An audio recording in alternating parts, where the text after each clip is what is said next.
One day, monsters appeared and flooded the entire Earth, and hunters are those who awakened, gained power, and started hunting them. Our main character, Kiritani Su, was also a hero hunter in his past life. His world back then was also covered by vicious monsters. In the final battle against the Demon Queen boss, many people, including his beloved comrades, fell. From mighty heroes like the representatives of the Death Spirit clan, Ancient Dragon clan, to mid-level heroes like the representatives of the Monster clan, Dwarf clan, Illusion clan, Long Ear clan, and even the Fairy clan. They were all killed one by the Demon Queen alone. In the end, when he was the only one left with the power granted by heaven and fierce combat lasting days and nights between good and evil, Su managed to defeat the Demon Queen. But the price he paid for this was his own life. Before closing his eyes, he had only one wish to meet his comrades again. But that was from his past life, and his dying wish hadn't been fulfilled even in the second life. In this life, Su was reincarnated as a young man with a close friend named Jen. Both of them were not just best friends, but also co-workers working together, picking up trash, the leftover items after hunters finished fighting the monsters. This job is considered the lowest of the low, the very bottom of society in this dungeon system. Both Su and Jen worked on the same team in a guild. Because of their status and job, the people on this team were almost always scolded and insulted by higher-ups like the leader Komon. Every day besides working, Su always trained improving his physical strength, because even now he still hasn't awakened as a hunter. Even with memories from his past life, Su still couldn't use mana. His mind and body both remembered clearly, but everything in this world was like trying to swim in a place without water. He simply couldn't use something that basically didn't exist in this world. Even so, Su trained every day diligently, day after day. Maybe it was just a habit from his past life. In the hunter's world, the status board shows exactly what determines each person's strength. That means no matter how hard Su trained, it was totally useless. But even so, he never gave up. Every day he went out here to train. A gifted hero like him, even just swinging a wooden stick picked up off the street, showed his talent and skill. Life was like Su's past as a knight, even if he was the only one who remembered that he hoped he'd never forget. While training passionately, suddenly Su's close friend Jen came over. The two of them sat together on a nearby stone bench and started talking about their youthful feelings. Jen said that every time he saw Su passionately training, he always felt like Su had turned into a different person. Su always had a contemplative expression on his face like a philosopher. But Jen reminded Su that if he wanted to keep training, he should find another place. A crowded spot like this would attract attention and end up making him famous on social media. Jen asked Su if he had always wanted to become a hunter. Su thought for a moment, then replied that he wasn't really sure because it's not something you can just decide on a whim.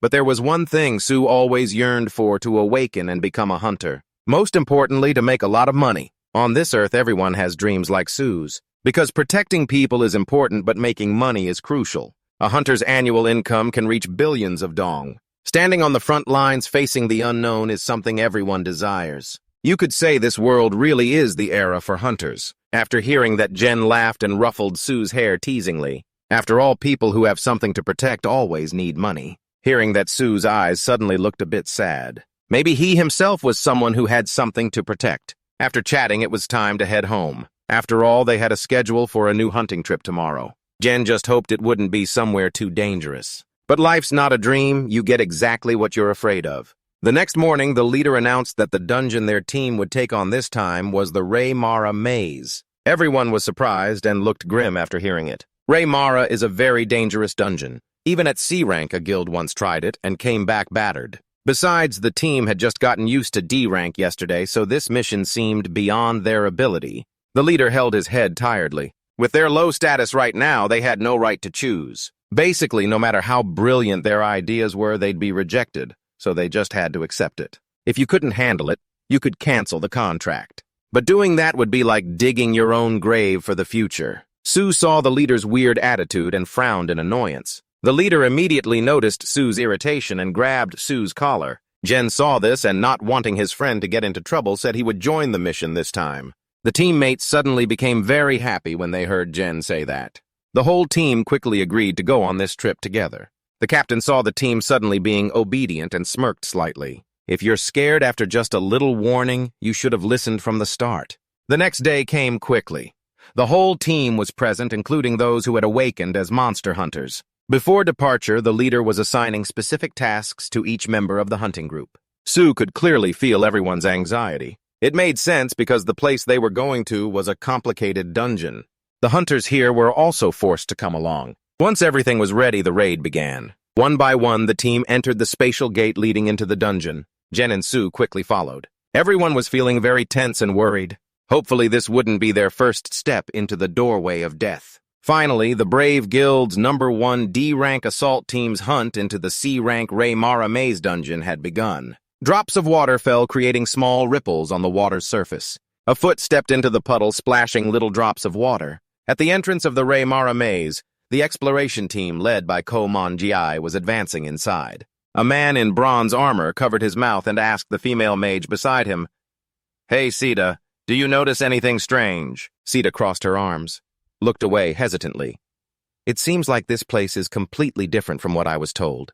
Should we report this to the captain?" They whispered, "It's not just a C-rank dungeon. I believe we can handle it. Besides, the captain's been in a bad mood lately. It's best not to bother him. Every time he slaps you, it hurts like hell." Ko Mon-ji frowned and walked ahead. Jen turned to Sue. "Why are those hunters acting so strange?" Kiritani Sue looked at the hunters ahead and said, "Yeah, it seems like they're worried about something.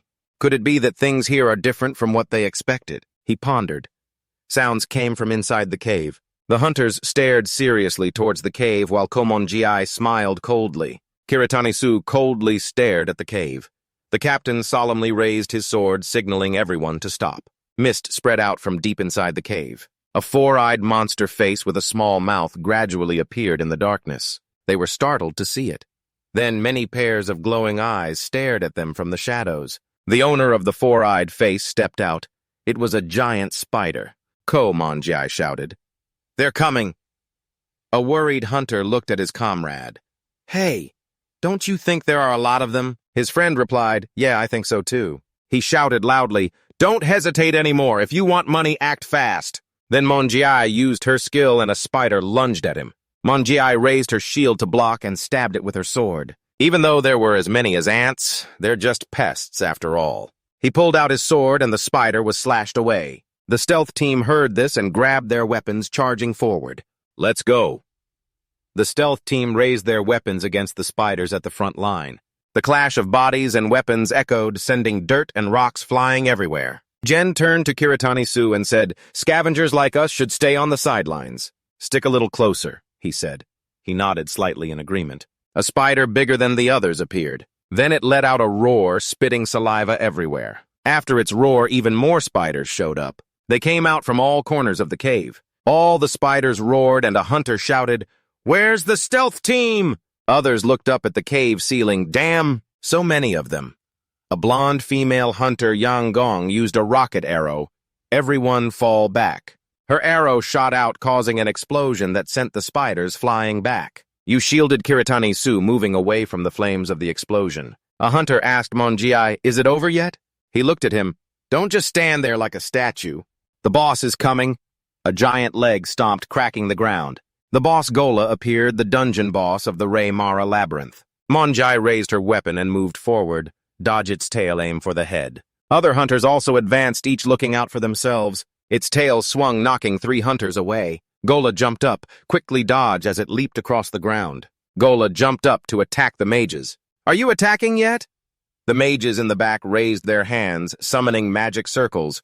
"We're casting resurrection spells now. Stop complaining and get the hell out of here." Flames shot out from the magic circles. A frontline hunter shouted, "Don't shoot. We still have to loot stuff off its back." The magical flames shot at one side of Gola's giant body. Then they exploded. The blast caused rocks to fall, raising a cloud of dust. After a while, the dust cleared, revealing its corpse. Mon-ji looked at Gola's body. "We finished it right. Hurry up and grab anything you can turn into cash." The hunters responded, "Got it, yes."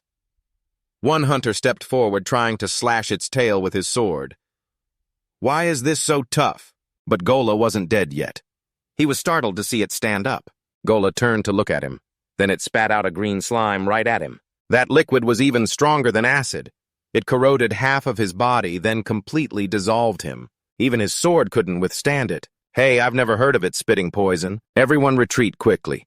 Just touching it is enough to kill you. He signaled everyone to pull back fast. Everyone in the back get inside quickly. Even the poison gas alone is dangerous. The cleanup crew in the back hurriedly retreated.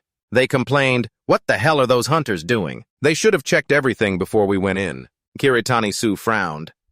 "Something's definitely wrong here." Miss Mon-Gi cursed. "You bastards, what are you doing? Ain't nobody got time for that. If the poison gas is dangerous, just hold your breath." He frowned, watching the scene ahead. Even old Miss Mon started to waver. The poison gas was forcing everyone back. He cursed at them. "You useless bunch."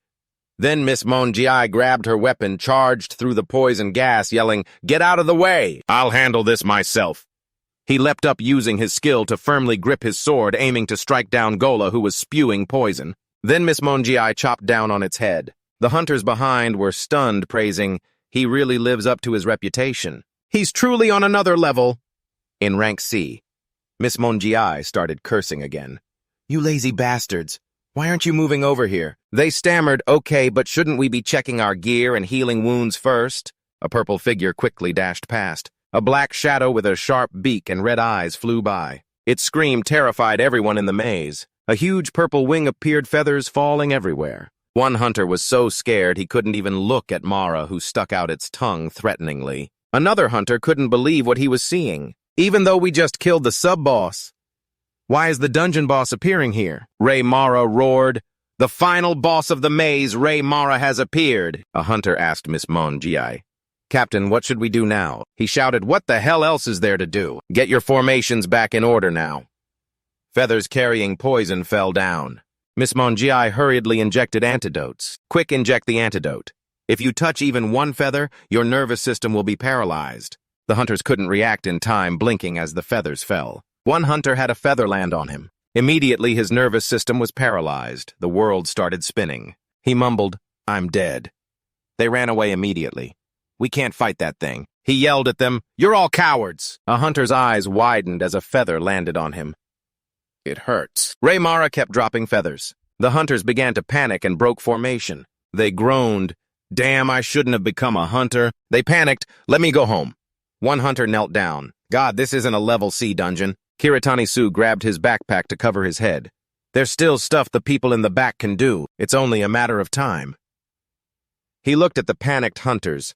"We need to get out of here before that beast goes crazy." Kiritani-Su turned to Jen. "Jen, quickly gather the cleanup crew and let's leave." He muttered, "Why?" Jen replied, "Yeah, we should leave as soon as possible." Jen's tone had changed.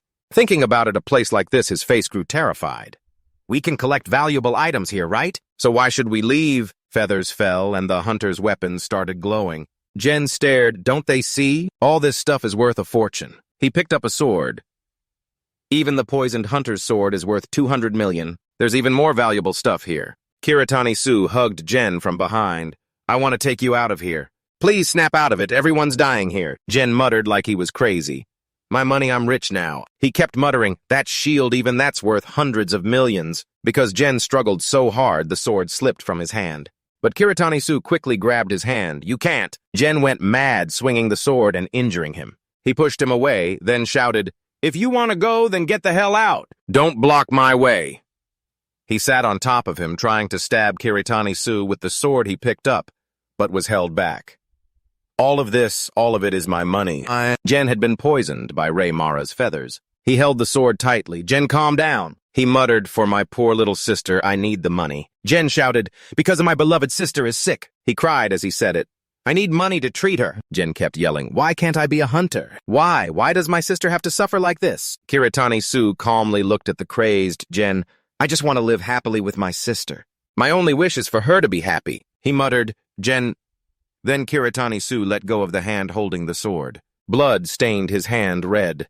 The sword in Jen's hand stabbed into the ground right near Kiritani's face. His grip on the sword trembled.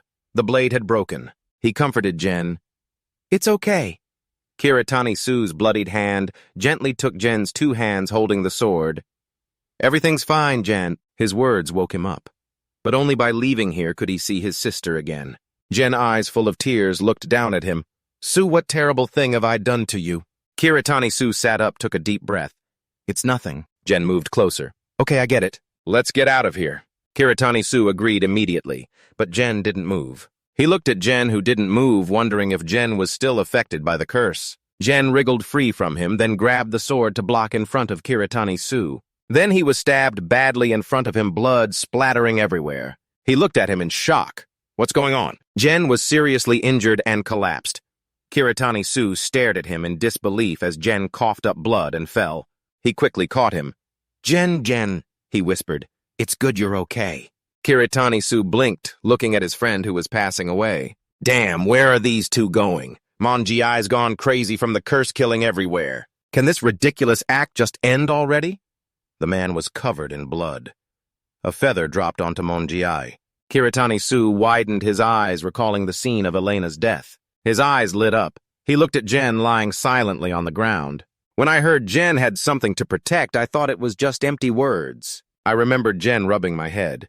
Did he really mean what he said, or was it just nonsense? Aiden and Kiritani-Su faced each other staring. I'm the one who understands this the most, so even though Jen died protecting me, his blood stains my feet. But if I let this end without meaning, I clenched the two swords tightly. Then he would have died for nothing. Monjiai laughed out loud, looking at this kid holding two swords. It really looked ridiculous, unless by any means necessary. He ignored the insults from that man. You little rat want to finish using those swords and fight me. Sorry, this isn't a game. When Kiritani-Su used mana, I had to make sure of one thing. The Sekimon-level hunter has to die right here. He glared at him. This hunt has failed, and the groups gathered with the hunters have scattered. As the purple feather fell across the shoulder, someone's thoughts appeared. Why is everything like this? Monjiai, her eyes empty, eyebrows furrowed tightly. No, this isn't my fault. I'm always right. He stood alone in a corner watching the people in front. That's right, all this is because of these scavengers. At this moment, Monjiai gently took hold of the feather. It's these damn dogs who stopped the hunters from acting. He gave a sly smile. These maggots never deserved to exist from the start. The long sword stabbed straight into the man's chest. I'm going to make all of you pay for this. Go straight to hell! A panicked voice shouted as it was slashed. Captain Monjiai's face was wide-eyed and excited. Die, you useless scum! All of you die! His eyes quickly glanced to the side. In front was the figure of a man wearing a coat. At this moment, Monjiai grinned mockingly again. Christian Su, you too, you damn audacious maggot! Then he grabbed his sword and charged forward quickly. Blood splattered everywhere. Su's eyes were full of terror as he watched the man block Monjiai's attack. Meanwhile, the man smirked with satisfaction, his eyes filled with images of Su. I thought you'd be terrified by now. Piss your pants before I kill you! But Su, holding two swords, showed no fear at all. Monjiai kept asking, but even the bugs seemed ready to rebel, huh? He pointed the sword at Shu. What the hell are you gonna do with those two swords? Are you seriously planning to fight me? Our stats have been worlds apart from the start, you idiot. Monjiai's voice grew louder and louder. I'm a hunter and I've got talent. What do you have? Just a mouse that can never wake up, right? While he was speaking, anyway, I'll gouge out that disgusting eye of yours first. Suddenly, the person in front vanished. This shocked Monjiai deeply. From behind, Su suddenly appeared swinging his sword. The man gritted his teeth, unable to believe his eyes. What? Quickly grabbing something nearby, it turned out Monjiai was holding a shield to block Su's attack. He held his sword in his right hand, yelling, "You bastard!" I'm still talking here. Monjiai forcefully slashed downward, shattering many rocks. Seeing that Su quickly stepped back a few paces, he thought to himself that he could move. But even if his opponent had lost his mind, he was still a hunter. His eyebrows furrowed tightly. An extraordinary power flashed in Monjiai's eyes as Su pressed on. Even if you're scum, you're still a hunter, huh? Show me what a trained hunter looks like. A giant purple-feathered bird perched on a tall, rocky mountain. But the hardest part now is that the J. Mara bird is still enjoying the show. So I should focus on the hunter first. After a while, Su tensed up and charged forward. He swung hard toward the iron shield again. The two blades kept clashing, creating countless blue and white sparks. Su carefully dodged a slash that grazed his right cheek. Then he bent down slightly, lifting his foot a bit. He stepped back, widening the distance between them. His hair covered one eye. He stared intently at the sword in his hand. After all, I'm still at a disadvantage. Even though my brain says dodge, my hands and feet can't keep up. If I could use 5% of my strength, no, just 1% for now. Suddenly, someone shouted, "Hey, you dog!" Monjiai, in a defensive stance, shouted loudly. How can a worthless piece of trash like you move like that? Hearing this, Su let out a slight sigh. He silently pointed his sharp sword forward, thinking about how this guy got confused once the fight wasn't one-sided anymore. Looks like I wasted too much time thinking about a plan. Then he started asking, "You want to know how? Slow steps forward. Do you need someone to teach you how to breathe too?" As soon as he finished, Monjiai quickly flew up into the air, shouting, "Shut your damn mouth!" He swung a strike that missed. Rocks kept shattering, creating a powerful gust. Su raised his sword, glanced to the side. A few drops of blood splattered from his arm and also from his shin. Then a sudden explosion appeared very close to him, so Su immediately stabbed his sword forward, facing his opponent. Monjiai clenched her teeth, barely dodging, but his neck was cut. Seeing this, Su thought. His mouth unconsciously opened, hit. He didn't hesitate and kept running closer. One slash on the left shoulder, another on the front of the stomach. Blood gushed out. Finally, Su slashed at Monjiai's hair. He staggered backward. At this moment, his eyebrows furrowed tightly, eyes empty. What the hell is going on? His face full of horror. Am I really being pushed back by this damn piece of trash? At the same time, a huge rock suddenly crushed down on Monjiai's shoulders. He hurriedly and with great difficulty ran forward to dodge. The system displayed the message, "Physical strength enhanced steel will instant acceleration." On the other side, Su stood completely still. He's coming. After he used all his skills, his speed was so fast my eyes couldn't keep up. However, the pressure from his attack made it easier for me to pinpoint. His eyes half closed, calm. That was such a stupid way to use those skills. But he immediately lunged forward with both arms outstretched. His attack was now invisible to the naked eye. Opposite me, the bloodied tip of the sword kept stabbing forward relentlessly. Su dodged it smoothly. His hand gripping the sword trembled slightly. Then quick and agile, he landed and swung the sword. This action snapped Monjiai's sword in half. Meanwhile, Su's eyes stayed tightly shut. After a moment, he opened them and looked carefully at the opponent's leg, blood splattering everywhere. Monjiai's face was full of horror, eyes wide, mouth agape. He lay on the ground, shouting loudly, "You bastard!" Face covered in blood. "You think you can get away with this?" As soon as he finished, Su calmly replied, "Those feathers can cause intense hallucinations to anyone they stick to. Don't tell me you suddenly became clear-headed right before dying." He stood with feet shoulder-width apart. "Honestly, I think you deserve to die." Hearing this, Monjiai refused to accept the truth, with a tense, ridiculous expression. "What the hell are you talking about? I'm a hunter, a failed unawakened like you." But Su suddenly put on a cold, icy face. Die saying that he chopped the opponent's head clean off. It rolled near Su's boot, the face calm, mouth silent. A thought rose in his mind. It's been a long time since I saw this many corpses from a massacre.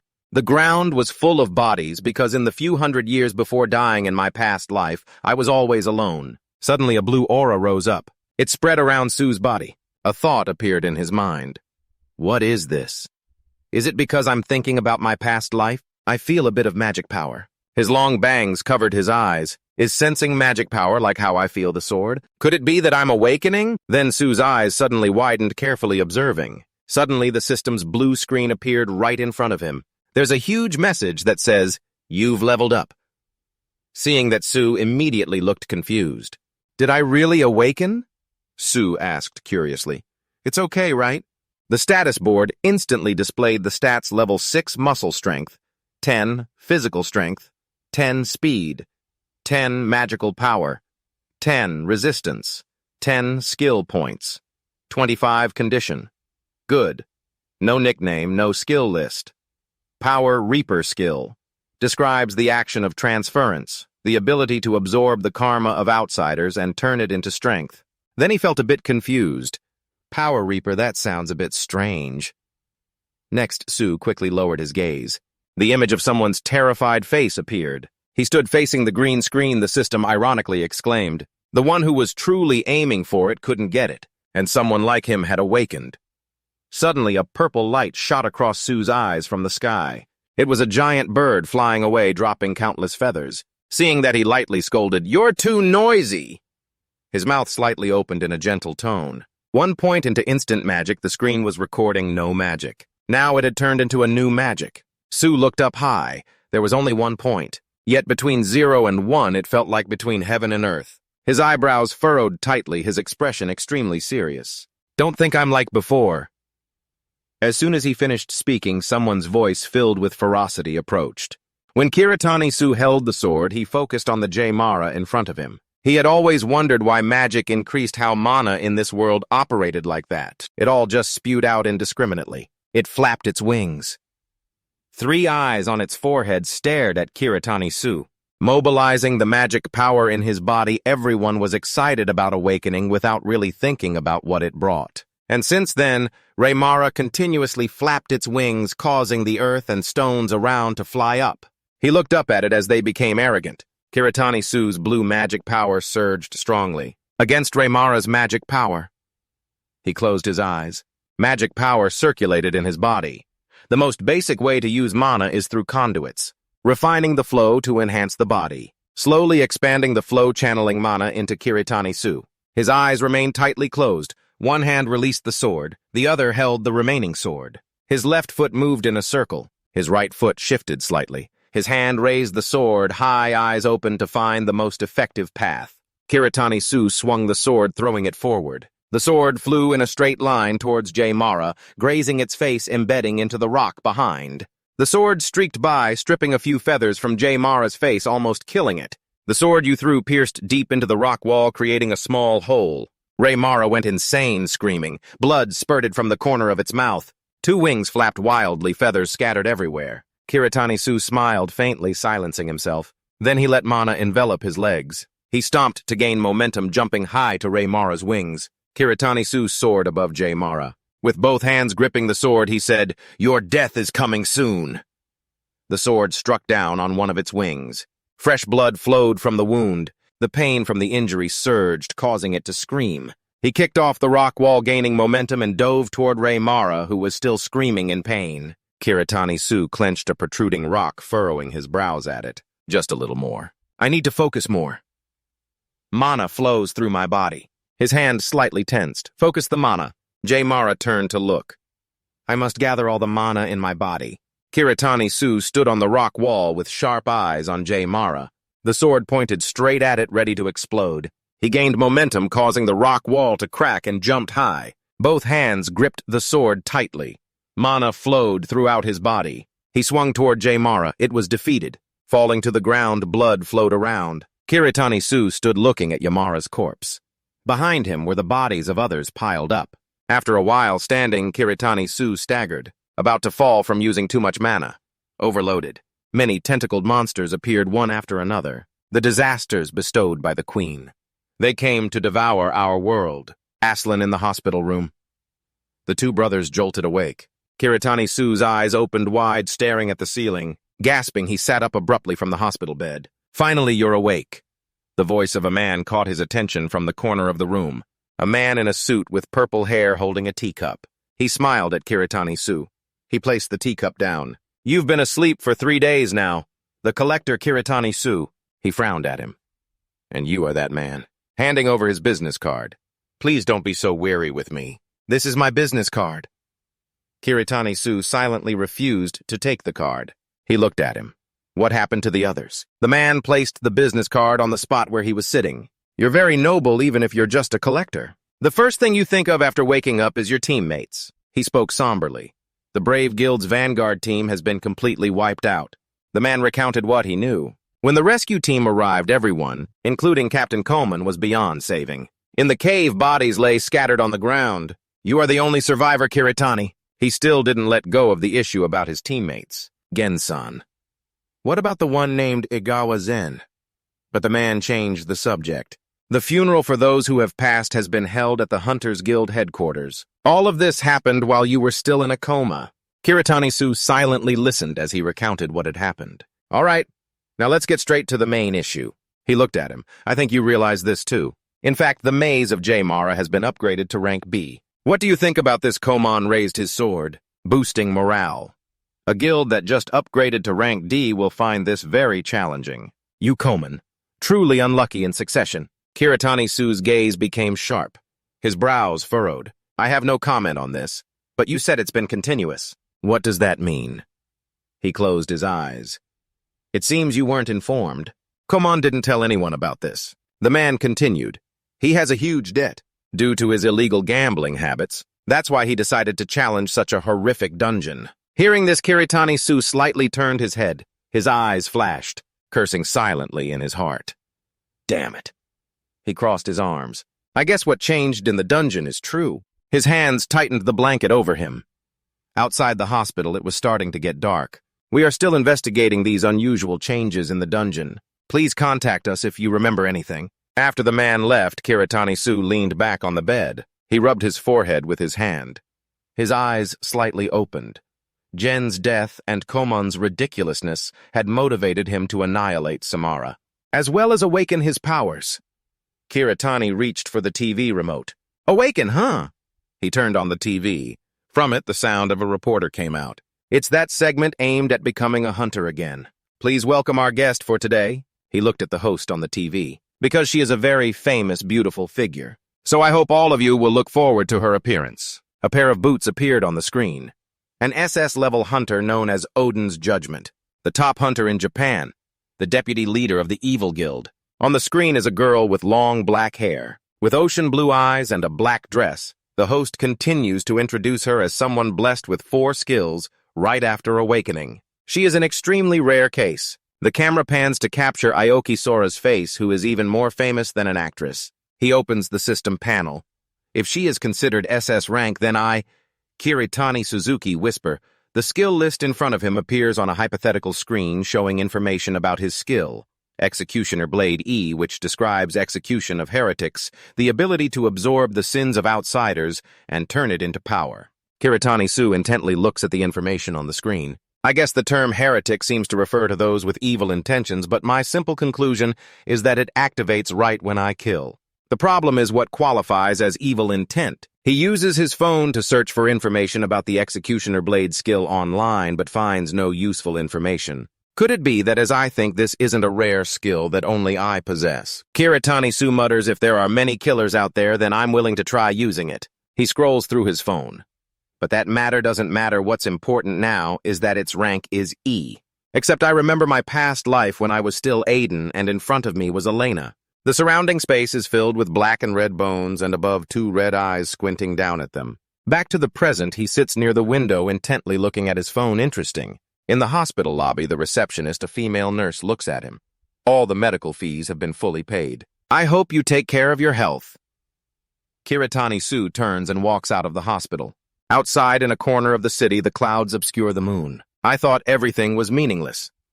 A dungeon gate opens in front, surrounded by a forbidden fence. Due to the gravitational pull from the gate, a lot of dirt and rocks fly around, preventing hunters from maximizing their skills. As for me, a person who can achieve nothing, he gains momentum and jumps over the fence, then lands steadily on the ground.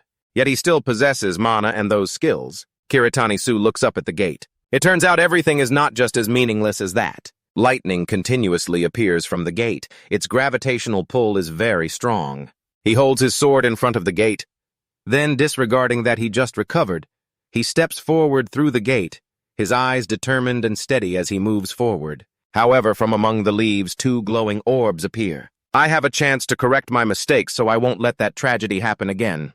From the bushes, many bright eyes shine like light bulbs looking at him. 4 sharp legs protrude from the darkness. Kiritani-Su grips his sword, watching them. I take a deep breath. The only thing I can do now is raise my sword. The tip of the blade gleams coldly.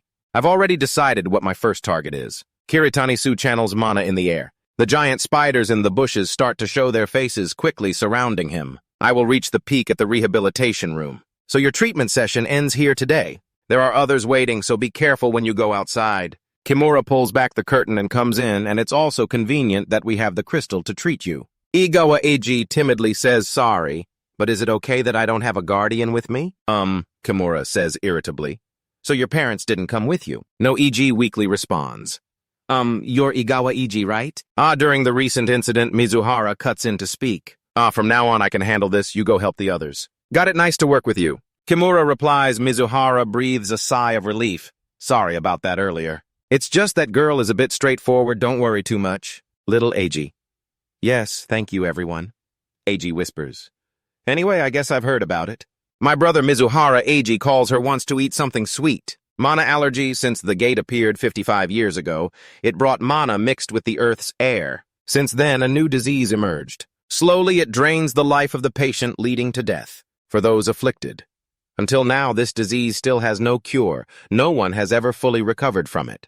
Currently, people in the hospital can only suppress the symptoms with a material object. It's also quite convenient that we have this crystal for treatment. For you convenient, huh, e.g. questions? A piece of news last week's bulletin caused a huge stir on the internet. Japan's #1 SS-Rank hunter Alcasora. On the TV screen is an image of Alcasora, a beautiful huntress on screen. She is using her own powers. No matter how many times I see it, this skill is just amazing. Perhaps the spike in viewership is because of this incredible scene. That last move of Alcasora was for her. A boy excitedly shouts at Edgy. The boy enthusiastically says, "Those lightning bolts were so cool. If you could awaken, you'd definitely join the Tai Wong Association."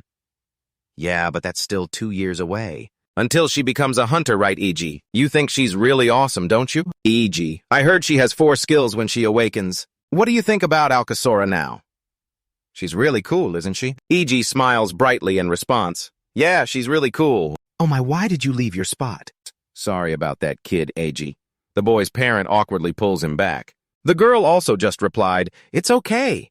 Even though Alcasora is the same age as me, she has already become Japan's top hunter. She is completely different from someone who can't adapt to the new world like me." A.G. holds a can of soda, sadly thinking, "Since my parents died due to the flood from the waterway, my brother always supports me just because of my body. I am a burden to my brother." Tears roll down the girl's cheeks. "Brother, I want to see you." A.G. chokes up. "I would stand out if I cried alone here." There, Mitsuhara lightly taps the girl's can, softly comforting her. "You should smile brightly whenever facing difficulties and challenges.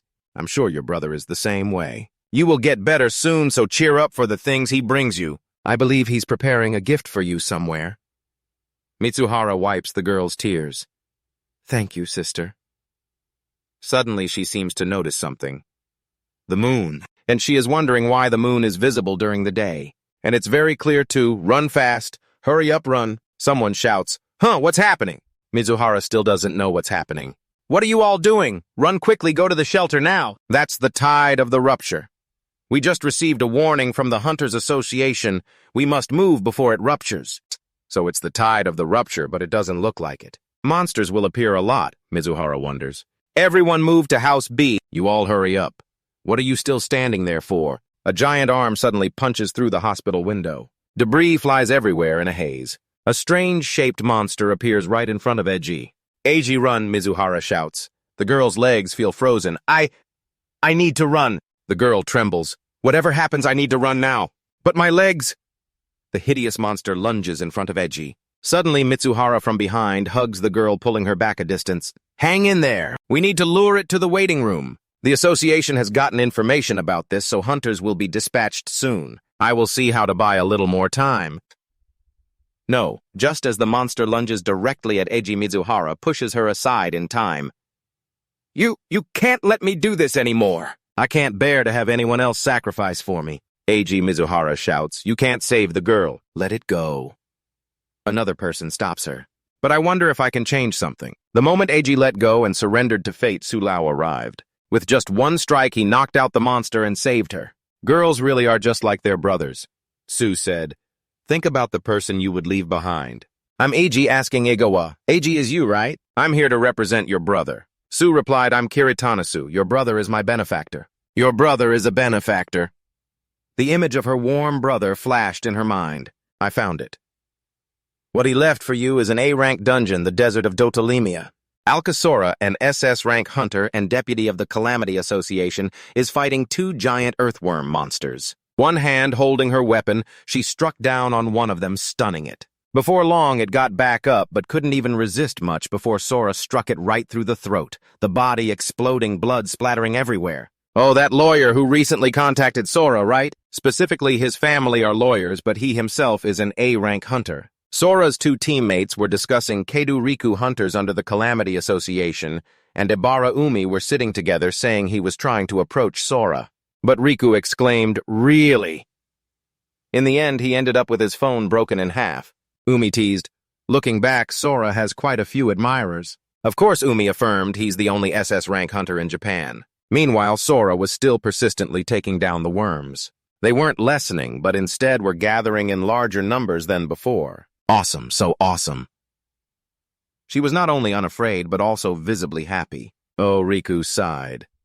I guess that's why he's so focused on work today. Boom, boom, the final boss of the Dotalimia Desert Dungeon appeared. Oh, Rika exclaimed. The boss showed up pretty quickly today. Does that mean the little monsters have been taken care of? Rika dusted off her armor and stood up.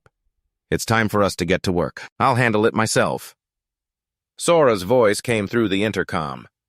Anyway, I don't really care much. All right, have fun, Miss Ozu. I told you not to call her that. She doesn't like being called that, Umi reminded. Rika Dotalemia is rolling all over, popping up and down, utilizing the desert as its home turf. Sora was not in a hurry. Her spear gathered lightning, a strike that brought the boss down. You have no place to run, Sora mocked. I have to thank that A-rank hunter for this, Riku exclaimed. She really took down the boss all by herself, Yumi praised. The system also displayed a message, the dungeon has been conquered. You kids worked hard. Do you want to head out right away? Sora asked. Senpai, I bet she can hear every single word. Really, I haven't said a word to Miss Ozu yet, Riku clarified. We'll talk about that later. Suddenly, the dungeon's core appeared around them. An unusual tremor also occurred. Shouldn't the core be appearing deeper? Rika wondered. Everything can change unexpectedly. Who can predict that? Umi replied. Rika quickly aimed her gun at the core's eye and fired. The system announced effective shooting range 4.5 km. Maximum shooting range 7 km, distance to target 12 km. It's too far away, Rika said disappointedly. What's the distance to the target? Sora replied, the distance is 12 km. A half-hearted attack won't do anything to it. And no matter how strong your attack is, you won't reach a target that far. Damn it, we're wasting time, Rika cursed. Then let's change our position, Sora ordered. The tide of the rift will start soon. Maybe that's true, the dimensional gate has opened. So I guess the tide of the rift has begun. We don't have time to hesitate, Rika reminded. I've contacted the guild. You two focus on the rescue mission. Sora provided a clear solution. Rika and Umi quickly executed it. And what about you, Miss? Rika asked. Of course I'll destroy that moon, Sora replied confidently. A rift tide is appearing in Setagaya. The accuracy level is recorded as S-Rank. Sir, the tide of the rift starts at the dungeon, right? Absolutely correct, the mayor replied. Reporter, a rift tide will always have a higher level than its dungeon. Assessing the tide's level can determine that its original dungeon is at least A rank. The moon everyone sees above is the core of the rift tide, and the guardians, the core's protectors, have yet to appear. That's mana allergy. How are you feeling? Sue asked. I'm fine, E.G. replied. You're the one cleaning up your brother's colleagues, right? That's right, E.G. said. What did your brother say about you? E.G. hesitated to ask. Things like a burden, for example. After all, is it your fault that your brother... Jen's death is not your fault, Zhu interrupted her. Just continue if you don't believe it. Consider those feelings as a duty and use them as motivation to move on. That way, maybe one day you'll be strong enough to overcome this. However, remember one thing, no matter what your brother always thinks of you. A.G. understood, and tears had fallen from her eyes without her realizing. Sue dashed outside like the wind. Over the past few days, after eliminating a number of monsters, he realized that there was no reason to increase any stats other than mana. Increasing strength and agility would make an immediate difference, but it only maxed out at very low levels. In short, you want to know the strength stat, right? Thank you for understanding. Sue recalled their conversation that day after arm wrestling with a hunter with 11 strength points. He immediately noticed the difference. All right, there's no time, you guys, Sue said to the guardians swarming the streets. He kicked off the building in front using the momentum to soar 29 mana points. Sue counted. The system also displayed the announcement, mana 1, up to 30. This feeling is amazing. Sue struck a pose, channeling the power from the surging mana within him. He swung his sword, sending it straight toward the core of the moon. Come on, Sue prayed. His sword pierced the core like scratching an itch, having no effect. Sue jumped down to the ground. He looked at the core and carefully analyzed. Just as I thought, this method isn't effective, but my level isn't high enough. I have to try another way. While he was analyzing the situation, a strong tremor resonated from afar. It was Sora activating her lightning bolt, thunder, and storm skills. She raised her weapon, unleashing a whirlwind containing thousands of lightning bolts aimed directly at the core. A massive explosion occurred. Sora looked up at the core, now activated. However, the moon split in two, revealing a yellow core at the center. Sora realized the problem. There was still another core. So that means this moon is a guardian. At that moment, the core concentrated all its power and launched a massive attack towards Sora. A wave of energy as red as blood carrying black lightning shot straight down to the ground, aiming to obliterate all existing life. If this wave hit that distant building, many people would lose their lives. Not wanting this to happen, Sora raised her weapon, bracing herself, using her body to block the core's attack. However, for an SS-Rank hunter, this attack was truly overwhelming. Sora was hit and knocked away. Fortunately, Sue rushed in to catch her. "I had high hopes for you since I found out you were SS-Rank," he told her. "Focus, many lives depend on you." Sora was incredibly surprised by his appearance. "Who are you? Get out of the way." Sue, after touching her, immediately sensed her mana. He didn't think she was wasting so much of her mana like that. Sue placed both hands on Sora's waist. "Listen carefully, circulate your mana as I instruct." Sora was astonished. "This thing can change my mana flow with just a push. There's no time left, I have to—" Sora immediately felt a different, greater surge of power within himself. "My mana is stabilizing. It doesn't feel like it's surging through my body, but I still have to use all my strength. So what should I do now?" No, now's not the time to think about that. With Sue's support, Sora's power increased significantly. "Your ability is quite special, but now I know we're on the same side." Sue was confused. "Ability. Maybe you think that's your ability," he continued. "All right, now let's destroy that thing." "I got it." As soon as he finished speaking, Sora unleashed the tornado skill he had used earlier. But this time the power was vastly different. The moon was heavily destroyed by the attack. Sora knelt on the ground, panting. "I did it." Sue looked up at the sky. "No, not yet." Sora was surprised. "Turn around." Go on." "The core is still alive. This is going to be tricky." He pointed at the cracked moon. "Can you shoot it again?" But Sora was exhausted at this point. He shook his head. "I can't. I've reached my limit." "So I can't. It's frustrating to say this, but we have no other choice, except to wait." Sue observed the situation, then interrupted. "Maybe I can handle it." He jumped onto the tip of Sora's spear. This surprised her. "Hey, what are you doing?" He looked at her. "So you're still the strongest hunter in Japan, huh? Then shooting someone into the air shouldn't be a problem, right?" Sora didn't understand. "Shooting someone into the air? What do you mean there's no time to explain? Just do what you did before." She decided to follow his lead. What a weird guy. "If anything happens to you, I won't care." There Sora used all her strength. She swung the spear hard, gaining momentum for Sue to fly into the air. He got closer to the core than before. "I think that's enough power.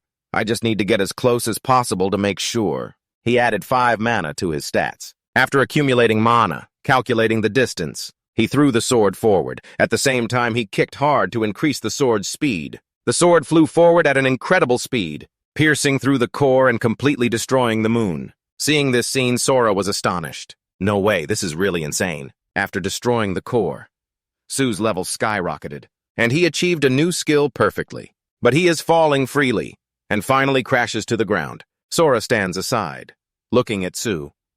Many questions arise in her mind. Unbelievable. He not only adjusted his own mana flow, but he was also able to blow away the tide's guardian.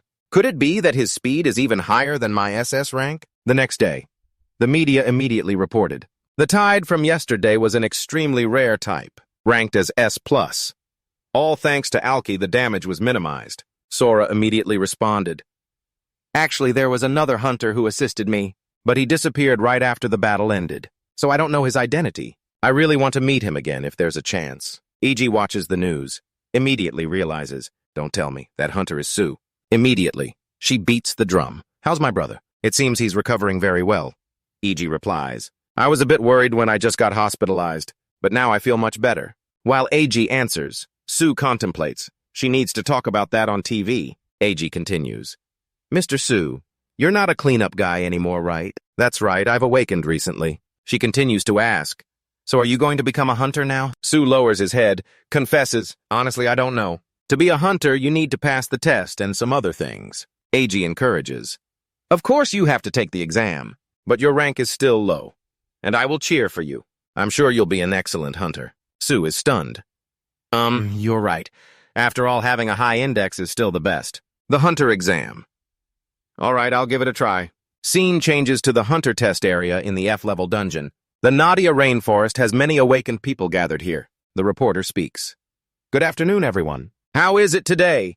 This is the Let's Go Hunter channel, a channel that will bring you untold secrets about hunters. We will report the examination for 588 hunters today. After that, the reporter approaches a contestant. Excuse me, can I bother you for a moment? The contestant is Iyabuki-gu. He claims to be an SSS-Rank hunter, because Sora had 4 skills when she awakened, while he had 3 skills upon awakening. The reporter continues the interview. Oh, you seem very confident. So what rank are you aiming for this time? He is very confident, of course the top rank. Who would aim for lower positions? Su observes his mana flow, thinks to himself. This guy is quite good. He's a rank. He wastes mana spreading it everywhere. The special feature of this competition is the presence of guest Alki Sora. Sora introduces herself to everyone. Good afternoon, everyone. I am Hunter Alki Sora. I hope everyone will showcase their maximum abilities in this test. The other contestants are very surprised because it's the first time they've seen her in person. It's also the first time she is overseeing the test, so everyone is pushing and shoving to catch a glimpse of her. Is this real? She's the real deal. Isn't this the first time Alki Sora has come to observe a test? Oh, get out of the way, I can't see anything. Su seems different from everyone. He stays away from all the attention because he doesn't want anyone to notice him. I guess normally there wouldn't be any guests visiting. It would be really troublesome if it involved her. I want to get out of here as soon as possible, but maybe it's best to avoid making eye contact with her. The contestants continue to shout, Alki Sora is the best. I will join the Disaster Guild after passing this round, so please wait for me. This makes Sora sigh in disappointment, and the exam overseers with Su also ask for silence. The reason Sora came to observe the exam is that the Disaster Guild's leader, Uhara Junosuke, forced her to. He stated that he wanted her to come to the exam site of the tide fissure that she destroyed that day. Originally originating from the Dotalemia Desert dungeon, right? It's because our guild is involved with that dungeon. When the truth comes out, the public is pointing fingers, saying, we are the masterminds letting her shine. Sora angrily replies, that's ridiculous, I know, but we can't just keep denying it. It seems that in the next test, the director of the Hunters Association will also participate. So if she participates this time, we can simultaneously appease the public and the related authorities. That rumor will also blow away immediately. And if she sees any outstanding names, she can recommend them to us. Scene changes to the competition. Sorry for keeping you waiting. The test for 588 contestants is about to begin. As soon as the words finish, the contestants run like bees escaping their hive. The drones also start filming with many reporters gathered here. Su is in a tree thinking the mission this time is to survive for 24 hours. Most people seem to be moving throughout the test. This is understandable, but it's really boring. Suddenly, he feels a familiar flow of mana. Is the mana enchanting, though weak, but definitely similar to a few people in my past life? Who could it be? Or could there be other fake reincarnations like me? Scene change. The chairman of the Hunters Association, Wakamatsu Kenzo, is curious about who the leading contestant this time will be. Sora replies, maybe Iyabuki-gu. He has 3 skills right after awakening. It seems the number of skills isn't that important to him. Sora asks, do you think differently? There's someone who might have been overlooked. The one who successfully stopped the first water tide in Japan. Hellfire was originally an S-rank hunter. She thinks she can't say anything when he talks like that about that person. Then she continues, so Mr. Chairman, who do you think will be the top this time? Number 241 seems talented. He doesn't waste a single minute. Sora starts searching the list for contestant number 241. It's this person. The list says Su, and there's a picture of him. At first glance, Sora recognizes him immediately. He continues, Kiritanisu 20 years old. Though still young, he's very calm. How to put it, that guy is just like me when I first entered the battlefield. Turning to Sora, her eyes now flash with anger. Kiritanisu, so you're just a newly awakened guy. Back to Su, he's found the familiar mana emitter and is standing on a tree watching the situation below. Yabuki is teasing someone. Is this really the hunter exam? Back in school, you were always a loudmouth. Damn, but look at you now. I can tell your grandpa had a lot of faith in you. The other guy is pissed off. I remember I already told you this. Don't talk nonsense about my grandpa. The one speaking is Kishida Shin. He's trying hard not to charge at Ibuki. Ibuki and his gang laugh challengingly, daring him to try. Just a loser like you with only one skill dares to bark. At that moment, Sue appears holding a sword, suddenly standing to protect Shin. Ibuki speaks, "Girl, what the hell do you want? We don't know who the hell you are, but if you don't want us to smash a pot on your head, you better get lost." Sue coldly looks straight at him. "I'll do as you said. Lately, I've had enough troubles, and I really hate bothering others." Everyone thought he'd stay to beat them up for good, but he grabbed Shin and ran off. Shin couldn't even process what was happening. Ibuki's group tried to chase, but Sue kicked one of them, making him roll on the ground. "That's it?" Shin was carried away, wondering, "Who are you?" Sue didn't answer, but asked back, Aslan India Overload, "Do you understand what these words mean?" Shin didn't understand what he was talking about. Sue warned, "You better tell the truth. The enchanting mana you're using is Jisho, you know that, right? Who taught you?" Shin panicked. "How do you know my skill?" Sue sped up, "So you do know something." After talking, he learned that Shin awakened and got this skill thanks to his grandfather teaching him. "Yes, is there a problem?" "Yes, a big one. I can't believe a string can become a fixed skill. This might be the key connecting me to my past life." Sue groaned, holding his head. "Either way, you're going to be a pawn. I mean a lackey." But Shin denied, "I have no intention of being anyone's lackey or pawn." After the chat, they introduced themselves. "What's your name?" Or, "I'm Kishida Shin. I'm 19 and a freshman in college." "I'm Kiritanisu, 20 years old, so you're my senior. Please help me out." Sue asked again, "The one who taught you the string is your grandfather, right?" "Yes." He thought and asked, "Does he have another name like Reuben or Robert?" Shin, annoyed, "What are you talking about? My grandpa is pure Japanese." Shin guessed it seemed his grandfather wasn't connected to his past life after all. Obviously, things can't be that simple. He continued talking with Shin. "By the way, earlier you got into trouble with some people." Shin started explaining, "The guy in the middle is Ibuki-gu. He was my classmate in middle school, but after awakening he started harassing people, so I kicked him in the head." He held his weapon angrily, but because the power difference was huge, mostly in the number of skills, he couldn't seriously beat him up. Sue wondered, "Is the number of skills really that important?" Shin answered, "Of course. The more skill power you have, the higher your rank." Hearing that, Shin lightly slashed the sword in his hand, splitting a rock in two. "I only used 1 mana to do this. I didn't even use my skill." Shin looked at the rock in disbelief. "How can you do that without using a skill?" After seeing the truth in front of him, Shin said, "Please teach me. I can't forgive a jerk like Yabuki." Sue agreed to teach Shin with one condition. Then he told Shin to sit. A while later, Shin returned to Ibuki's group. He laughed. "I didn't think you'd come back alone like this. Looks like you want to die before finishing the exam." Sue said to Shin, "Go ahead. This is your fight. I won't interfere." Shin was confident. "Don't worry." Yabuki saw Shin's attitude and began to worry. "What? Why is this guy so different from before?" He tried to reassure himself. "Screw it. After all, this bastard only has one skill. I can win with my eyes closed. It's definitely going to be like that. I'm just worrying too much." Then he started confiding in Ibuki. "It's been years since high school and you haven't changed at all. You're still just a troublemaking kid." Provoked by these words, Ibuki powered up and shouted loudly, "Don't stick your nose in. How I use my power is none of your damn business." His whole body radiated power. Ibuki quickly charged to attack, that's all. And don't drag others into your mess. When Shin charged forward, Ibuki's whole body was protected by a wall of power. He sneered, "You really think I'll just sit still and let you attack me like that?" When this mana wall takes physical impact, its mana burst ability activates. Shin seemed a bit outmatched, feeling the heat like his hands were about to melt. Then he recalled the training with Shin from yesterday. "You tend to keep your distance, so try not to do that tomorrow, especially since we're going to use the Jose move properly in tomorrow's match." "I swear I won't give up." He charged again. Everything went exactly as Big Bro said. I only have one shot. I told myself not to just use mana, cover the spear tip with it, and connect at a single point. His whole body seemed to gain strength.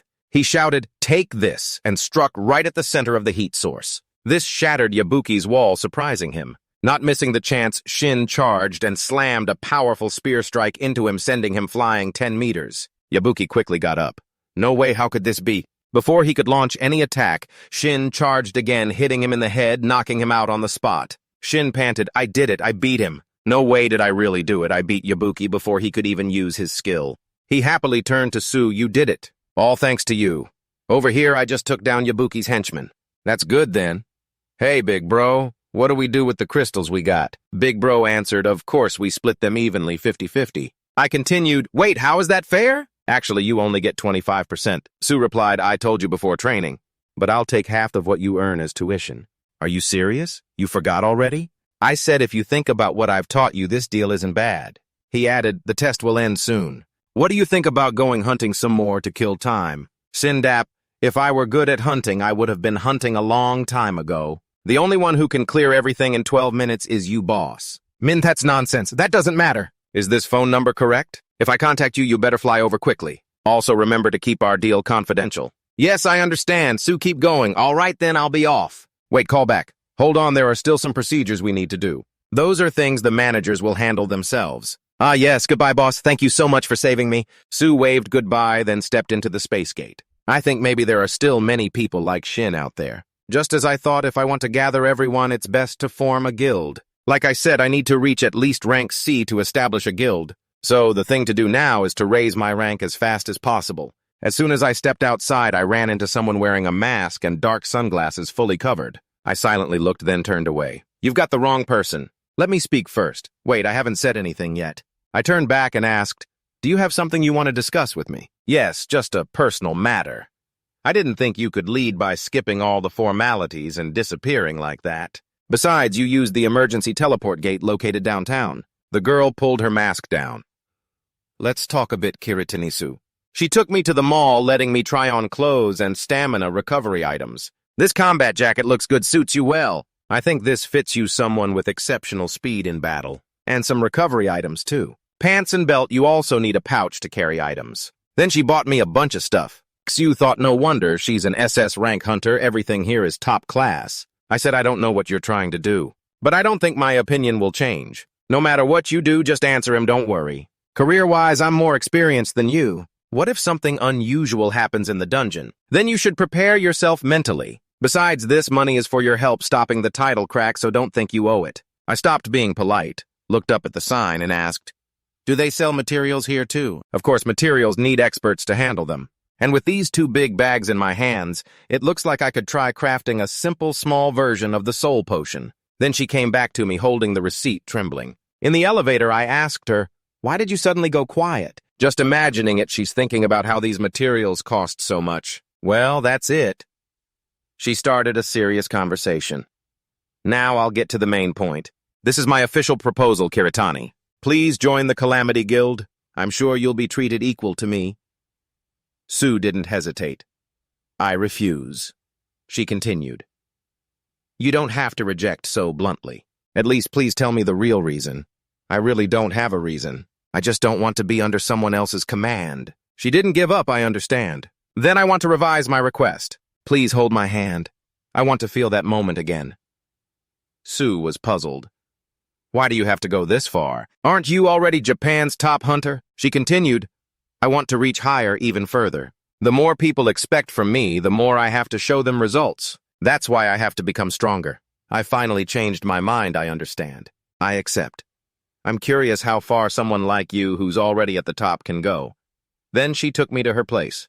This is my personal gym. It's the biggest and also the quietest place. This place is a bit big, isn't it? I asked her. Did you change weapons? The last one broke on the day we defeated the moon. I'll do my best to control mana usage. Xiu refused. No need. Use it however you want. I thought you'd tell me to hold back. She started the fight, get ready. Then she activated mana and her weapon charging at me. It was just the warm-up, but we both exchanged fierce counters. Watching her moves, I thought. Since she realized she's not good at mana control, she started separating it out and turned this fight into a pure brawl. Interesting. Both Sora and Sue were fighting very intensely. She swung her sword straight at me, but luckily I dodged her move. Her sword trail sparked electric sparks that blinded the eyes. I found an opening in her fight style and charged at her with my sword. However, when the sword tip hit her armor, a power aura appeared, and I was surprised mana has a zone my sword can't reach. She kept fighting, unbelievable. Are you really rank F on paper? Yes. I put my sword down. I understand the situation now. This won't end anytime soon. She felt confused by my action. Are you surrendering? No, it's just that if I keep using the sword, I won't be able to beat you. Please don't think badly of me. This means I'm admitting your strength. He changed his fighting style, expanding his mana from 35 to 70.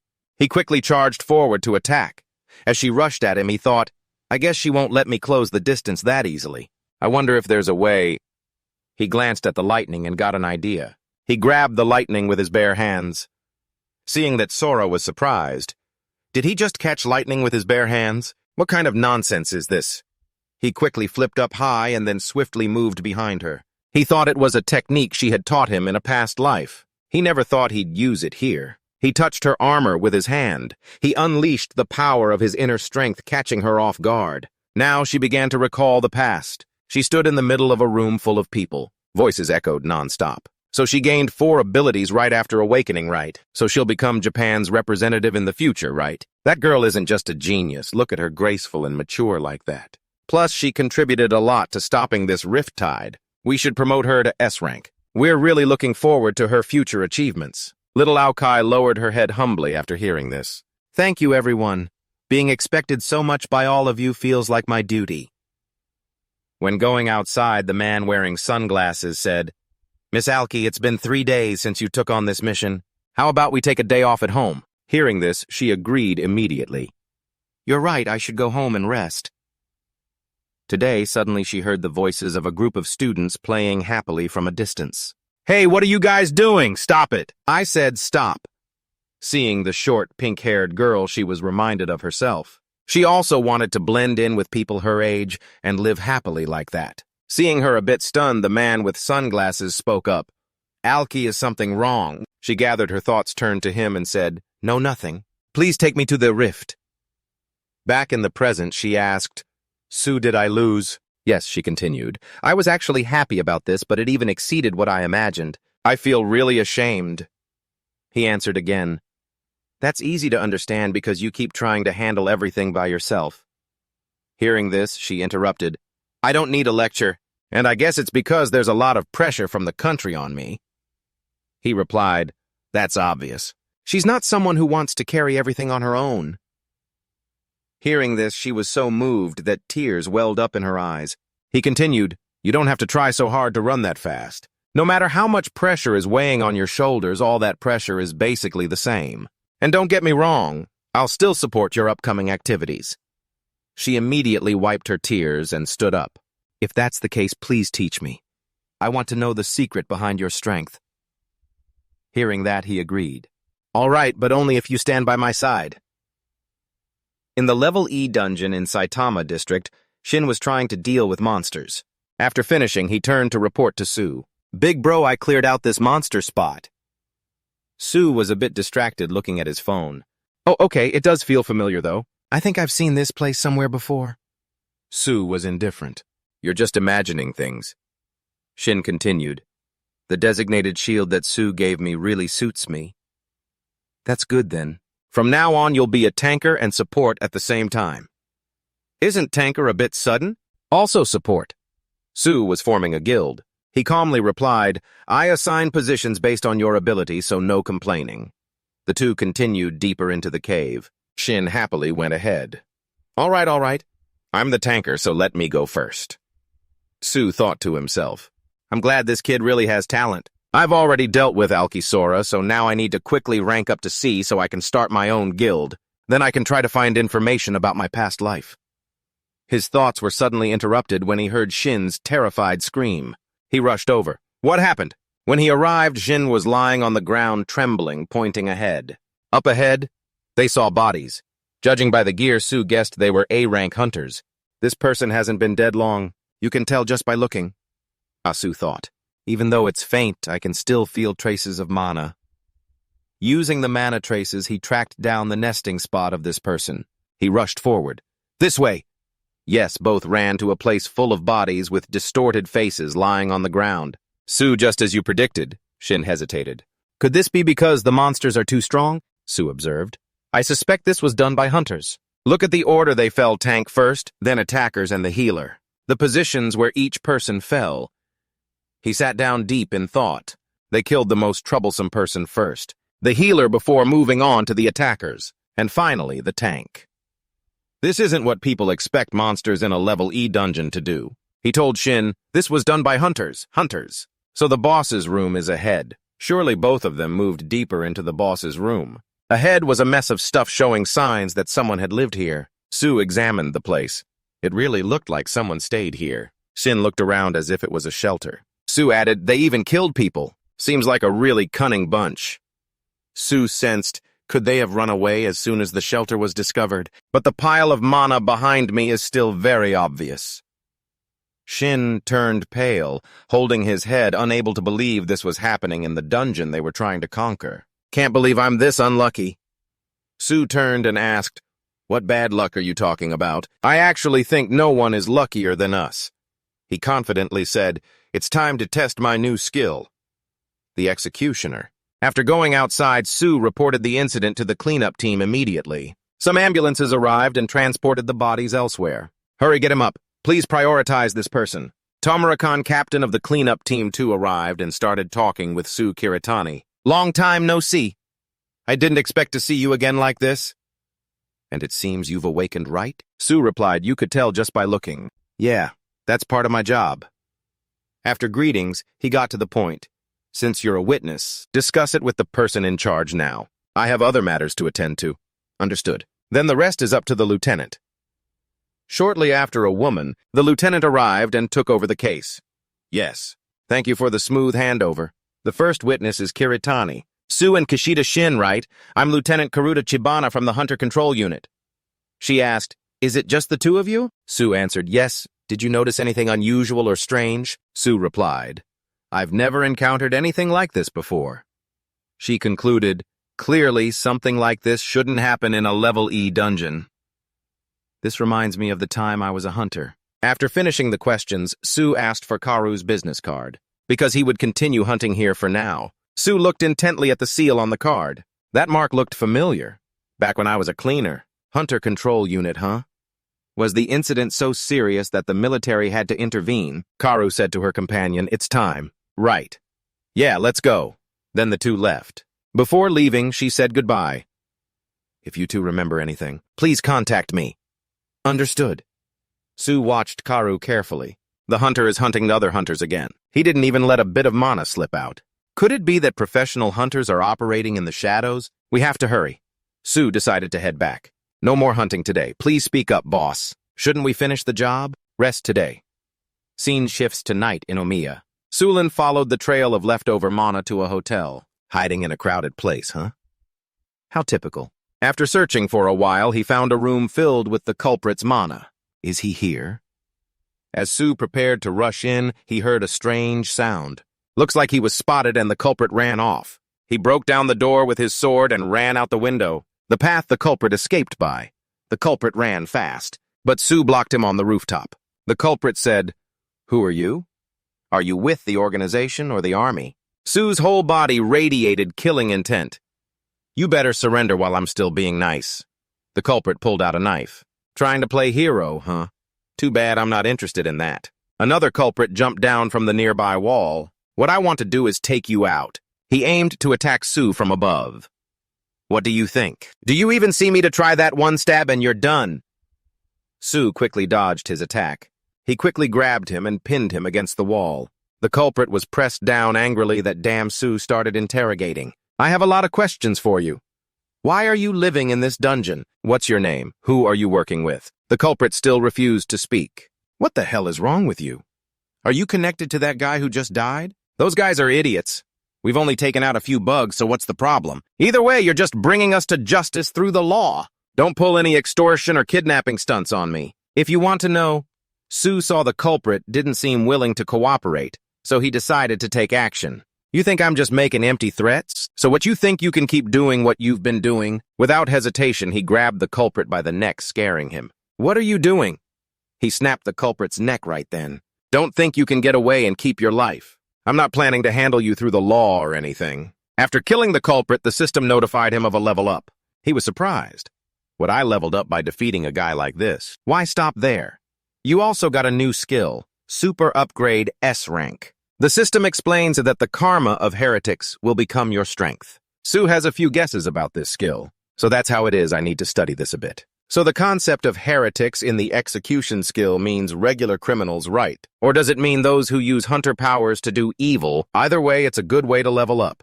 Clearly, the system is helping me eliminate heretics. Just then, the killer's phone rings. Hey, Maki, you bastard, the control unit's caught wind of you. At least pick up the damn phone properly. You damn dog, the big day's coming, don't get caught. Sue holds the phone and listens to everything on the other end, smirking. The person on the other side realizes the killer isn't the one answering and immediately speaks up. Who are you? Sue replies coldly, a newly formed group made up of nobodies. What are you talking about? What conspiracy are you involved in that drags in all these criminals? Sue, the guy on the other end, sounds impatient. If you still value your life, shut the hell up. Sue remains calm. Looks like I guessed right. What's this big day? Can you tell me the guy on the other end is completely furious? You bastard, just wait till I find you. You're dead for sure. Sue gains nothing, so he immediately smashes the killer's phone in half. Bored, he pulls out the business card he received earlier. Control Unit Hunter Lieutenant Tachibana Karu. Maybe I should repay these government officials with this info. A heavy fist slams down on the table. Yushima's subordinate folds his arms and asks, Are you okay, Captain? He slams the table hard. The wooden table creaks, a crack spreads like a mirror of Yushima's boiling anger. They caught Maki. He panics and asks, Don't tell me they traced us. He frowns, thoughtful. I don't know, but it looks like the control unit. Monzai stands with her arms crossed, deep in thought. If Maki's caught, that means the other side is also a hunter. Why would a regular hunter not linked to the government want to take us down? Yushima Ryuji, a rank hunter. The cracks on the table are from Monzai's earlier punch. So we wasted time moving around for nothing. Now it's time to move on to the next phase. I'll go meet that person. Outside the special prison, Tentu, 1,000 stars shining in the sky. Inside the prison, voices can be heard, feeling suffocating. Yes, 2 staff members working inside the prison anxiously. The girl analyzes that's because of the jamming device. Its material limits the hunter's abilities. She goes ahead to observe the male staff follows behind. She continues analyzing hunters ranked A and below lose their powers once imprisoned. S-rank hunters can't use even half their strength. At the cell door, he opens it, asking curiously, Who do you want to see in a place like this? She answers calmly. You know this person, too. He walks behind her, curious. I also know the criminals locked up in places like this. Why is there a hunter sitting on the table? Seeing the 2 staff approach, he bears a creepy grin. She looks down, asking to confirm, So you know him, right? He pushes up his glasses. That's right, I know him very well. Hijikata Yusaku, former hunter warden from the control unit. His hands chained are clasped together as he grins menacingly. Long time no see, Captain Tachibana. You're a lieutenant now, right? She says angrily. Still so talkative after 8 years. He replies, That's a good thing, isn't it? Hunters are getting promoted really fast these days. Tachibana loses patience. You're the one who taught me interrogation techniques, but we'd appreciate it more if you stopped wasting time chatting like this. He waves his hand arrogantly. Looks like you've really grown up now. 2 photos of Yoshima and his subordinates are slammed down on the table. Tachibana sits opposite Hijikata, starts interrogating his former subordinate from the old class. The moves have started. Organized and professional crimes are increasing every day. He's almost always involved. He doubts and replies to Yushima, This guy reminds me of something. I mean the person behind him pulling the strings even though I can't contact the outside. She gets angry, stands up, slams her hands on the table, and declares fiercely, This time I'll make sure you can't move even a step. There won't be a second assassination attempt on the Prime Minister like 8 years ago. He smiles smugly as if he's achieved his goal. Hey, Tachibana, have you ever felt a sense of responsibility? She hesitates slightly, eyes probing. What nonsense are you talking about now? He with long hair and a fierce face. This country now full of incompetent fools draped in the law standing above us. He rages. That's why 8 years ago I decided to take them all down and expose them as a lesson. I am Tachibana. Bitterly, she clenched her teeth. Even so, I do feel some regret about the Sika tea tragedies during that time, honestly. She recalled the moment he strangled her father. After all, your father's was a capable hunter. Hijikata laughed out loud, pointing at the chain tightly locked around his neck.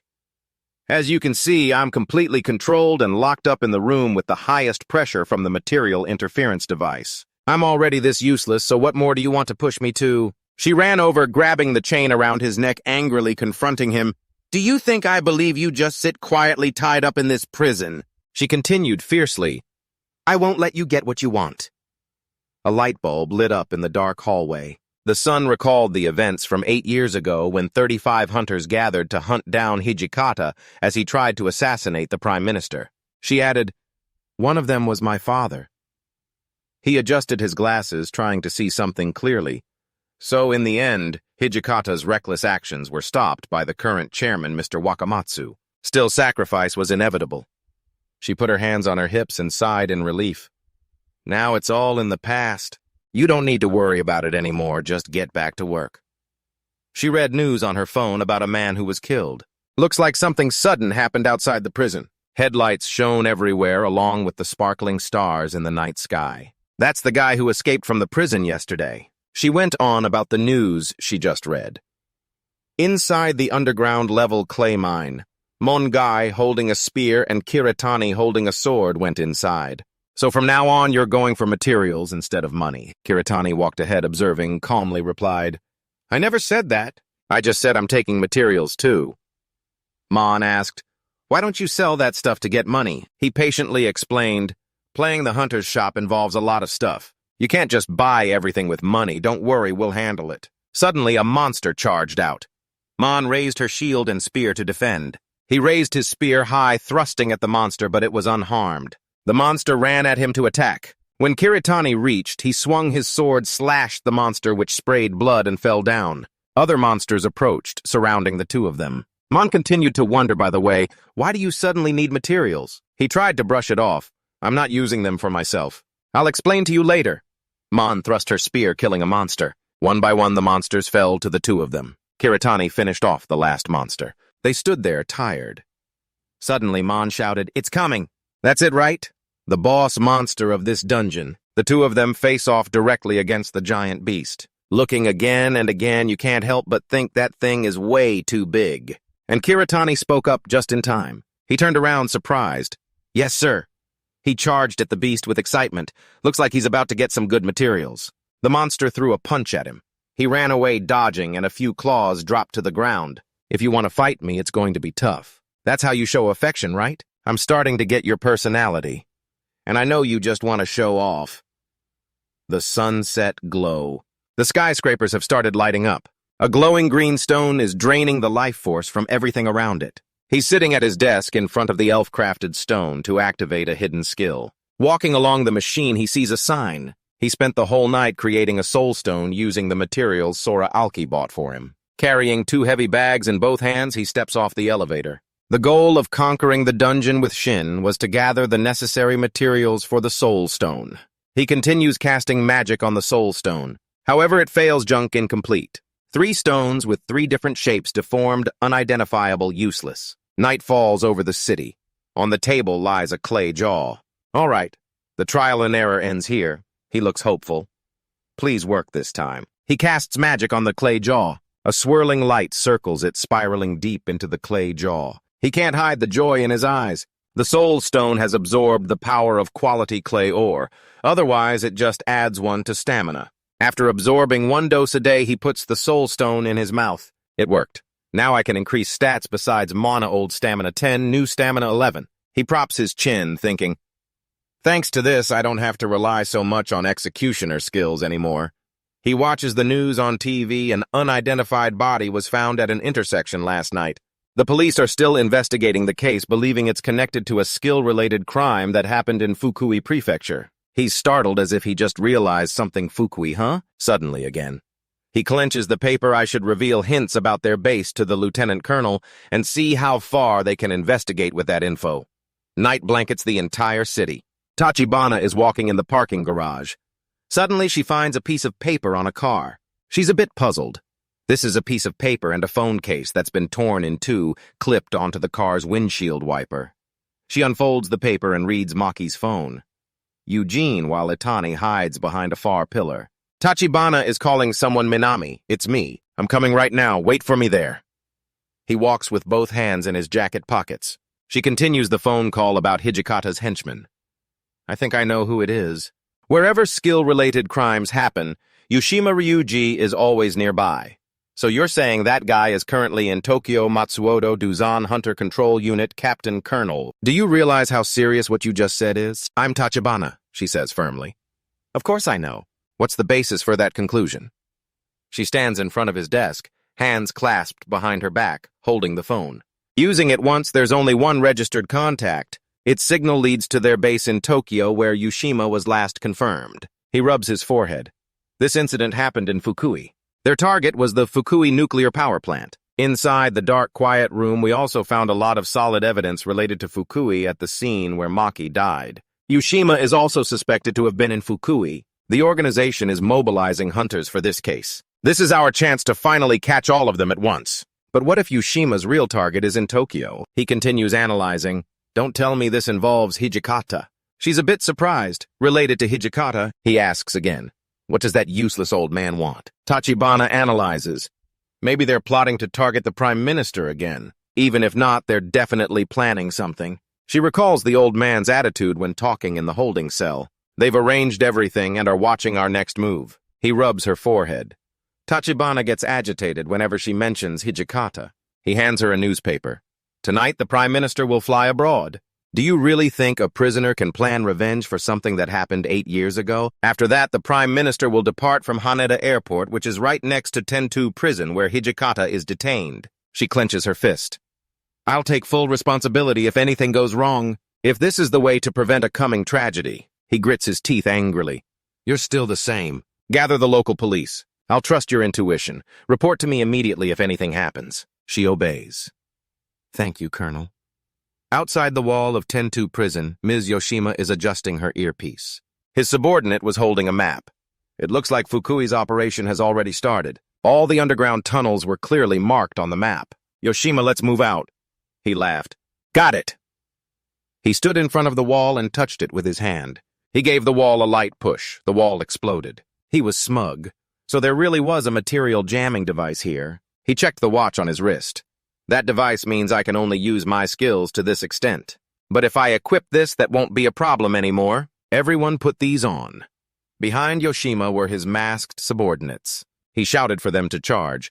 They followed the map in his hand. Yoshima signaled for silence, no noise allowed. His subordinate started using explosive skills again. The other soldiers stayed in the room, continuing their tasks. But Yoshima went outside. The prison guard spotted him. Who are you? How did you get here? He kicked one guard up to the ceiling. With another, he choked him and slammed him to the ground. He urged his subordinates, hurry up! The detention room is right ahead. Inside is a long hallway. 2 guards stood on either side of the detention door. Yoshima signaled to get ready to enter. A subordinate pointed at the door. A hole appeared.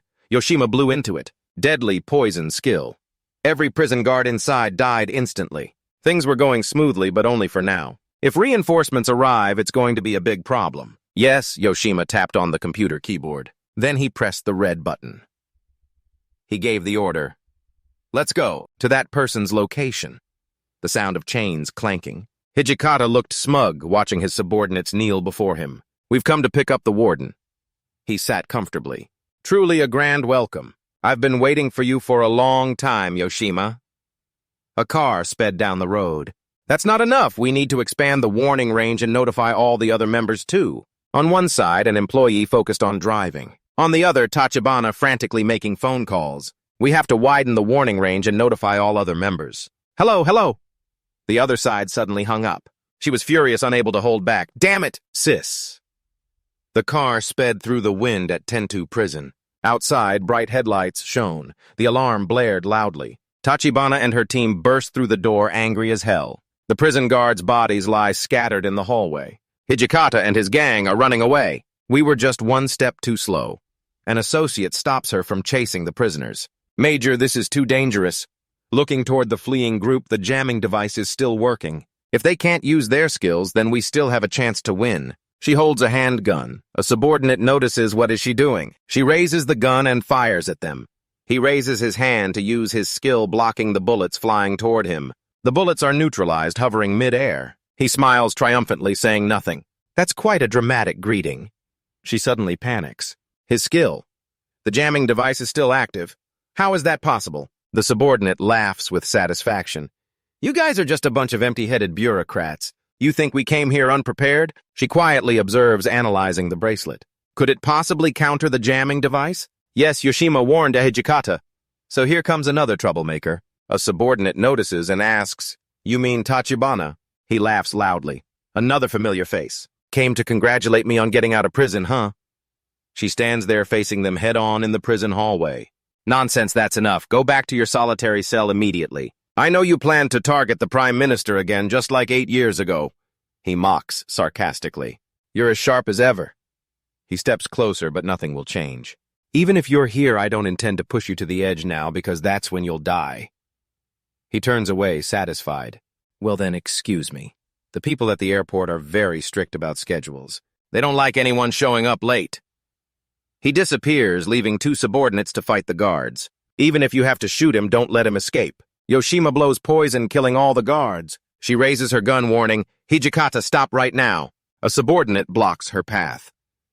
Hey, if you want someone to play with, I'm here. He grabs Tachibana's collar and throws her forward. Tachibana's partner raises his gun.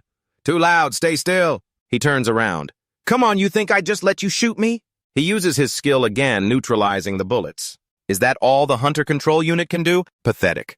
Let me turn you all to dust. He flies toward her, ready to attack. Her partner yells a warning. Suddenly, the major is knocked down. Blood splatters across the floor as he collapses. She panics, someone grabs her shoulder. She turns around and sees Kiritani. So now it's just the 2 of us. She turns back, startled. You're Kiritani, he answers calmly. Long time no see. Hey, the subordinate is still alive, struggling to use his skill. You bastard, you're one of those control unit guys, huh? He stands up with his arm severed. You can still use your skill. That's a different level. I like your courage, but this arm isn't cheap. He ignores him. Lazy good-for-nothings all talk no matter where you go, it's the same. Angry, he charges at Kiritani. What the hell are you laughing at? He jumps up, raises his sword, and slashes. He watches carefully. The enemy has temporarily dropped his mana barrier. The enemy strikes again. He attacks back, such a useless joke. The enemy shows a hint of panic. What are you planning? Kiritani stabs him, blood splattering as he falls. System notification. You have leveled up. You have leveled up. You have leveled up. You have acquired a new skill. Job done, he notices Yoshima standing there. Next up is you, Ms. Yoshima, get ready. How is this possible? You should be affected by the jamming device. How can you move like that? His sword tip is covered in blood. Again, this never ends. Meanwhile, the dark hallway is full of corpses. Of course, because you have to pay for your mistakes. He sneers. Right, he makes a phone call. Wait, I think I've heard this voice somewhere before. I never thought I'd have to rely on such a swordsman. He's angry, gritting his teeth. You're the bastard who took that call. He raises both hands to use his skill. You're the one who killed Maki. I can't let you die in peace. He rests his sword on the shoulder. I didn't expect you to mourn your comrades, quite surprising. Stop talking nonsense, come on. He angrily uses his skill, telling him to shut up. If you dodge aside, avoiding his attack compared to Alcasora's thunderstorm, stopping this guy is a piece of cake for Kiritani. He swings his sword at Yoshima. Green slime splatters all over the prison floor. But each full strike is enough to kill instantly. If I'm wrong, it'll be a big problem. I need to end this fight as soon as possible. He upgrades his mana in the system from 70 to 90. He runs to slash at him. The enemy laughs confidently and keeps spraying poison gas. He blocked the sword, ran close to him, but still dodged one of his strikes. Kiritani gripped the sword's hilt tightly and swung straight at Yoshima. He collapsed, blood covering the floor, the sword dripping with blood. The system announced again impossible. Even though still within the interference device's range, he could move easily without skills, just pure swordsmanship. Tachibana quietly observed, analyzing everything she had witnessed so far. She asked him, "We met before in the Level E dungeon, right? What's your name?" Kiritani looked at Hijitani's 2 subordinates. "This is a restricted area. How did you get in here? More importantly, how did you show up here at just the right time?" He replied, "What are you trying to say to the person you owe a favor? Besides, I don't think you have time to worry about that right now. There's still one more, right? I only glanced at him for a second, but I knew immediately." He stared into empty space, sensing little mana left on him. He's probably the strongest person I've met so far. She broke into a sweat. Somehow everything went exactly as I planned. This reminds me of something. He rested the sword on his shoulder with one hand, the other in his pocket, and asked if she had any useful reinforcements. At Haneda Airport, a terrible explosion occurred. Hijitani walked through flickering flames, guards holding guns. Wondered, "Does anyone know what's going on?" And another answered, "It's an S-rank, at least an S-rank hunter." They hid behind the wall, still watching the private jet that hasn't taken off. Another added, "Contact the organization and request backup immediately. I'll give the signal and everyone open fire at once." He shouted, "Attack!" Guns rattled as they all fired. Hijitani used a skill to nullify the bullets flying toward him. He walked barefoot on the burning embers and bullets. The guards charged at them, aiming their guns at him. These guys never learn, huh? He used a melting skill, shooting out countless fireballs until he died. A plane crashed, burning and breaking into pieces. Guards exploded everywhere. He stood on the pile of fire behind him. A guard was rushing over. He crushed the guard's face. "Surprised someone still survived." He pointed at him. "You're just a kid crawling in the ashes. Who's your warden?" Hijitani dropped the pile in his hand. "I still haven't found the politician. So he used these soldiers as shields and is playing hide-and-seek with me." He stood in the flames, looking toward the plane. "Prison is a boring place, but it's a perfect spot to discover new skills." The system announced his new skills: super-enhanced fire strike, intense mana burst, overlapping flame release, great fireball assault. You have acquired a new skill. Flames engulfed him, the embodiment of fire. He laughed proudly. "This is the real skill for surviving with a warden." He used his ultimate new skill to destroy the plane in front of him. A car was speeding like a missile toward the scene. Inside the car, Tachibana said, "I'll take charge once we arrive. I recognize your abilities, but Hijikata is in a completely different league." Kiritani shrugged, spreading his arms. "You don't have to tell me. I was planning the same from the start." She had him figured out, but his expression said otherwise. She focused on driving. All the key members were in Fukuoka. Now I can't be picky about who I bring along. He's proven his capability. I can only trust him. The car sped down the road. "Finally, I'm going to end this." Kiritani held his sword, witnessing the city being destroyed into rubble. Tachibana ordered, "I'll hold Hijikata back myself. You go rescue the injured." Her partner panicked. Understood. Kiritani silently watched Hijikata Yusaku. He used to be the warden of the Hunter Control Unit in the past. But no matter who he is, he's just a serial killer. Right now, he's the perfect target for my executioner skills. She crossed her arms and reminded, "Kiritani, since this is an emergency, I'm not in the mood to investigate you." Tachibana continued, "I can't guarantee your safety, so protect yourself. No matter how skilled you are, don't do anything reckless." He smiled softly, hearing her continue. "This is a life-or-death battle. Know your limits and be careful." He seriously said, "Thanks for the advice. I'll remember it." A small plane crashed. Hijikata went on a rampage. "I've been waiting for you, Prime Minister Yoshimura." "Hijikata, it's you again." He pointed at him loudly. "I've spent 8 years calming myself, but I've come to one conclusion: I can't stand taking orders from someone like you who has no skills at all." He started walking. Suddenly, he turned to look at Tachibana behind him. "Tachibana, I've warned you many times, yet you still came here." She responded coldly and indifferently. "I wanted to say the same to you, Warden. I told you to stay locked up, but you crossed the line." He walked through the flames. "Time really flies. You've grown up a lot." She angrily said, "Stop talking nonsense and surrender." Hijikata sneered. "Surrender? That's ridiculous," he shouted. "That's complete crap." He charged at the Prime Minister. The Prime Minister panicked and fell backward. Kiritani appeared just in time, standing in front of him. He whispered, "Wait." He raised his hand to catch the Prime Minister's arm. "Thank you. But who are you?" he calmly said. "I don't think I need to introduce myself." "Are you hurt anywhere?" The Prime Minister reassured, "I'm fine." "You should run." Hijikata asked suspiciously, "Who are you?" Kiritani rested his sword on his shoulder, turned to look at him. "I told you I don't need to introduce myself to you." He clenched his fist, ready to use his skill. Then he threw a fireball at him. He lifted the Prime Minister up and ran. "Let's get to a safe place first." "Sorry for the trouble." He chased after them. "You guys think you can escape me?" Tachibana stood in front of him. She extended her iron arms and said sarcastically, "Too bad, Warden. Looks like you've failed 50% of your plan already." He cruelly attacked her wrong. It's 50% success. Once I kill all of you, it's over.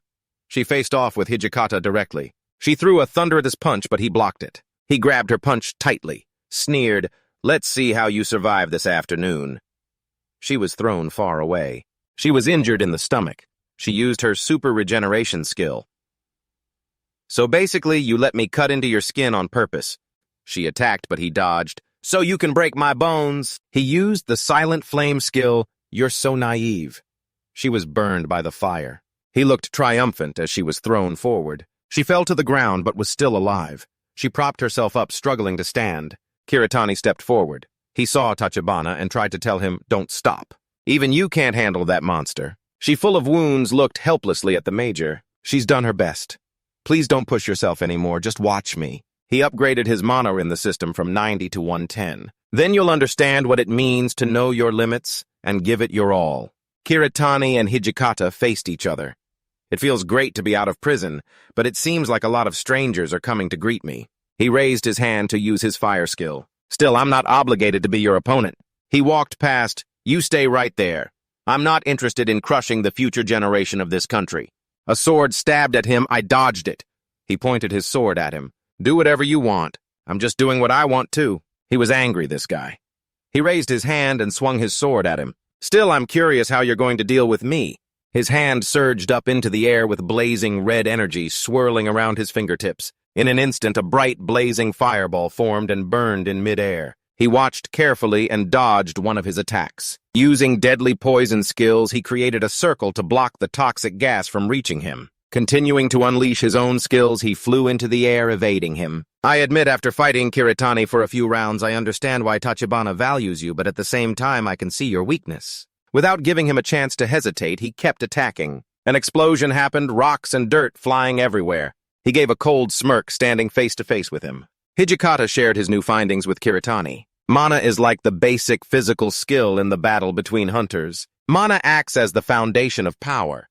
That's also the difference between you and me. He hated that, slinging his sword over his shoulder, panting hard. "I heard you used to be a prison guard, but your lectures were so boring I couldn't even focus." He gave a cold laugh. "She's just a bit older and has more mana than others." "That's all, so why are you bragging about it?" He got angry. "What did you just say?" He kept provoking. "I'm saying if you don't have the will to fight, you might as well go back to your cell." He ran closer. The difference in mana between him and me is painfully obvious. Right now, he's much stronger than me. Kiritani gripped his sword with both hands, raising it to strike down. Knowing this, he deliberately tried to prolong the fight. Kiritani used his super-enhanced skill swinging the sword, but the other guy blocked it. "Are you showing that you're not interested in attacking?" He laughed smugly. "Only when I want to." The two continued fighting, neither gaining the upper hand. He was pushed back. The guy really is persistent. If this keeps up, the battle won't end anytime soon. "You flew up onto the building," he sneered. "Already thinking of running away. Should I try to put some distance between us?" He stood below, watching you.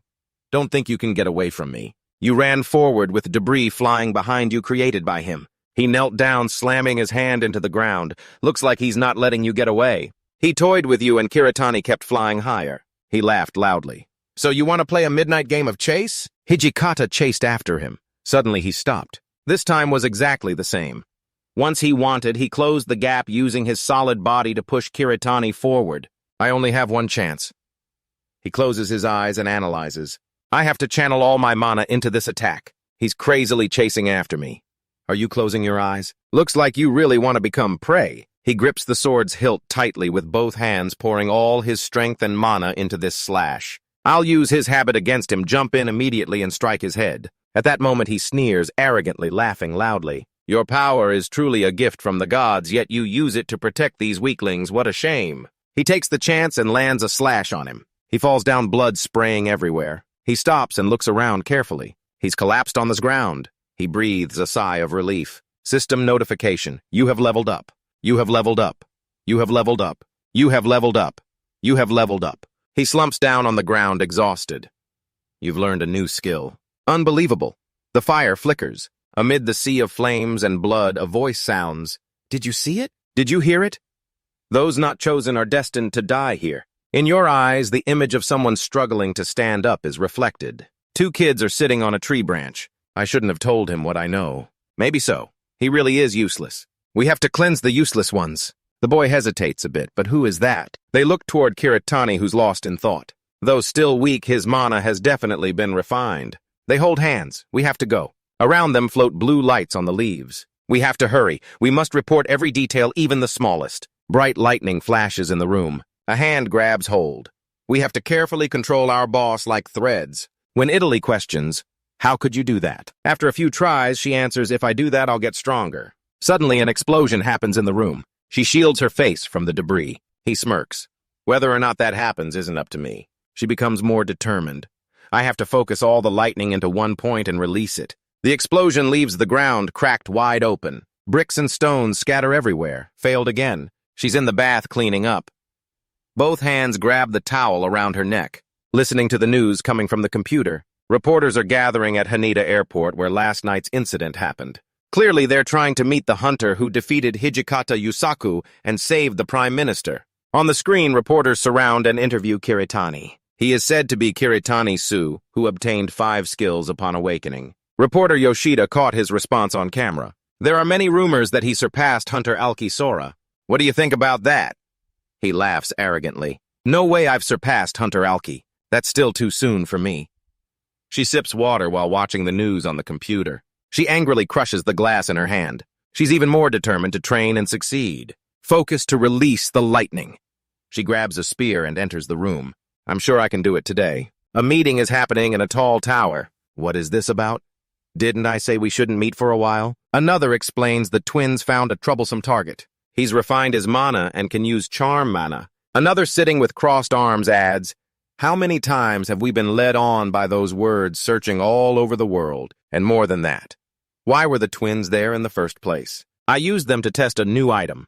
They accidentally discovered him. Enough. The masked hawk says, anyway, I want to try saving him. Someone else cuts in, troublemaker or whatever, he's really annoying. If you're so bothered, handle him yourself. A girl wearing a mask fiddles with her collar. It's been 55 years since then. Humans have gotten better at using mana.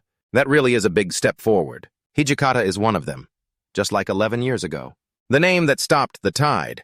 The crack was just a coincidence. Another asks, do you really think so? The black-clad man who's fully covered says loudly, as long as we confirm it, it doesn't matter. He points to himself. I have plenty of time. I'll go check it out. One turns to ask, what changed your mind? Ken shrugs, holding his hands out. The past few years have been too peaceful. What about the swordsman? If what the water twins say is true, it's pointless. He grins slyly. In our world, that's just a test for the lowly. Their limits are crystal clear. Tachibana sat in the cafe looking out at the big TV screen on the building across the street. These days, Kiritani is getting a lot of attention. A rookie who gained 5 skills right at awakening. She held her coffee cup and questioned him. Are you trying to build a public image for yourself? He reached for his coffee on the table and replied, people only see what they want to see. As long as I show up with a good image at first, they'll spin their own stories about me. Then he straightened up and looked at her. Are you okay? You seem really distracted.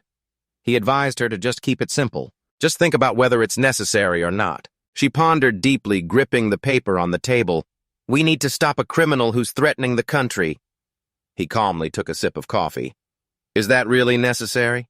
She quickly answered, of course, as a major in the Hunter Control Unit. He asked her casually, is that what you recovered? Tachibana kept questioning him. At first you followed me to find someone connected to Maki, right? Since you gave us all the evidence, we won't pursue this case any further. However, she sat up straight and placed her hands on her knees. We want to invite you to join the Hunter Control Unit. He smiled softly.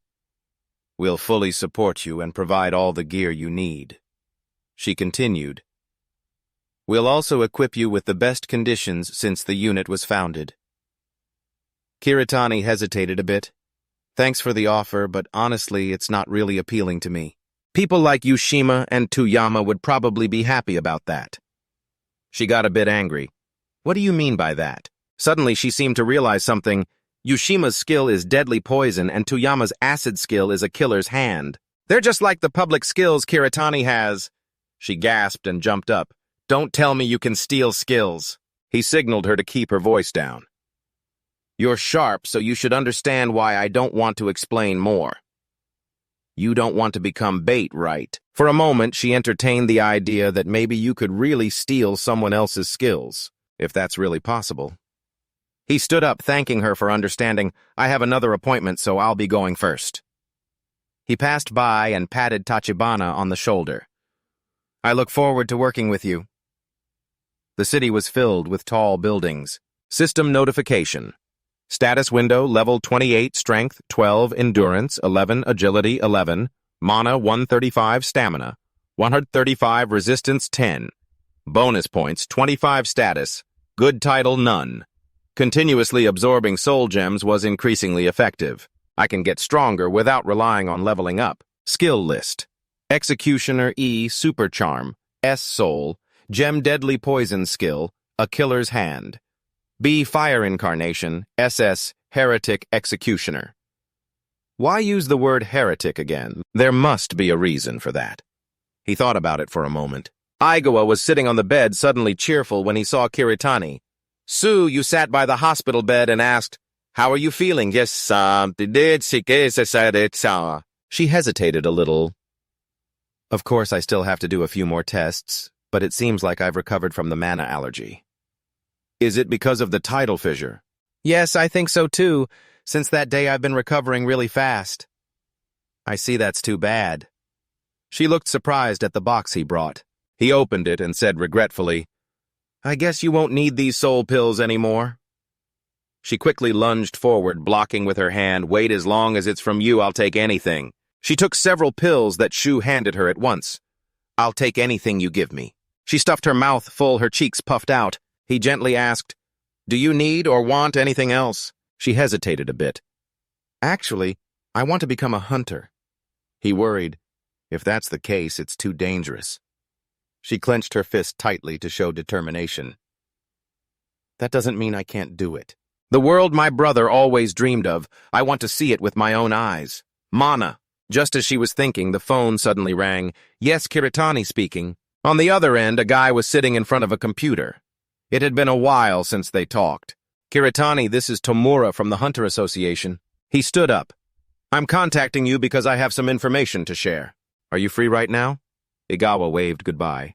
The guy on the other end continued. Kiritani, maybe it's just me imagining it, but I really am free. Turns out regarding the recent incident, our association has decided on something a month from now. What the heck is this? Why is everyone so free at the beginning of the year? News appeared on the phone screen. The first S-rank hunter may soon be born in Japan. Yeah, that only happens if he really defeats Hijikata. That's clearly a staged hero. Hijikata's been locked up in prison for 8 years, right? I heard he's been tied up and couldn't even move. I probably shouldn't say this, but the chairman of the association is A-rank, and he's the one who put him in jail, right? This guy's just taking advantage. I guess he should be S-rank, huh? If it's all just a power struggle, it's totally disappointing. The young man reading the news was shocked. Don't you feel angry hearing people talk like that about you? Kiritani glanced at his phone calmly. I think it's better that you're still C-rank, even though I've trained you properly. I'm starting to feel like I still charge too little for your lessons. He had a reasonable look. That's just because you're looking at it from your own perspective. Your promotion rate is pretty fast compared to a normal hunter. No hunter can develop that quickly in just a few days. Kiritani kept looking at his phone, ignoring him. Don't compare yourself to others. If you feel complacent after comparing yourself, you'll never grow. But yeah, it's good. Try telling me what you want to say next. He shook his head. But I'm wondering what the association wants from you. Wondering you'll find out when you go. At the association, a staff member greeted him. Kiritani, long time no see. He responded coldly. I didn't think you'd come all the way down here to see me. The staff smiled warmly. We thought it best to send someone who knows you to ask you first. Well then, let's go. A man stood by the window with his hands behind his back, silently watching everything. Let's go now. A hand reached for a coffee cup on the table. I apologize for making you travel so far here. He introduced himself. I am Wakamatsu Kenzo, chairman of the Hunter Association Japan branch. He greeted back. I'm Kiritani, your last student. The man said, I'm Kishida Shin. He laughed. Jin, you seem to have improved a lot in a short time, huh? Toru would be very proud if he were still alive. He scratched his head awkwardly. How have you been? He handed the tablet toward the two. I'd be very happy to chat with your friend's grandson. But since I've invited the most famous rookie in town here, I can't do that. Kiritani studied something on the tablet. This is about my rank, right? Yes. We promoted you to A rank earlier than I expected, didn't we? He lowered his face and sipped coffee. There are many opinions in the association that you still lack experience. Anyway, such a rapid promotion is unprecedented. Even Aoki Sora took a whole year to reach A rank. He bargained. I think I deserve S rank. Of course I'm ready to prove my claim. Wakamatsu scratched his chin and thought for a moment. It seems you're not satisfied with this rank yet. This position is only for those who have proven themselves. A position for those who show they're worthy of it. So I want to make you an offer. He asked, surprised, an offer? The man continued explaining.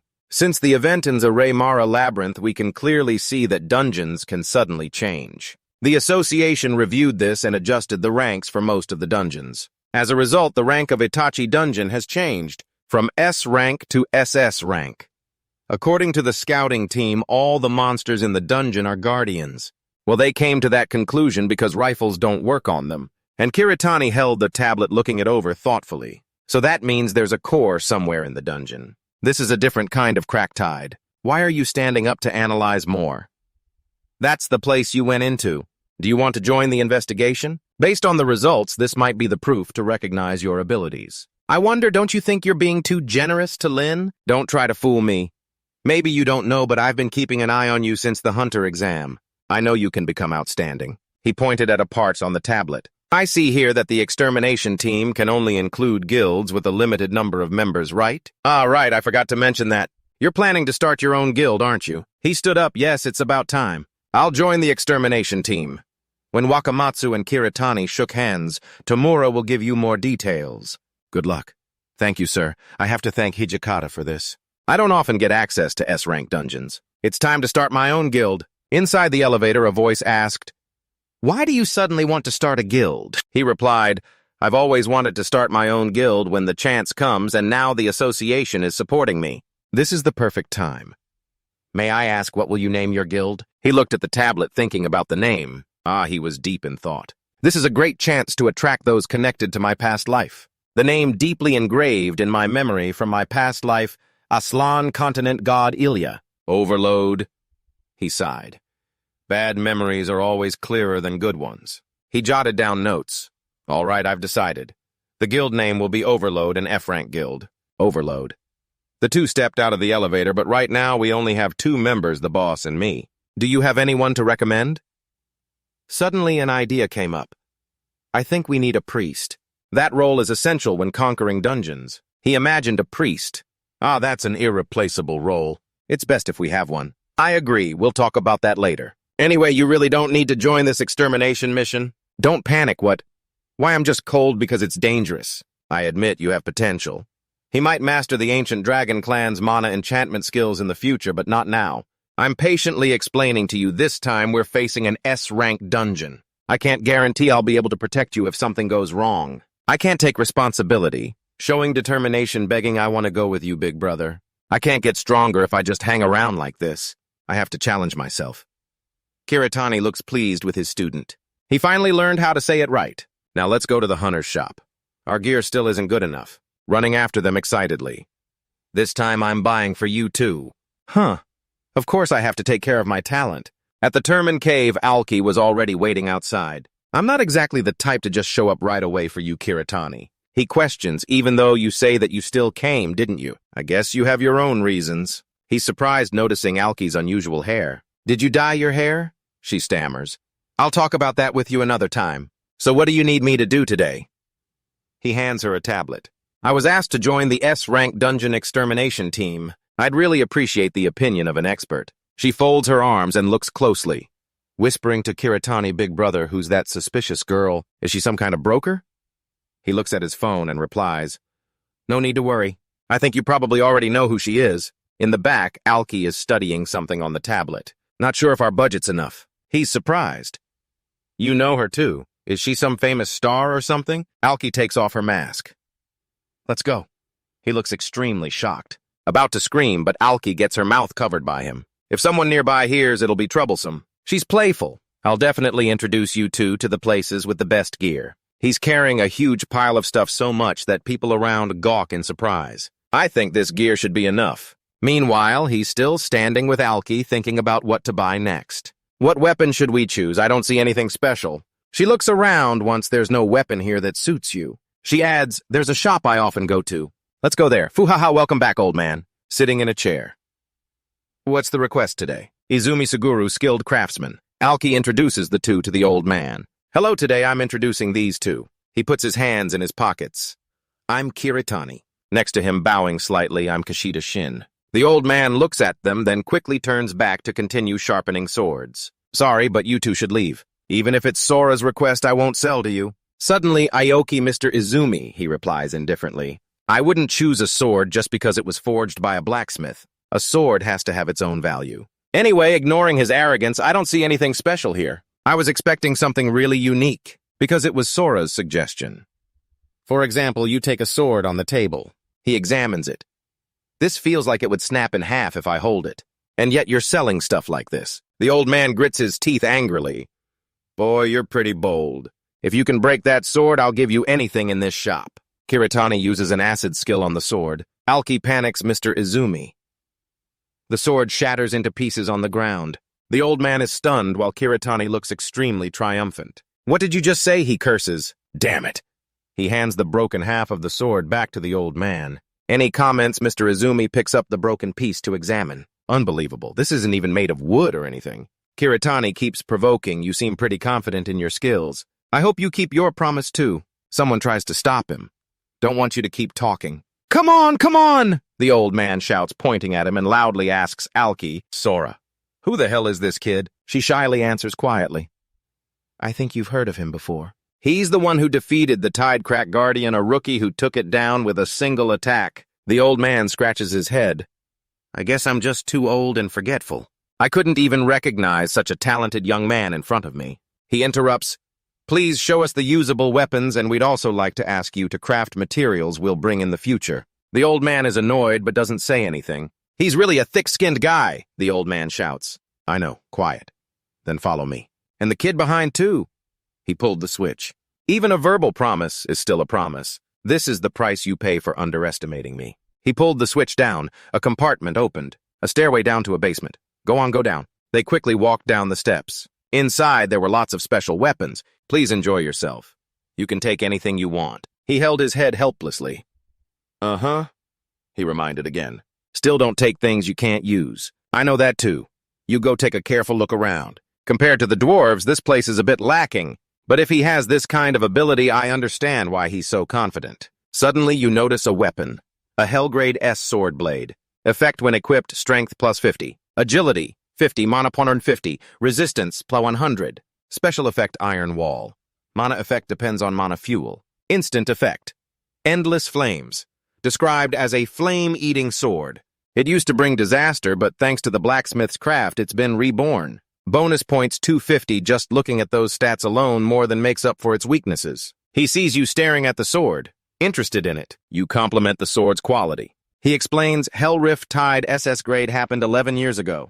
This is a high-grade item made from materials of that guardian. Even overseas, it's very rare. It's like a wild horse, just like its appearance. It burns anything that comes near it.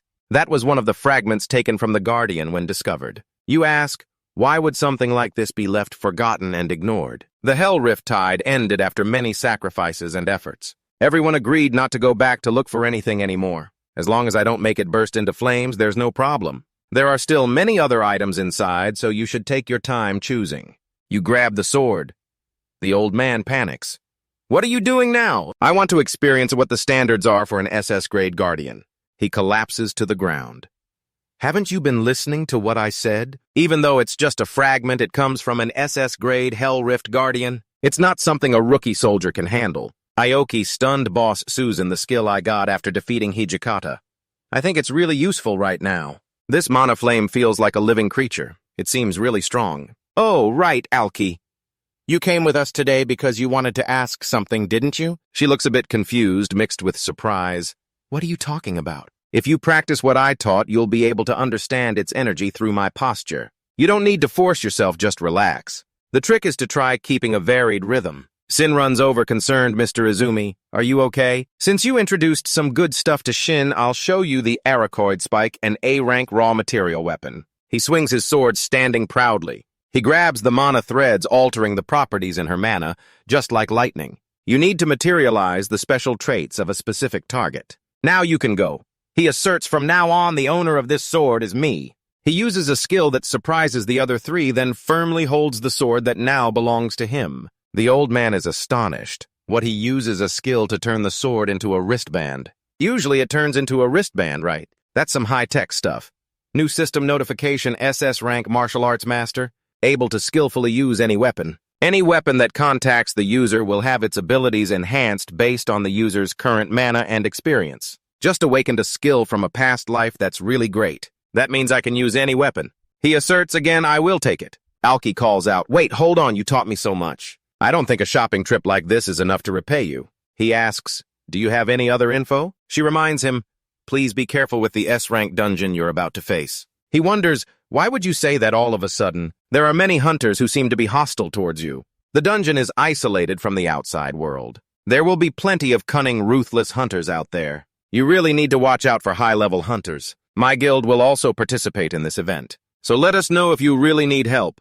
He closes his eyes casually, replies, I can handle it myself. That's right, for someone who can defeat Hijikata alone like you, I've already crossed the line. All right, then see you in Ichi in a few days. The Cradle of Magnus, the S-rank dungeon in Ichi province. He throws his backpack on the ground, heyo, as expected. S-rank dungeons still really stress me out mentally. Kiritani warns that as long as you stick close to me, you'll be fine. Still, the atmosphere here feels a bit strange even for professional hunters. They're probably just getting hyped up by these newly set up S-rank dungeons. Mon listens to him quietly.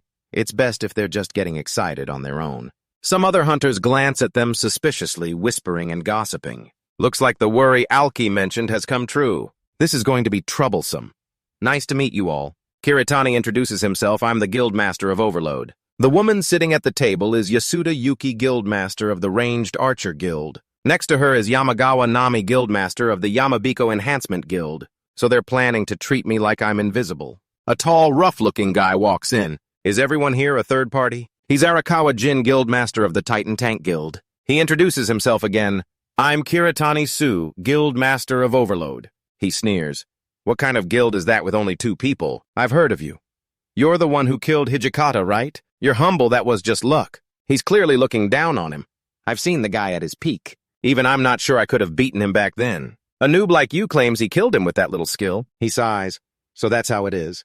If you don't believe me, go see for yourself. He keeps trying to convince the other hunters. Looks like you guys don't really believe in my abilities. You think just because you can't do it, no one else can. That's just hopeless. Jin slams the table angrily.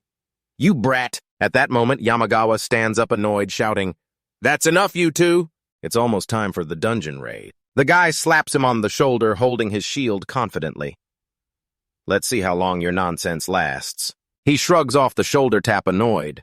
At the dungeon entrance, all monsters in Magnus's cradle are considered guardians. The reason isn't confirmed yet, but it's not hard to guess. Deep inside the dungeon, there's a core. Outside the dungeon, hunters remain on alert, ready to respond if anything happens. After all, no one knows when a rift tide connecting to the outside world will appear again. I'm Uhara Junosuke, the head of the Calamity Guild and the commanding officer of this dungeon extermination team. This dungeon is completely different from the usual ones. This time, the extermination team will focus on stopping the danger first. I hope all guilds will conquer the areas we've chosen. Good luck, I'm excited finally getting to face an S-rank dungeon. One by one, everyone steps into the dungeon. A blast. Tie its ears back. Jin. Hit it with a killing blow so the bigger guys don't have to take the hits. I'll handle the smaller ones. Aim for their legs. They use a skill where the front and back rows switch places. The monsters are taken down one by one, scattered into pieces. Move as soon as everyone has completely finished them off. Got it. He's silently watching everyone. I don't have a chance to move in. Is he purposely keeping me out of range? Jin's smirking, trying to make things hard for me. In a life-or-death situation like this, that's just narrow-minded. Jin follows nervously. Boss, do you think I'll be okay? He reassures her, no need to worry. Actually, this level is perfect for you. Another monster appears in front of the two of them. Soon they won't even try to run anymore. This is Jin somewhere else. Excited.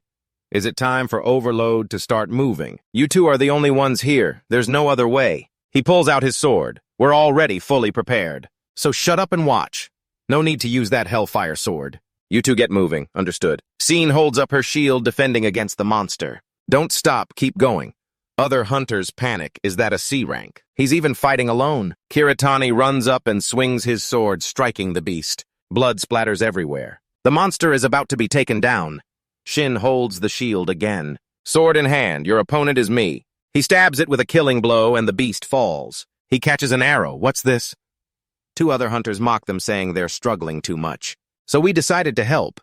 Is there something wrong with one hand? He crushes the arrow. At this level, no one needs help. Don't you guys know any manners? The subordinate on the other side gets angry and tries to attack him, but is stopped by their leader. He smirks sarcastically. That's right. You guys better take care of your own lives. At least you should be aware of that. Then another monster appeared right behind him. He swung his sword in one strike, slicing its body in half, blood splattered everywhere. The other hunters were terrified, unable to believe it. He looked at them with half an eye. Quality matters more than quantity. But maybe those who live in packs wouldn't understand that. Jin was so angry he coughed up blood, but what could he do? The pink-haired girl sneered. That guy is a rookie with high expectations, which is why he's so cocky. Hurry up, finish the damage and keep moving. He sensed something. He'd been feeling a strange presence for a while now. From above, he shouted, "Come down here quickly!" A snake-like monster appeared, shocking and terrifying the other hunters. Its eyes blazed red as its body coiled around a pillar. It attacked the hunters. Kiritani blocked one strike with his sword. Don't worry, boss. A deep red whirlpool appeared. Crazy, we've cornered it. The monster screamed wildly in the chaos. The Magnus effect is when a spinning object in air or liquid creates pressure differences, causing a change in its movement direction. The Magnus dungeon, named after this monster's attack characteristic, is its birthplace. Everyone tried to resist the monster's assault. One man shouted, "Damn it, if we're not careful, we're all dead." Christiana Sue wondered, is this why the previous crusade was interrupted? He calmly blocked the monster's attack. He gripped his sword tightly.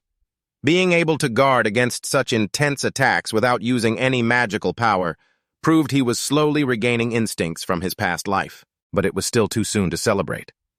He warned Kisida Shin, "Hey Shin, this is dangerous, so step aside." He shouted back, "Got it," then decisively slashed the monster. "I'll take it down before it causes any more damage." He landed lightly. The monster behind him screamed in pain. Suddenly, a voice surprised him. "Well, thanks for handling that nuisance." Arakawa Jin pressed his weapon against Kisida Shin. Shin was stunned. The boss sneered, "Stop messing around with nonsense, kid." Christian Sue sighed.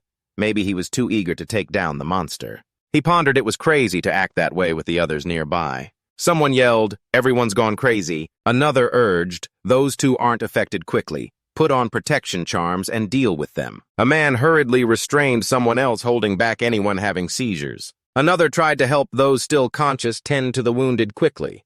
Christian Sue thought deeply. Everyone had already been caught in the attack's influence. Could the side effect of that bullet causing psychological attack be the real scheme? He questioned if that was the plan from the start. Arakawa Jin grinned slyly. Maybe no one ever imagined someone like J. Mara showing up here. "Well, thanks to you, everything's easier. I just need to say I was affected by the bullet." He threatened enlightenment, huh? "You dare mock me, then prepare to face the consequences. Now put down all your weapons." He pressed his weapon closer to Kisida Shin's neck. He warned, "Or I'll chop off your teammate's head." A sudden psychological attack. A battle where you can't tell who's friend or foe. Christian Sue thought maybe he would be forgiven. But he missed one thing. That reason could also be used against him. He calmly responded, "You mean you think you can handle me in this situation?" Arakawa Jin laughed. "Am I wrong?" Christian Sue darkly. "That's right. You miscalculated from the start. You're not the only one who can go crazy." He whispered to Kisida Shin, bending down. Shin bent down as a strange object flew past. Arakawa Jin looked at Christian Sue with a puzzled smile. He gripped his sword tightly. The sound of leveling up rang out. He thought to himself, my current mana is 135. With a fully martial sword like this, it's already 4 times stronger than a B-rank item, even if it's just an iron sword. But Arakawa, you've let your guard down, even if your initial winning percentage wasn't in your favor. Kisida Shin looked at the bodies on the ground. "Boss, what do we do now?" Christian Sue slowly approached the bodies and decisively stabbed his weapon into a leg. He calmly said maybe avoiding the bullet led to this psychological attack. The madness state of an S-rank hunter is truly terrifying. What do you all think? Yasuda Yuki was too scared to speak. Christian Su was serious. Yeah. Yasuda Yuki stammered. Looks like the monster has taken control of him. Yamagawa Nami agreed. Yeah, I think so too. Suddenly, Christian Su sighed in relief. Late at night in Alcasora's private tent, Alcasora sat silently inside the tent. Suddenly, she sensed a strange scent. She hurriedly walked out. It was him again, and Christian Su looked at her thoughtfully. You were hoping it was me, weren't you? She admitted calmly, yes. You're the only one who makes everyone feel strangely tense. Alcasora asked, So what do you want? Did any hunters mess with you? He answered calmly, I've already taken care of that. More importantly, I want to hear about your plan after this. Aoki Sora questioned, Shouldn't you have asked if I was okay first? He replied, I could tell just by looking at you. Right. Besides, as long as you're fine, the first team can come back. She sighed. The first team isn't much different from the third. She continued, So I'll cooperate with the top hunters who are capable, no matter which guild they belong to. There aren't many guilds that can climb to the second floor, right? Christian Su hesitated. Maybe they're rearranging positions. He pondered, the top hunters all know each other's identities and abilities. I guess that means the limits of the extermination team have been set. Yes, he answered. If so, propose something to me when the time comes. I really want to get to the second floor. Alcasora wondered, That stubbornness of yours really can't be missed, huh?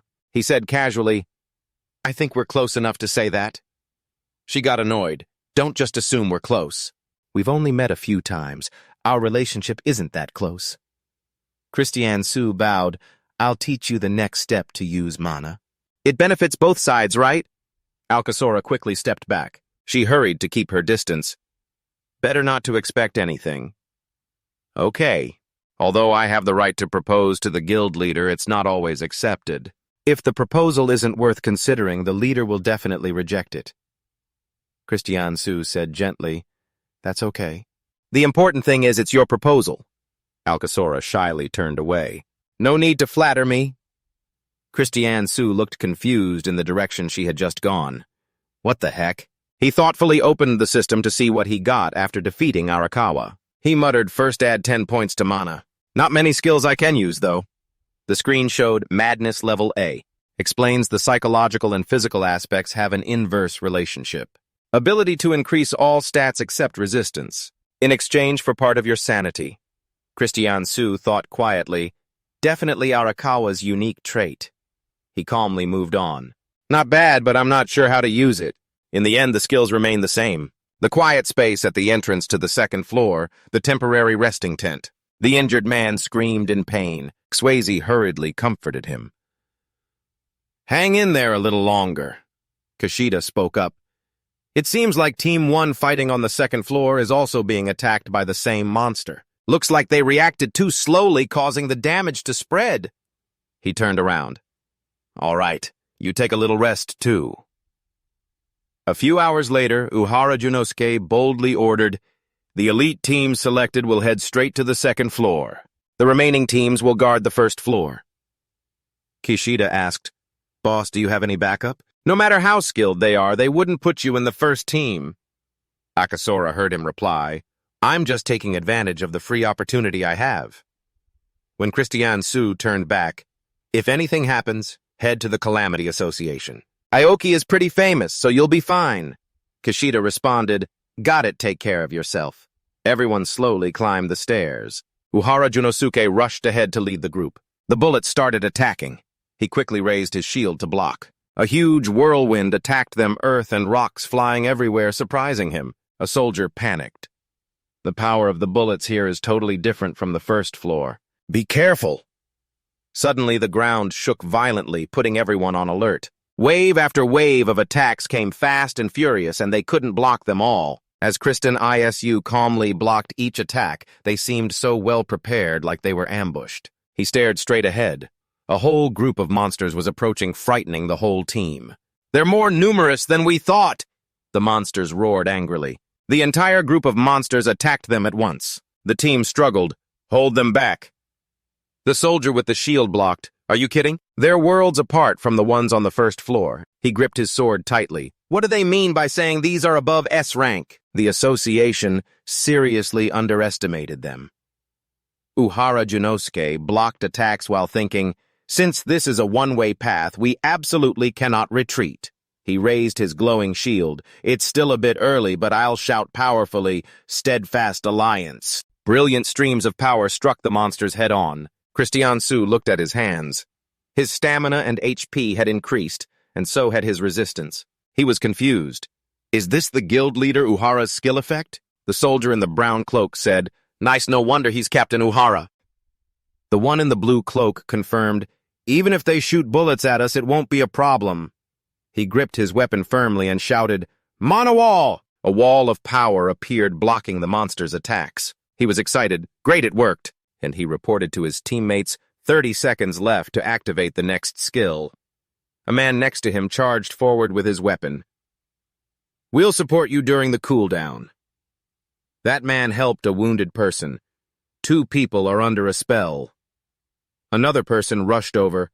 We'll treat them right here. When Christian Su looked at the scene before him, it turned out that these high-level hunters had perfect communication skills and team spirit. The monster behind him roared fiercely. He decisively sliced it in half. He was attacking while thinking to himself because their ranged attacks were all being countered. It seemed they had changed tactics. Well, it looks like it's time to have a little fun with them. He calmly took down another monster. He faced another roaring monster. He soared up to attack it, the light from his sword shining brightly. The skill notification, Deadly Poison, Deadly Death, appeared. The green light from the sword spread all over its body. The attacked monster screamed in pain. They were being crushed by him. The screen displayed the skill, Death's Hand B. He touched the monster and immediately the poison spread throughout its body. A soldier stammered, "Are you kidding me?" The guy in front was surprised. I thought he was only here because of his connection to Ms. Alki. They watched Christian Su continue to handle the monsters alone. Is he really going to take out all these monsters? This is no longer just a matter of ability. Monsters kept falling. A voice shouted, "We'll move up to the 3rd floor after we clean this up." Akasora approached Christian Su from behind. It seems you've proven my proposal to the association, right, haven't you? He replied, "Consider it payment for the free entry." She hesitated to look at him. Uhara Junosuke suddenly spoke from behind her. "Christian Su, right? He's definitely the one you recommended," she quickly replied. "Ah, yes." Akasora assessed the area of the 2nd floor. "It seems much smaller than the 1st floor." Uhara Junosuke agreed. "Yes, this place looks like a pyramid. The higher you go, the narrower it gets." As Akasora speculated, "We might complete the expedition faster than expected," he said sternly. "Don't let your guard down. The narrower the passage, the easier it is to have traps just like this 2nd floor." Suddenly, a noise startled everyone. Christian Su quietly observed the situation. A soldier panicked. "What is that?" Another guy, frightened, said, "What's happening?" The rumbling echoed. Everyone shouted, "This is the start of the tide!" A crack. "Stop what you're doing and move up to the 3rd floor." Everyone hurried to move. Christian Su remained still. Akasora turned back. "Susan, stay calm, I'll catch up." He crouched down by a monster's corpse. He grumbled, "Hurry up, I'm starting to lose my patience." A mysterious figure was surprised. "What? Did you recognize me?" The guy chuckled. "You really have a keen eye." "Hello, Christian Su." Questioning, "Who are you? Have you been following us since we went up to the 2nd floor?" The guy replied, "Oh, so it's you. You caught my scent right from the start, huh?" The mysterious figure clapped his hands. "Wow, you really opened my eyes. At first I didn't realize, but you seem to know how to use enchanting mana." As Christian Su stared at him, he was using enchanting mana that was different from Shin's. He seemed to be much more skilled. The head honcho mocked, "However, you're still far from achieving perfection. And the reason isn't that your level is low, right? Hung seems hard to explain indeed. I'm curious who taught you that." His face turned dangerous. "Do you really think I would tell you the answer?" The head honcho laughed wickedly. "Then there's no other way." Waves of power surged toward Christian Su. He thought, this overwhelming mana shockwave far surpasses the level of Hijikata and Alki. The mysterious boss was excited. "Good thing you aren't going down without a fight. Otherwise, it wouldn't be interesting anymore." Christian Su gripped his sword. "So what do you think is interesting?" The mysterious figure unleashed another wave of power. Good question. Like this, for example, a fierce stream of power shot toward him, causing debris to fly everywhere. The gloomy head honcho continued his attack. Enchanting mana belongs to us. We will not allow anyone else to take it. Christian Sue wondered, did you eliminate others like this too? The head honcho laughed sinisterly. Think whatever you want. Either way, your life ends here. He grinned wickedly. What a pity meeting me means your luck has run out. Christian was stunned by the scene before him. Wings formed from mana fairy wings. He looked at the wings behind the mysterious figure. These were all skills characteristic of the fairy and long-ear tribes. This further confirmed his connection to his past life. As Christian Sue clenched his fists, he finally had a clue about his previous life. He couldn't let him escape. He gripped his sword tightly, ready to attack. The mysterious figure also made a move looking dangerous. That's not going to help you. He gently flew up the surrounding area, was violently destroyed by him. As Christian Sue lunged toward the mysterious figure, he laughed sinisterly. A mediocre guy who only knows how to swing a sword like you will never reach me. The debris around flew wildly. The head honcho ascended. Come on, try harder. If this is all you can do, then you're really boring. Oh, right, you're the type who only acts when provoked. He continued attacking toward him. He observed the way he attacked. He understood his attack pattern. Now let's end this. He lightly dodged the attacks. The Frenzy skill activated the notification system continuously stated, Frenzy skill, mana 145, Hell Sword, mana 150, Frenzy 50, total mana 345. He was determined to strike at the mysterious figure. He cursed angrily, quickly dodging Christian Sue's sword strike. Christian Sue looked at the mysterious figure with interest. The explosive bomb and wings are a combination of siesta from the long-ear tribe and tail fur from the fairy tribe, right? Impressive indeed. The head honcho, furious, launched continuous attacks. Stop laughing, you bastard! He quickly stepped back, dodging his onslaught. He raised both hands to harness power. At least you have some flashy skills to counter me. He unleashed a terrifying wave of power toward him. He stared at that wave of power. I guess I need to think of a way to counter this attack. He recalled that all 8 tribes had their own unique ways of using enchanting mana.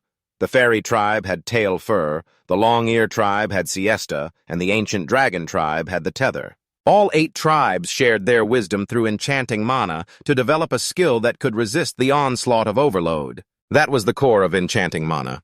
He tightened his grip on the sword. Earlier, he couldn't use the powers from his past life in this world, but with the powers he just regained, he could revive it. He shouted, "Expand!" He forcefully plunged the sword into the ground, creating a new wave of power.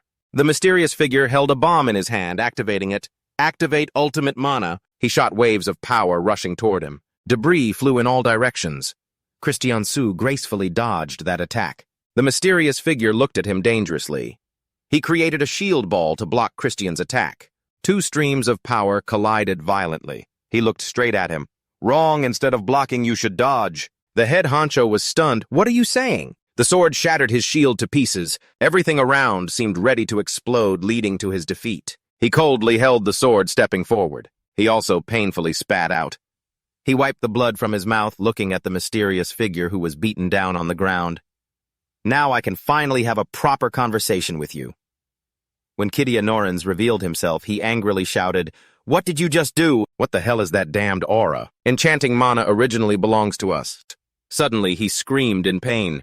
Christian Sue decisively finished him off. Shut up, I'm the one asking questions, he said coldly. The guy cursed him angrily. He raised the sword. If you want to die in pain, I don't mind getting my hands dirty. He hesitated. Inamoto Gaku. Without waiting, he said, I am Kid Norins. Christy Sue thought to himself that he had never heard this name in his past life. Should he continue?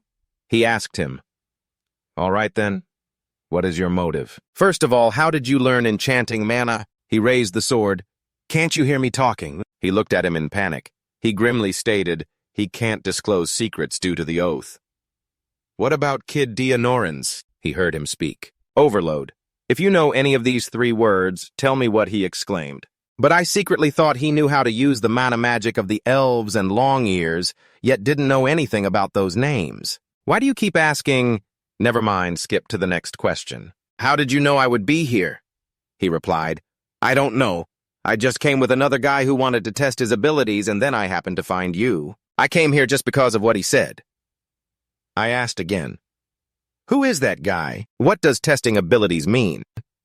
Suddenly he fell silent. Christine Sue gritted her teeth, feeling choked. I slowly pointed the sword at him.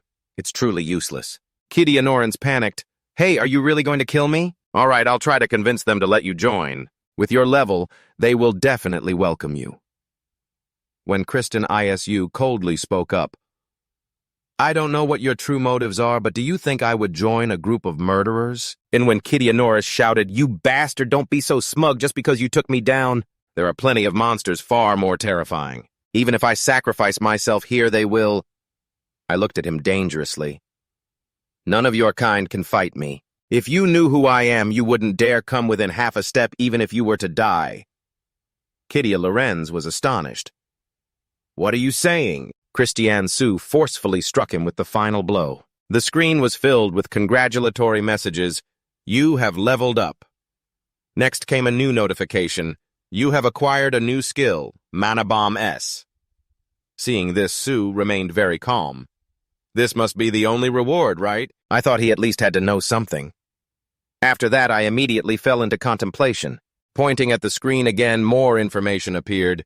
Skill information has been updated, Executioner X. The 3 characters just appeared. A thought suddenly popped up. The highest rank in the association is SSS. If the skill rank exceeds that level, it probably won't be displayed anymore, right? Sue was still very contemplative. He gently supported his sharp chin. The updated skill information means it has been at level X as soon as I achieved it. This could be related to my past life. His eyes showed no sign of wavering. In the air, countless red shards suddenly appeared. Cutting to another place. Shin showed a panicked expression. Call out to Big Brother if the alarm goes off on the first floor. It means the tide of the rift is coming. But Sue remained very calm. Stay calm, everyone. Where is Alki? Immediately, Shin quickly answered, Sister Alki is... Just as he finished that sentence, a terrifying disturbance appeared again in the distance ahead. Looking at Sue, I thought, it seems the boss monster of the 3rd level has escaped the tide of the rift. In another development, numerous large monsters were aggressively advancing, causing everyone to constantly prepare. They're coming! Everyone get into position! Over here, Sue didn't turn around to look at the other person, but ordered, Please, you handle those monsters yourself. The guild is here to support us. That's enough. The other person, curious, asked, What about you?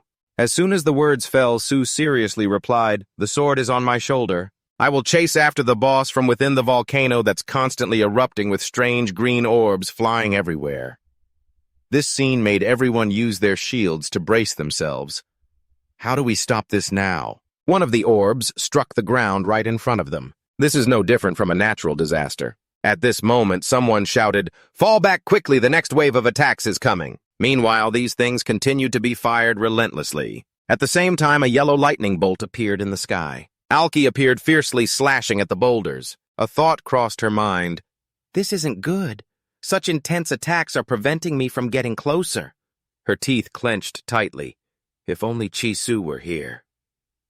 Immediately, Sue right behind her spoke up. Things don't seem to be going well, do they? Hearing this, Alki couldn't help but turn around and call, Sue, thank God, are you okay? Quickly jumping down beside her, he asked, Let's talk later. What's the situation now? As the words ended, Alki quickly responded, glancing into the dungeon. Inside, looking at the enormous thing in front of them, she continued, It isn't moving at all, just staying there, but it's attacking relentlessly, making it impossible for us to get close. After that, they quickly dodged the attack and began to talk more. First was Sue implying that all we need to do is eliminate that thing. Next was Alki's loud voice. It's not as simple as you think. No one but me has been able to deal damage to it. After hearing this, Sue's gaze immediately became more serious. Then it's enough for just the 2 of us to be here. Alki widened her eyes and asked, Do you have a plan? So Sue swung his sword, surrounded by blazing golden flames, replied, What I mean is a simple thought. Just cut down everything that can be cut.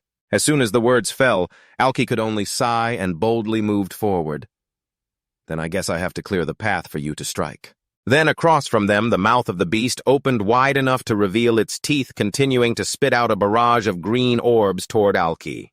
She immediately activated her sharp drill. Alki charged into them on her way, her fighting stance incredibly valiant. Finally, she managed to deal with all of them. After that, Alki began to measure the distance between them, about 50 millis. While stabbing her weapon into the ground, she continued.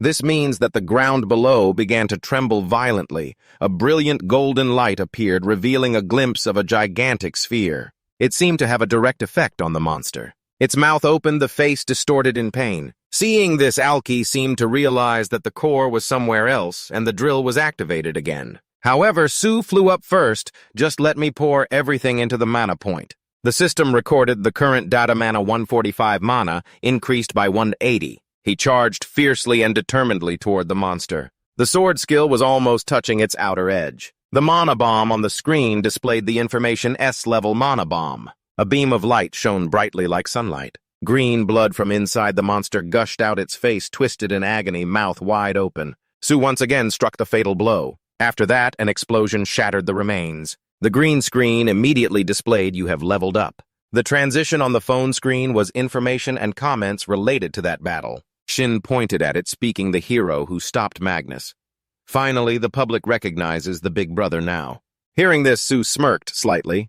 Weren't you doubting me at first? Then the other person stammered, Are you still holding a grudge about that? Meanwhile, a stream of thoughts arose in Su's mind. Being famous is one thing. This time, I also received a worthy reward. I leveled up to 42 and received an S-level mana bomb. After hearing his words, from now on, we will be very busy. We have to build a base and recruit new members. Then Shin chased after him and shouted finally, We have a new member. Totally agree. I will do my best. And at the same time, in a somewhat dark place, a girl wearing a mask spoke. Before the butterfly dies, he really is a loose tongue who only knows how to do unnecessary things. The man wearing a lion mask immediately asked, Are you implying that it's my fault? Immediately, the other person unreservedly poked at the reason behind everything. Isn't it because the lion provoked the butterfly? As the words fell, someone slammed their hand down on the table. Along with that was the man's fury. The only thing I did was mention that someone had learned mana magic to my allies. After finishing, the girl still did not hesitate to continue. You really know how to pretend to be nice, don't you? You just wanted to get rid of an enemy, didn't you? That person remained incredibly calm, the dragon said. Yes, the butterfly's incident is unusual. Hearing this, another person quickly agreed, Yes, it's because of your recklessness that led to this lion. At this moment, another hand radiated a golden light. In a cold tone, you all have banded together, yet all your blades are pointed at me when things go wrong. Upon hearing this, no one said anything else. The mask shifted slightly over here. The girl wearing a mask also fell silent. A faceless person suddenly appeared. Leo, I've just heard about what happened. After hearing the faceless person's words, you did something useless. Leo quickly opposed the other party. Your mistaken mana magic is our source of power. If someone appears who knows how to use that method in the dark space, a voice cuts in, Forget it. I understand the situation now. The man without a face stood in front of many people and continued, Many people rely too much on mana magic. Even though it is our source of power, it's not everything. As time goes by, human technology will develop and catch up with us. Even knowing that you still incited our people and caused a death. I don't know if you're thinking rationally. The other person became shaky, listening. What do you think? Leo. Hearing this, Leo quickly stood up and said loudly, I'm not provoking him, he brought this upon himself. You know that, right? The butterfly's ability, I didn't think he had that. It proves that the target might have abilities similar to ours. As soon as the words ended, the faceless man immediately stated, You're right. He must be an SSS-Rank. The fire is still burning fiercely, but it's just him. Do you really think he poses a threat to us? As soon as he finished speaking, Leo immediately replied, No, I don't think he has that capability. But the other person slammed the stick down on the floor, reminding Leo, This is your last chance. A cold voice rang out, Take full responsibility and handle this. From now until then, you're banned from entering the doors of IF. The army of Queen Overlord destroyed all 6 Aslan territories, 8 races in a bloodbath, leaving only ruins. The Soul Tribe sacrificed themselves in the first battle. In the next battle, Reuben caused a malfunction in the eternal machine of the ancient dragon tribe, driving them crazy and leading to suicide. During that time, our god Adia died. The situation became the worst. Even so, the tragedy did not stop. Because of a few traitors from the Beastman tribe, a third war is about to break out. Differentiation and mitosis. The first thing I must do is to eliminate all traitors of the same rank. I think that's when I, the one hailed as the sword god, will become the executioner. After reading the lines on the screen, Magnus Earth Affinity Level 8. Effect triples magic when used. Description: take 1 pill a day. The item cannot be duplicated. Use with caution. A thought suddenly flashed for the first time like this: it's also NDT0 done. Xu picked it up, bringing it close to his mouth. Instantly, an aura and green light radiated. On the screen, parameters appeared: status window level 30-37, stamina 20, endurance 17, speed 18, mana 183, resistance 16, toughness 12, no bonus points. He continued to ponder, is my title the guillotine always? Isn't that a bit much? It must be due to the influence of the executioner. Suddenly, the phone on the table lit up with a call. Xu looked at the screen intently. Faster than I thought, a moment later he opened the door, reminding AG, don't overexert yourself. Even though you've gotten over your mana allergy, you just recovered. Hearing this, the other person slowly wiped their face with a towel and replied, it's fine, I just ran a little. I think my condition is even better than before. In the meantime, Xu's face showed a hint of displeasure. Arms crossed in frustration. Could it be that the effect of the pill is stronger than I thought? And AG raised her phone, almost forgetting about this. Is it real? On there, a video featuring Xu was playing. Today's main character is a hot topic making waves online, the novice hunter, Christianisu. His relationship with Alki-Sora is becoming the center of attention. As of now, the camera angle zooms in closer. Even in the battle with Magnus, their coordination was perfect. Their relationship started in the Broken Moon battle. At this moment, AG looked a bit worried and unhappy. Xu, are you really dating Sora? As soon as the words fell, the other quickly denied, you can tell just by hearing that's just baseless gossip. After hearing this, AG's face broke into a soft smile. She placed her hands behind her back shyly. So what is your ideal type then? And Xu didn't hesitate to answer, someone who doesn't cause trouble. I'm off now. AG was sweating a bit, her eyes glistening. The scene shifts to Guru sitting cross-legged looking at her phone. At this time, Xu walked over and pulled out a chair. It's the weekend and she's still in uniform. She must be very busy. As soon as he finished speaking, Kuru slightly lowered her head. Criminals don't choose days to commit crimes. After hearing the other person's question, what about that case? She replied seriously, just as you said regarding Hijikata, we found it. This shouldn't have been disclosed. Her voice flowed smoothly. During the investigation, we discovered a bracelet called the Canceller. Its purpose is to neutralize the effects of a jamming device, but its technology is 15 years ahead of us. Hearing this, Xu lifted her cup closer to her mouth. What she means is that this case might involve another country. Meanwhile, Guru maintained her position, almost that. So we narrowed down the search area. Currently, there are 3 suspects who are foreigners. Images of 3 men appeared in turn. First is Professor Boris from the northern region, rumored to be conducting unethical experiments. Second is Professor Tron Van, an Asian. He operates a government-protected business. The final suspect is Professor Steve from the strongest country in the world. This person rarely appears in public, focusing solely on his research, which is why we couldn't find much information. So Xu concluded 1 madman, 1 criminal, and 1 researcher. A few thoughts crossed his mind. If Inamoto's information is accurate, one of these 3 is linked to the bracelet. No need to rush. He slammed the cup down on the table and asked, by the way, please investigate a person named Inamoto Gaku for me. This made Kuru very angry. Hey, I'm not a private detective. But Xu remained calm, stood up, and praised her as being much more useful than those detectives. Either way, you owe me a favor. So take your time and pay it back gradually, okay? When you have results, just contact me. This left Guru holding her head. I got it. The next day, a loud shout echoed, did you fail all of them again? Sin feigned an unwilling expression.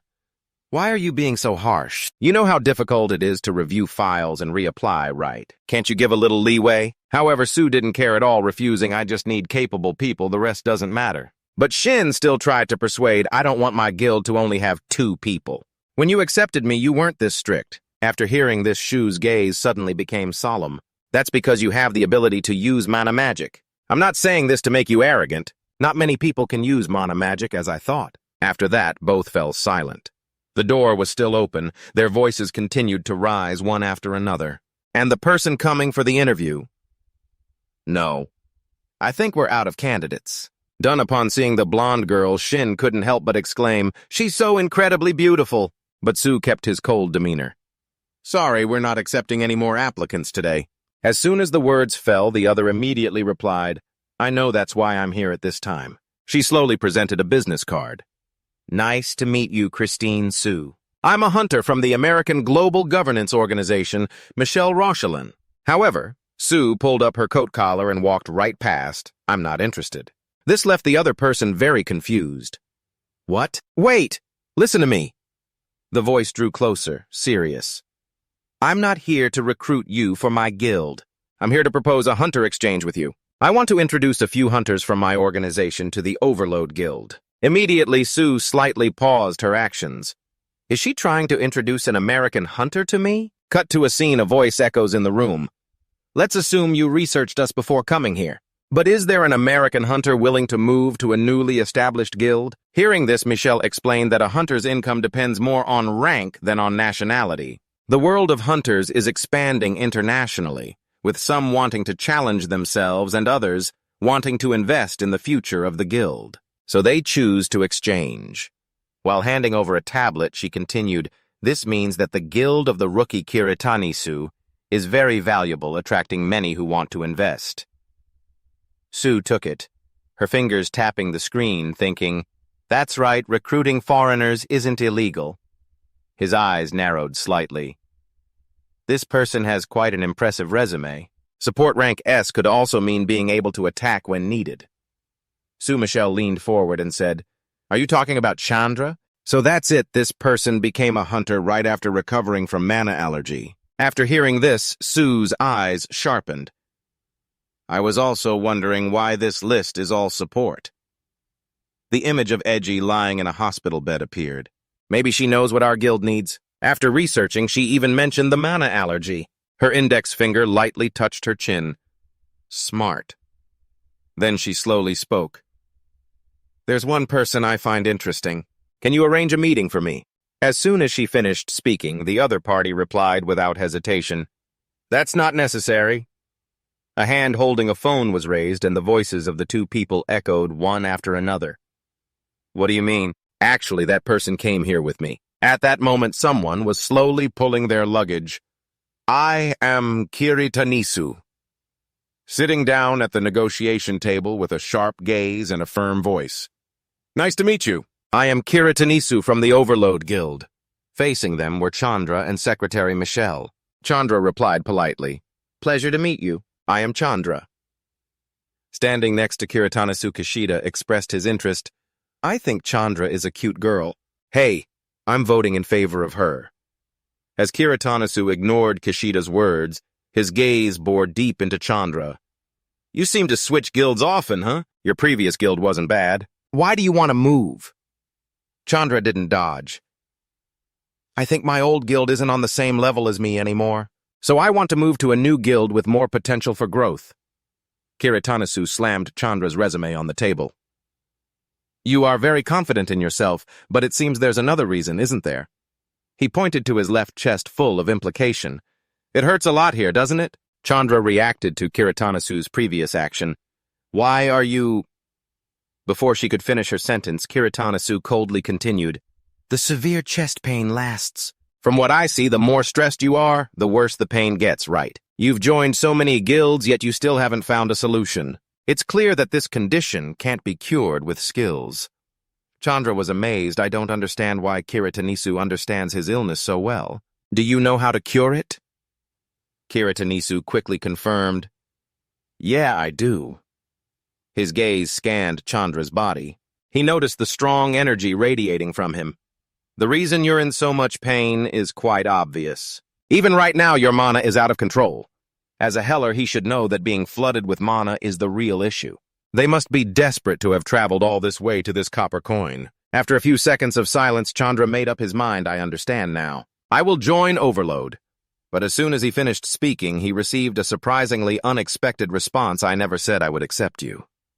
Kiritanisu wanted to know Chandra's true fighting ability. "The interview isn't over yet." He stood up. "Now we're going to the practical test in the guild's basement. This is the real arena where the thrilling matches take place."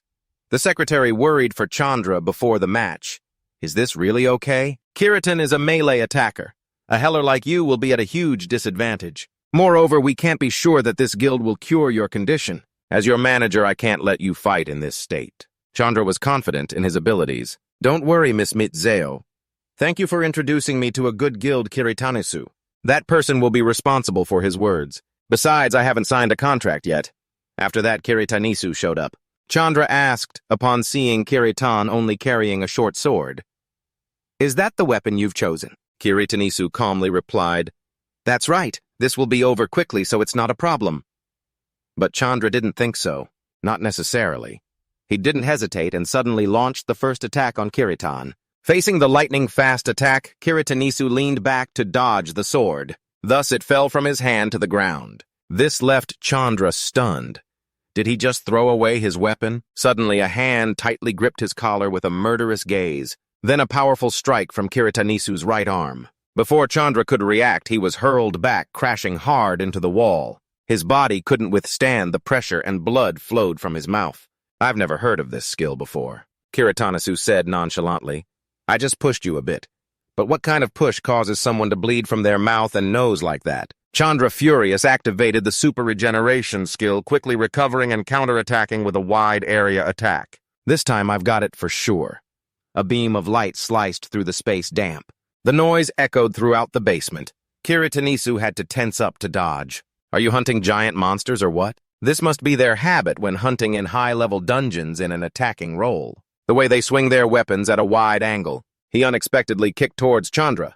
But no, this time his kick was blocked by the mana barrier. He thought that this defensive skill met his requirements for reaction speed. So it met the requirements, but that barrier only made his lower body more vulnerable to attack. Suddenly, a sweeping kick took Chandra down once again. Chandra thought to himself, "What did he just target an area beyond my capability?" He didn't expect Kiritan to grasp his weakness so quickly. "I need to quickly set up the barrier again." But the result still didn't stop Kiritan's punch. After that, Chandra continued to unleash a new technique. Overhealing is also one of his deadly moves. Kiritanisu stepped back. He subconsciously looked at his arm, guessing the effect from his opponent's technique. Stimulating excessive growth of healthy tissues causes tumors. Interesting, right? He showed a look of delight without any worry as the tumor spread throughout his body. Chandra smugly said, "If you don't surrender and keep being so relaxed, you'll regret it soon. After all, it's a whole tumor." Zikan and another tumor appeared on Kiritanisu's neck. "Is this a thyroid tumor now?" He still calmly asked, then continued to make his guesses. The ability to implant cancer cells in critical areas of the body is equivalent to the ability to diagnose and treat humans accurately. Suddenly, all the cancer cells disappeared. As his body returned to its normal state, it was probably a mental healing method, quick, precise, and non-surgical. Chandra saw this miraculous ability and couldn't help but be surprised. What? While he was lost in thought, still without an answer, Kiritanisu stepped forward and delivered the finishing blow. "I have to admit that was the most interesting attack you've made so far. But that's just an ordinary skill." Chandra accepted the reality. He realized he couldn't win. "I completely lost. The method you use to counter the excessive healing skill is probably also the skill you can use to treat my pain, right?" Kiritanisu was also quite satisfied with Chandra's performance. "You're quick-witted. I also know your capability now. Now let's discuss the contract." Michelle looked worried as she read the contract. "Wait a minute, hold on. In any case, the guild will not be legally responsible for any damages caused by leaks of internal information. Also, what's the point of a 15-year contract if it's not exploitation to achieve their goals? The film fully agrees to any terms in the contract. It's okay, Michelle. To get treated by Kiritani, those conditions are worth it." In no time, he signed his name on that contract. Kirito stepped forward, amicably shook Shin's hand, welcoming him to Overload. Shin Chandra cheerfully replied, "From now on, I'll call you President Kiritani." Sue made a small request between the two. "I won't use honorifics and will just call you Film. Okay?" Film felt very comfortable. "Yes, I don't know when Kishida had stood beside them and spoke up, "My name is Kishida."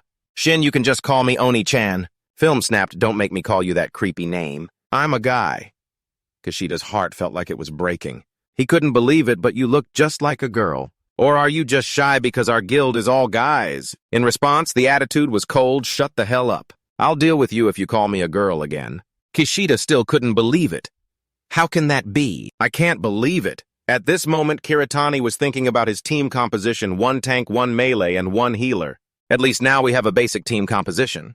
What's left to do is practice in real combat. At that same time, at the Japanese Hunter Association, a voice rang out. "Is it true?" Oda Makito, a colleague of Wakamatsu Kenzo, who invented the jamming device, cautiously confirmed, "Yes, the anomaly will appear in Shizuoka in a week." Wakamatsu clenched his fist. "We need to gather the guild leaders." Film narrowed his eyes, feeling stability spreading throughout his body. He quietly exclaimed, "That's awesome." Kiritani nodded, his voice calm, but implied, "Just adjust your mana a bit and you won't feel pain anymore." Because of relying too much on skills, people often don't think of other solutions. He suddenly lowered his voice seriously. "Don't disclose this information to other hunters." Film nodded and then frowned, as if remembering something. Thinking back, it seems Professor Steve is also researching something similar to this. Kiritani frowned, his gaze sharp. "Is he studying something similar to mana magic?" Film nodded, looking uncertain. He said that research was to utilize the state more effectively or something. Kiritani pondered, mumbling, as if connecting the facts in his head. "Professor Steve seems to be one of the 3 suspects in the invention of the Canceller bracelet. With his technical level, I think it'll take him a long time to discover mana magic." But Kiritani paused, his eyes full of pride. "Enhancement is the pinnacle and technical foundation of the 8 great clans. It's not just about relying on science and time to discover it. I don't need to worry about this." Then he sighed. "The theory ends here. Now we move on to the next part, a real battleground. Cut to the dense forest filled with many dangers. Fim yells loudly, "Hey, come on, be nice, don't hold back." Kishida quickly takes the stance, ready to attack.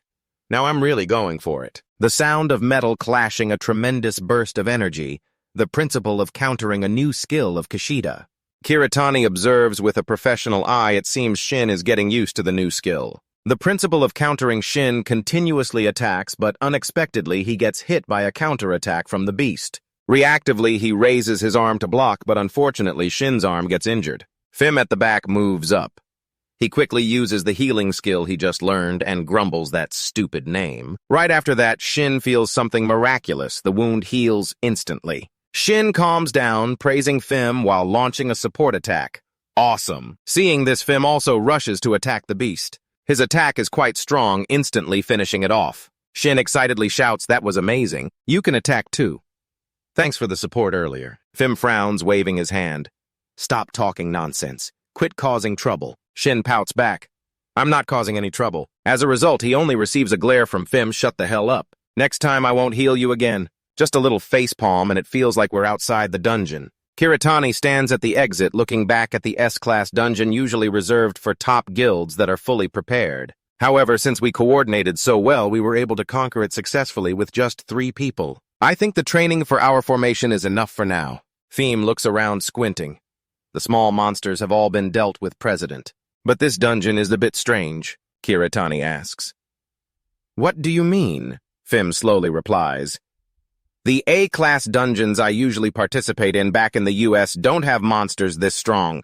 Fim glances at the corpse of the beast again. "However, I've heard that this phenomenon occurs right before the appearance of anomalies in the US. Sin is surprised. Not ordinary monsters, but anomalies." "What is that?" Fim explains. "Anomalies first appeared in the US 12 years after the first Fisher Tide." "How long has it been since the first Fisher Tide occurred here?" Sheen looks worried, mumbling. "It seems like it's been about 11 years. If so, isn't it almost 12 years? Fim ponders. "I've heard that a few months ago, Japan experienced many more Fisher Tides. There's a possibility that this is a sign of an impending disaster." Kiritani is also worried. An anomaly. At Kiritani's house, a cheerful female voice rings out, "Welcome home, Susan." Igawa Eiji warmly greets him. "What do you want for dinner?" Kiritani frowns, somewhat helpless. He scratches his head. "Isn't it still a bit early to cook dinner? And where did you get that apron?" Igawa answers innocently. "You don't need to worry about it.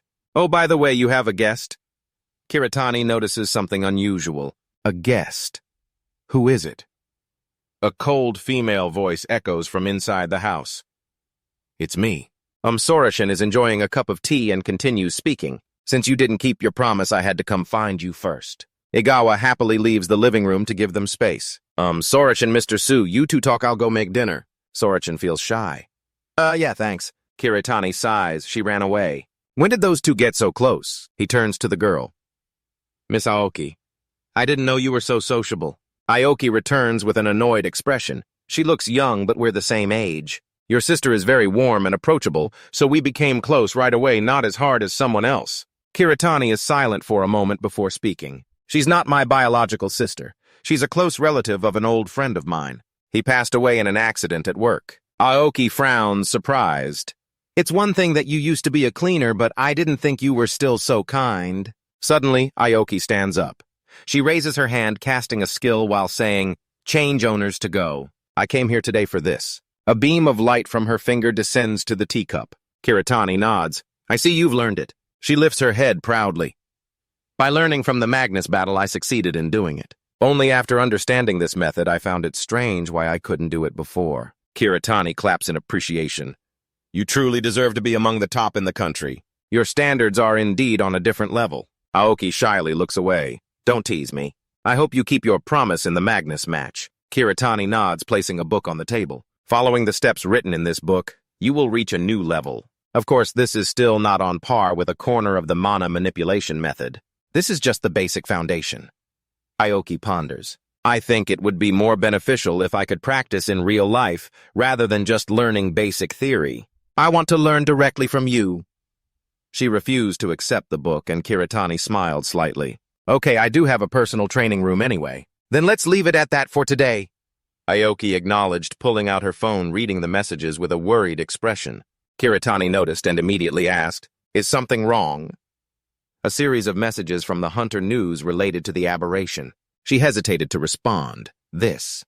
Kiritani quickly received this information as well. Abnormalities will appear in Shizuoka.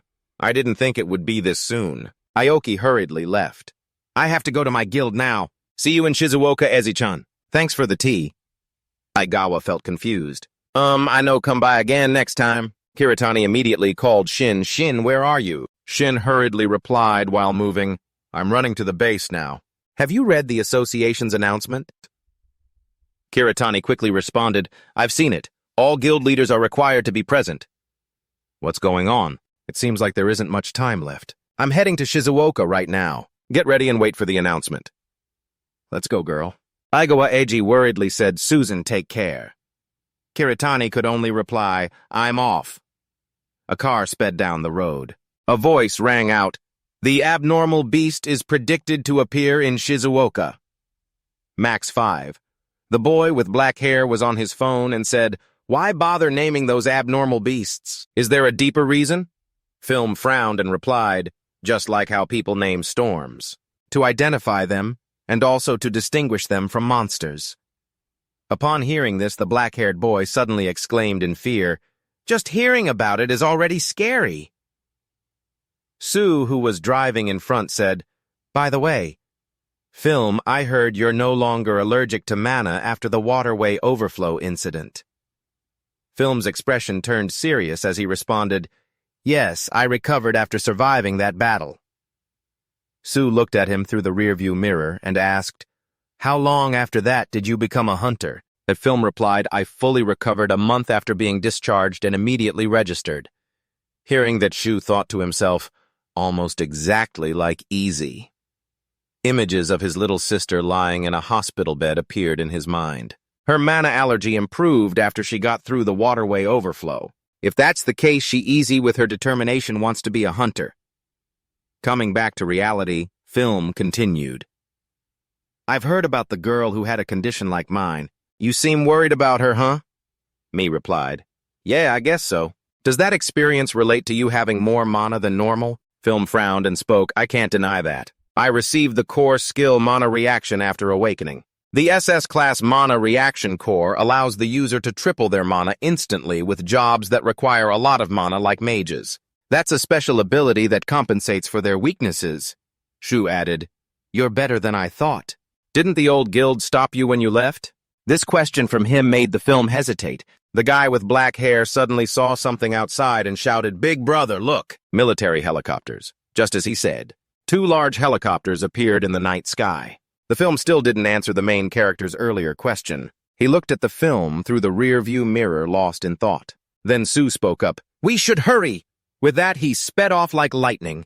The car raced swiftly under several helicopters flying in the sky. The streets were filled with military personnel. Seeing that the black-haired guy said, "This seems more urgent than I thought," Sue glanced at a tank speeding beside them and replied, "Clearly the first monster has appeared in this country." He continued, "I need to go to the guild for a bit. Wait for me." When they arrived, Sue sat down at the table. He looked around, thinking, maybe it's because the situation is too urgent, but the unique feeling like when we raided Magnus is gone. A moment later, a man stepped up to the podium and said, "First, I want to thank everyone for gathering so quickly. Due to the urgent situation, I will go straight into the details of the orders and the assignments for each guild in the raid." He continued, "Additionally, we want the Overload Guild to be the vanguard for the raid." Max 5, that man continued, "Their abilities were proven in the Maxis raid, and the fact that they recently recruited an S-Rank hunter made me make this decision." Then he looked at me and asked, "It seems no one objects to this decision. Do you have any opinions, kid?" Kiritani noticed that unfriendly eyes were all focused on him. At that moment, all eyes were on him. Sue thought to himself, "I'm not standing out, but I guess it can't be avoided." Then he smiled and responded to the man, "I will do my best not to disappoint you." The following morning, at a location on the mountain, the black-haired guy approached and asked, "Big brother, do you think the monster will really appear?" The film lightly replied, "I think so." The images from the previous meeting flashed in the black-haired guy's mind as he said, "Well, we've been waiting for many days now. The 7-day limit mentioned in the announcement has passed. Other guilds are doubting this. It's obvious that it would be best if it doesn't appear." Men frowned and turned to the film saying, "I heard they appear quite frequently in the U.S. Is there a special way to predict them?" The film immediately replied, "There's no way, but since we encounter them often, we are always on high alert. That's why we can resolve situations quickly." The black-haired guy asked in confusion, "What the heck? So we are gathering here without any basis." The film said, "Who knows, I doubt it. The guild president isn't as foolish as you." As the two were talking, Sue raised his hand to his chin, thinking, "That's strange." The guild announced to everyone that the monster would appear within a week in Shizuka. A vague prediction wouldn't mobilize so many people. There must be a basis for the monster's appearance. Now the question is who and why they summoned the hunters to this place. Suddenly, Sue's expression darkened. As he picked up the phone, the black-haired guy also panicked and shouted, "Big brother, the monster has appeared!" But the location on the phone screen showed the news, the place where the monster appeared at that time. Breaking news, a monster has appeared in Yokohama. Disaster. 3 minutes after it appeared, the entire intersection was engulfed in flames below. It also added that it was a serious mistake to make a prediction. Who will take responsibility? The black-haired guy continued, "Yokohama." He thought to himself, while the guild's fighting force is focused in Shizuka, the monster appeared in Yokohama. We fell into a trap, spectacularly. The black-haired guy said, "Big brother, we have to go right now." Sue continued in his thoughts, "I have to get to the guild after everything is sorted out." In Yokohama City, it was now like a tragedy. The crowd was running in fear. Someone shouted, "Sora, are you okay?" That girl seemed to be fine and answered loudly, "Yes." A man among the fleeing crowd was hit by something flying towards them. In the next moment, a shockwave happened, causing everything to fly around, including cars, leaving a long scar on the ground with nothing left. Military helicopters rushed to rescue people from the monster below. Immediately, Sora jumped from a helicopter straight down to the ground below. Her eyes glanced over. In front of her was a gigantic fiery monster destroying everything. Seeing it, Sora frowned. It's at least 50 miloch tall. That's taller than the buildings. Its enormous size made it hard to determine the distance. The monster continued to destroy the city, engulfing it in flames. Sora angrily thought, "It's absorbing the mana from everything around, no matter what it is."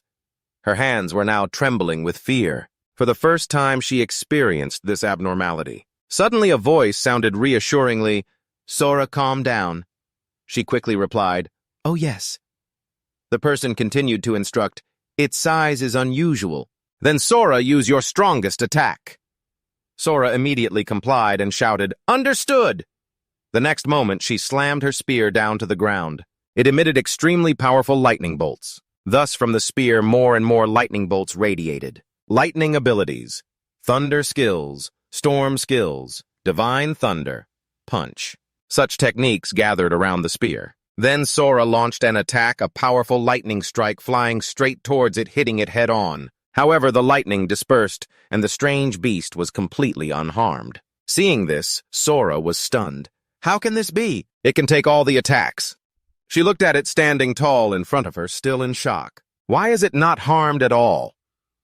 Then the strange beast let out a loud roar. Sora still hadn't regained her composure and was wide-eyed, wondering what was happening. Is it mana absorption or something else? Why are all the attacks ineffective? The strange beast stomped its feet hard, causing the ground to shatter. It swung its tail towards Sora, but she quickly dodged. The man with purple hair shouted, "Everyone put all your strength into stopping Mac's fate." The others responded in unison, shouting, "Understood!" A series of attacks were launched at the strange beast, but they only seemed to itch it. They didn't leave a single scratch. Seeing this, the people below panicked. How could it be that none of the attacks are effective? Is it really able to neutralize all the mana attacks? At that moment, the tail of the strange beast began to lift. It swung its tail behind it while attacking forward, sending debris and people flying everywhere. The strange beast opened its mouth and let out a sound before roaring loudly. Everything suddenly floated. Even people were suspended in the air. One person recognized it and exclaimed, "Gravity reversal." Sora was agile, jumping from stone to stone, rushing towards the strange beast. Suddenly, gravity pulled Sora down. Then she immediately fell along with the debris. It used this ability to make us miss our steps. However, Sora executed a safe landing. Gravity reversal and mana nullification. How can a strange beast have two abilities? Sora frowned and spoke up. "Before Feta takes more damage, I must—" Before she could finish her sentence, something flew toward her.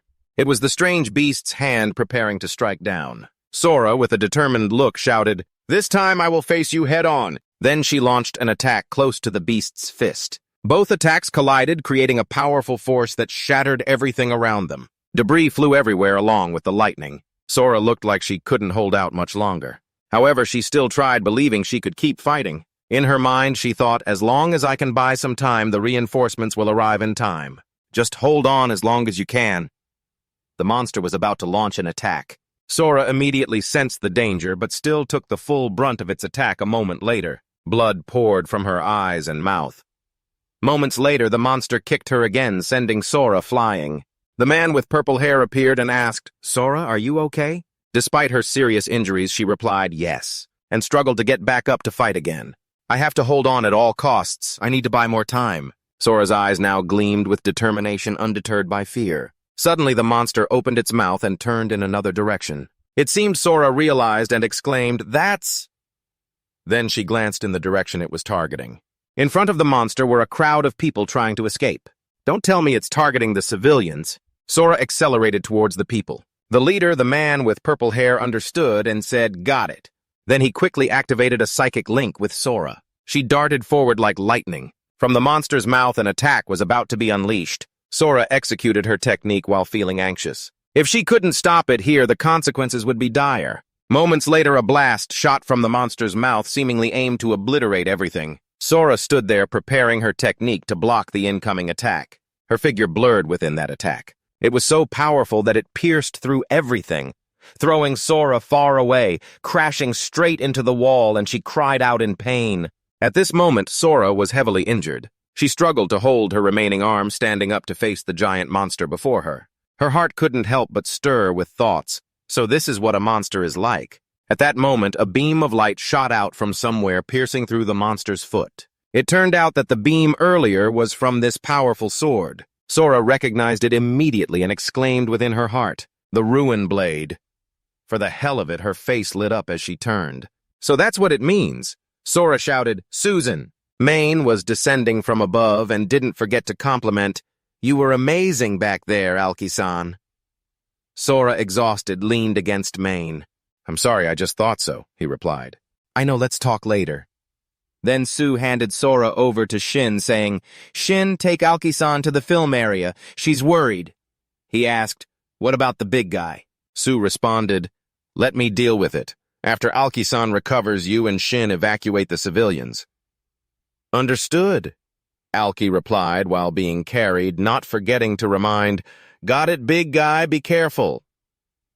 Sue gripped the sword tightly in his hand, looking at the monster baring its disgusting teeth before him, and said, "I didn't think I'd meet you here." Sue pointed the tip of his sword at it, frowning and calling out, "Overload." Sue thought to himself it was all too clear. Max 5 from Overload was a low-level scout sent to this planet to gather information. Instead of thinking about protecting humanity, his heart was now filled with hatred. A monster suddenly appeared and swept everything away in its path. This was simply unacceptable. Sue raised his sword, his gaze becoming as sharp as ice, and declared, "I will erase you from this earth." Immediately, Sue slashed at the monster's leg. The others witnessing this were astonished, exclaiming, "So fast, no way! How could his attack be effective?" Sue skillfully dodged the monster's attacks while analyzing its mana usage for both offense and defense as he struck. Surprisingly simple. Disable the mana and neutralize its mana nullification. It wasn't just wordplay. If it had the ability to disrupt a simple cycle, then I just need to neutralize it with a set that has 2 cycles or more. He continuously left numerous cuts on the monster's leg. It had a maximum of 1 cycle. After all, it was just a low-level anomaly. The people around gasped, whispering, "He hit it, but will it be effective? The size and mana level still differed too much." Moments later, each slash began to reach the monster's 2 arms.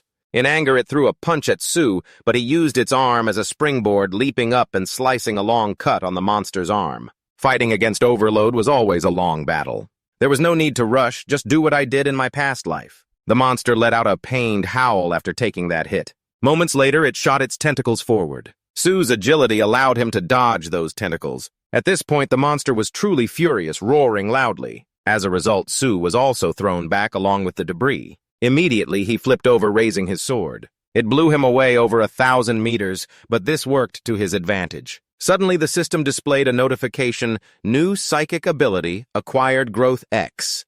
Sue immediately gripped his sword and charged straight at the monster. It swung its hand, intending to grab Sue, but he slashed downwards at it. Immediately, its hand was cleaved in 2 like chopping wood. Sue quickly ran along the monster's tail, leaping up to deliver another slash. Moments later, the monster lost its balance and fell to its knees. The people below who witnessed this were all wide-eyed and astonished, unable to believe. Did he just take down a monster by himself?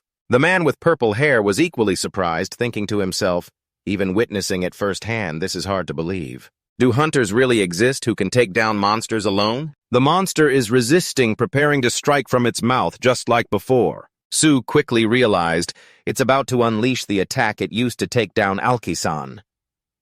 He suddenly thought of the city lying just below. If I defeat it, and the whole area gets destroyed, it would be pointless. I have to take all its hits. Just as he thought that it launched its attack. From where Sue stood, a blinding light emitted. He planted his sword straight into the ground, unleashing his chaotic powers. All around him, green lights began to radiate. Meanwhile, the monster's attack was flying close to him. A moment later, it suddenly changed direction and soared into the sky. Sue needed to hold his sword steady, calculating that the distance between him and it was about 100 meters. He had to close the distance right after it attacked, then take it down from its feet. Soon the green lights radiating from him increased even more. The most basic skill when fighting overloads is to cover large distances in a short time, so the skill mastered by all 8 races is the ultimate shadow step. Instantly, Sue vanished, leaving only the green lights behind. Sue rushed in with an unimaginable speed, confronting the monster head-on. The tentacles struck directly at him, but in the next moment they were all slashed away by Sue. And the ultimate hunter of the giant god Sue's sword descended from the sky, striking the monster before it could react. In the next moment, it severed parts of it, causing it to roar in pain. It immediately fell down. Seizing the opportunity, the purple-haired man commanded, "We can attack now, unleash every blow you can." The people below complied, responding, "Understood." They launched simultaneous attacks at the monster. These attacks pushed it into a corner, unable to get back up. Suddenly, from below, it spotted something rushing toward it. It was none other than Sue. His expression was cold as he swung his sword for the finishing blow. It's over. With all his mana in the next moment, he sliced the monster in half. The head fell to the ground. The system immediately displayed continuous notifications. You have leveled up. You have leveled up. You have leveled up. You have leveled up. You have leveled up and gained a new status. Others gradually ran over asking, is it dead? Another boy spoke up. Really? He actually took down a monster. Is he really a rookie? On this side, Sue frowned, thinking to himself, what? From now on, can I use the powers from my past life? Sue stood on the monster's corpse while everyone below cheered, Hunter Kiritani, you're amazing. You really took off its head neatly. Is there still space in the Overload Guild? Hunter Kiritani, look over here. He didn't care much about those words, only thinking, I'll check later, but for now I need to clean up. Then he turned and left.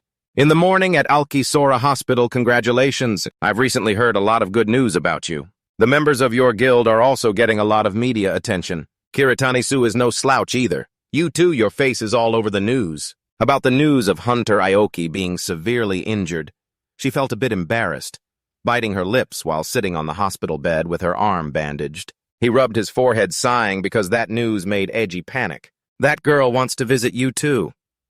Alki-Sora shyly lowered her head. She must be really surprised. I didn't expect to feel so overwhelmed.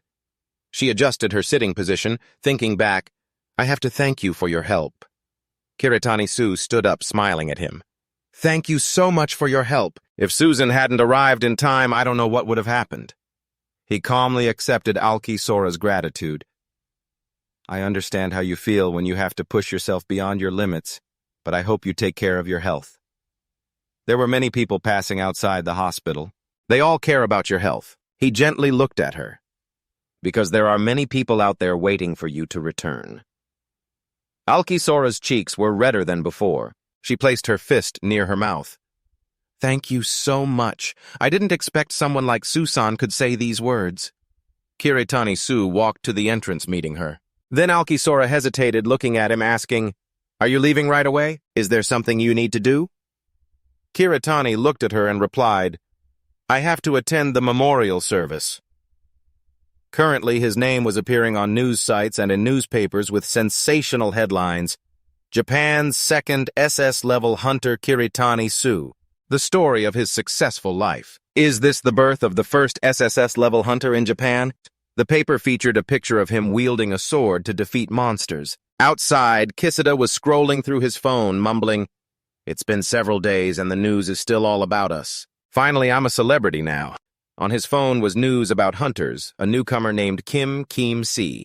A talented rookie has emerged on the battlefield. The image showed Kisida hugging injured Alki-Sora. Kiritani-Sue came out to see what he was so excited about. Kisida was startled and turned to look at him, surprised that he was out so early. He followed Kiritani. Wasn't their relationship developing? As he walked, he opened the status window. There are too many things making my head spin. Don't cause any more trouble. The status window displayed the level and stats of Kiritani-Sue. Among them, a new line showed spirit. He focused on recalling information from his previous life. The spirit I had in my previous life had this stat. This is a prerequisite stat for growth in his spiritual space. A white light circle appeared, continuously moving around along with several small lightning bolts. It represented the rank of the soul. Without spirit, gods lose their power. Humans and gods differ in that aspect. But the only issue is that I cannot use points to increase this stat. He touched the status window, wanting to add points, but the system reported that points cannot be used to increase this stat. Kiritani-Sue pondered, did it require some special action like the powers of the enforcers? Wait a minute, could it be? He looked at the status window, gently stroking it. I have this idea, I have to try it. A little while later at a cemetery outside the city center. It was built in an inverted T shape. The gravestones were tall, adorned with many wreaths. Below were neatly arranged lines of people bidding farewell to the heroes. Kiritani-Sue stood on the podium today. We are here to express our condolences and share the pain with the bereaved families. Among the crowd appeared Kisida. A silver-haired teenager stood solemnly in front of the memorial for fallen hunters. He looked at the people standing below. Even if it sounds a bit presumptuous for me to want to lighten the burden for the bereaved families, he announced that the Overload Guild would donate half of the profits to the families below. Everyone present applauded him. Thank you for Kiritani-Sue's empathy and kindness. The status window now showed that the spirit stat had increased to 32. He stepped down from the stairs. I was right, just like in my previous life. It can only be increased when I do something for the world. In this capitalist society, one could even use money to buy soul ranks. However, it cannot be denied that it was much easier than I thought. A sound from a little girl caught Kiritani-su's attention. "Daddy." He turned to see a girl covering her face, crying uncontrollably. Her mother was trying to comfort her. Her father had passed away during the recent dungeon expedition. Kiritani-su gazed at the girl. Even in my previous life, this scene was not unfamiliar. No matter how many times I see it, I can never get used to it. The white-haired teenager lowered his eyes. The guildmaster has worked hard. Then he said nothing and held out a notebook. Kiritani-su looked at the gray-haired teenager. "Thank you." He didn't understand why he needed this notebook. But why does he need these things? Didn't the Max 5 issue get resolved? The notebook he handed over was a top-secret red-marked report on aberrant beasts. Kiritani-su replied, "There are some things I need to verify myself before I can believe it." He frowned at the notebook in his hand. "The person I need to meet now is at a villa." A hand is hurriedly pulling a suitcase. A bald man wearing glasses is trying to arrange his luggage. A voice from outside calls out, "That's a lot of luggage, isn't it?" The voice startled him, making him turn to see Kiritani-su in a hooded cloak sitting on his window ledge. "Are you going somewhere far?" The bald man panicked.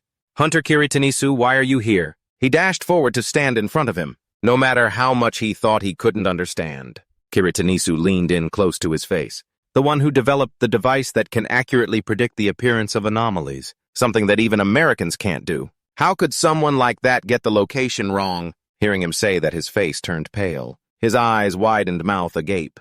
He stammered, "Wait, please, this time I just miscalculated a little." Predicting mana flow comes with a lot of variables. Kiritani-su angrily threw down a pile of documents. "These are reports from the United States. The prediction of anomalies appearing within a week is indeed an impressive effort. You didn't give the association time to think." He sat at the conference table, clasping his hands together, frowning as everyone discussed. He angrily said, "So you're implying that I intentionally gave the association a wrong location?" Kiritani-su drew his sword from thin air. "I know you're a leader in researching mana flow. You implemented the use of domestic materials and invented devices to counteract anomalies. However, an item that can counteract anomalies has recently been discovered. Don't you find that to be an unusual coincidence? A metal ring with a gem attached to a circuit board." He started sweating at the thought. It seems Kiritani-su had cornered him. The man grabbed a remote and pressed a button. A beam of red light shot through him, forcing him to stop. Is the pressure in this room also from a counteracting material? While Kiritani-su couldn't move, he quickly made his escape. He disregarded the suppression in the room. Kiritani-su turned, holding the sword, making a throwing motion. "You underestimate me too much. You think someone who single-handedly took down Max 5 would lose to this?" The sword thrown by Kiritani-su carried a red light from the counteracting material. Fresh blood splattered as the sword embedded itself in his leg, causing him to fall and scream in pain. He sat down in a chair, watching him in agony on the ground. "Who is pulling the strings behind this? Speak the truth or I'll chop off your head." Threaten him. Grit your teeth and tell the truth. I understand now. I don't know why that person made me do this, but they definitely anticipated it. But his answer didn't satisfy Kiritani-su. The sword was ruthlessly drawn by him, blood splattering everywhere. He screamed in pain. Kiritani-su wanted him to get straight to the point. "Answer me, who is that person you are talking about?" He stood up, pointing the bloody sword at his face. The man waved his hands fearfully, backing away. "Wait, that person is—" But something stopped him from speaking. The sword was pointed at his throat. Kiritani-su looked at him calmly. "Indeed, you are bound by them just like Kadia." Now he cannot say that person's name. The man tried to plead for mercy. "Are you going to kill me? You know the world is praising you as a hero. Even as an SS-level hunter, you cannot kill people at will. If you go too far, you will be seen as a criminal." His terrified face reflected on Kiritani-su's sword. He himself had crossed the line. "Then why should I be afraid? I'm only interested in what role you play in this matter." He screamed in fear. "Please, I will tell everything. The twins are twins. Go find them. Spare me." But before he could finish, Kiritani-su's sword slashed down. Fresh blood splattered, and Kiritani-su glanced at him. "Because of you, 30,000 people have died. Go pay for your sins." Then he jumped down and left. Behind him, his mansion exploded. The fire from the explosion consumed everything. His face was expressionless. I need to be even stronger. Strong enough to stop them no matter where, no matter when. The opening scene was a newspaper headline reading, "The hero donates 28 billion yen, embodiment of a noble soul continuing the Overload Guild." Other guilds also began to donate. Along with that were many articles related to the recent events. Now shifting to Kiritani-su. He was comfortably lying on the bed. He relaxed with one hand behind his head, the other scrolling through his phone, reading various news articles. After reading for a while, he thought to himself, all articles about Dr. Oda have completely disappeared. Reading through the news, he gradually noticed the comments below. He does what the government doesn't care about at all. Half of the profits is a lot. What about him and the other members? He must be a good person, right? He's a good person. People donated money. What complaints could there be?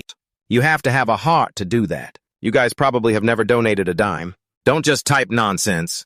Comments kept pouring in, praising him. Everyone celebrated his recent achievement. Seeing all the comments online about himself, he sighed. Good person, huh? That's somewhat true. After a while of looking at those things, he turned off his phone and began to lament. If I could pay to upgrade my mental stats, I would pay any amount. The only problem is there are too few opportunities to do that. If only that wasn't necessary, it would be great. Kiritani-su, he began to doze off and then thought, if this world also shares the same fate as my past life, I won't let the overlords run wild. Thinking about that, Kiritani-su felt determined as he opened his eyes. A strange scene suddenly appeared before his eyes, a place that surprised him and made him wonder what this place was. Expanding his view, we see that Kiritani-su is standing on a cliff. On the other side are jagged mountains along with many forests. A voice suddenly spoke. What are you thinking about, Eve? This place is too much like Aslan's 6 territories, isn't it? The voice caught his attention abruptly. At this moment, the person with that mysterious voice explained, actually, this is a parallel world created by the Long Ear tribe.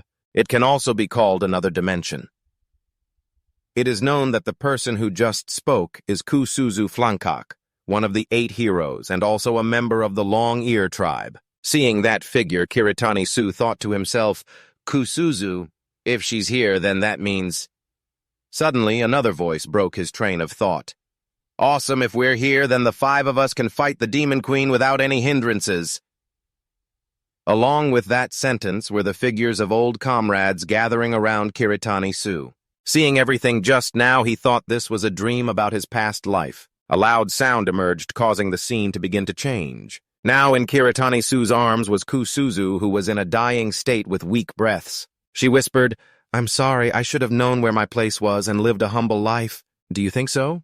After saying that, Kusuzu began to fade away. Recalling his death, it became even clearer that the battlefield was not meant for someone who should have lived peacefully in the woods like her. We also learned that before Kusuzu's departure, Brandon View, another teammate in the group, was extremely angry. With that fury, he tried to forge a weapon made from the sacred vessels of the gods, believed to be capable of defeating the Demon Queen. However, it has never reached Kiritani-su, even though Brandon View devoted his whole life to create that weapon. It is known that that sword poses a real threat to the Demon Queen, to the extent that they risked their lives to attack the Dwarven Forge. And in that attack, Brandon View's final masterpiece was lost 3 fathoms beneath the ocean.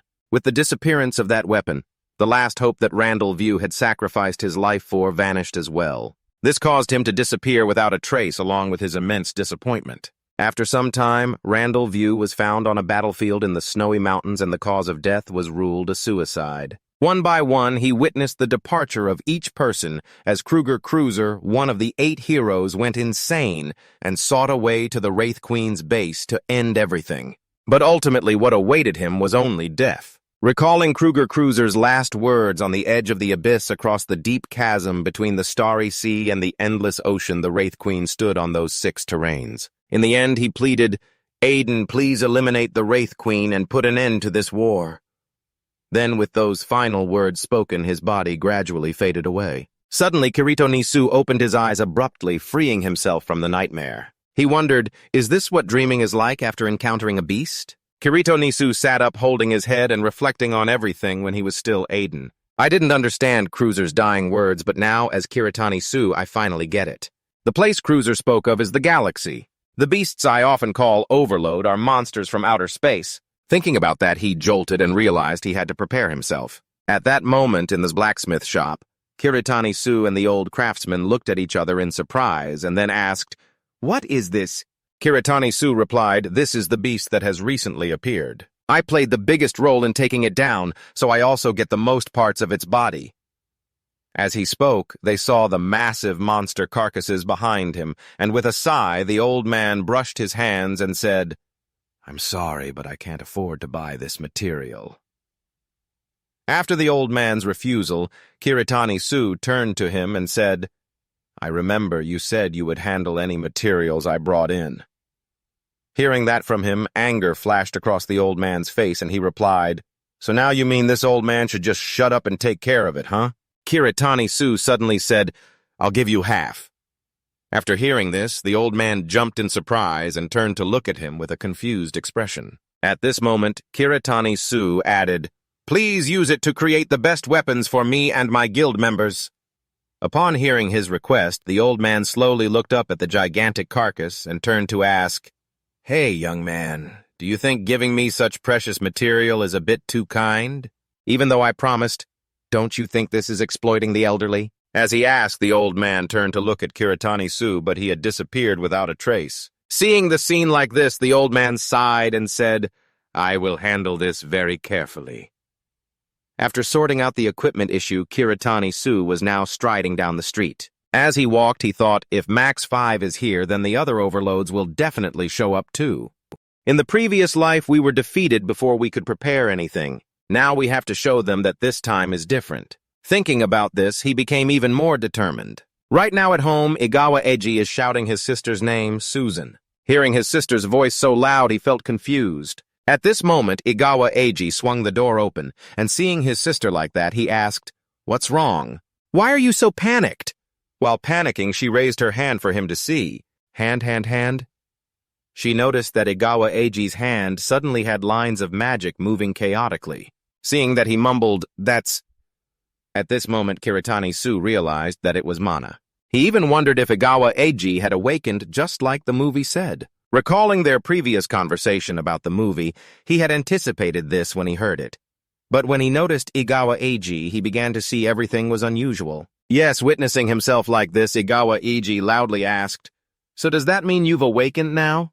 You will also be a hunter, right?" As he asked, Igawa Eiji showed more excitement. Seeing his sister ask like that, Kiritani-Su gently said, "You should know better than I do.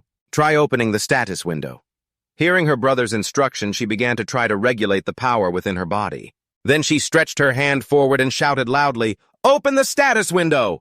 Igawa Eiji's voice echoed throughout the room, but unfortunately nothing happened. This made Igawa Eiji suddenly turn away. With great embarrassment, Igawa Eiji thought that maybe she hadn't awakened yet. Perhaps she was mistaken.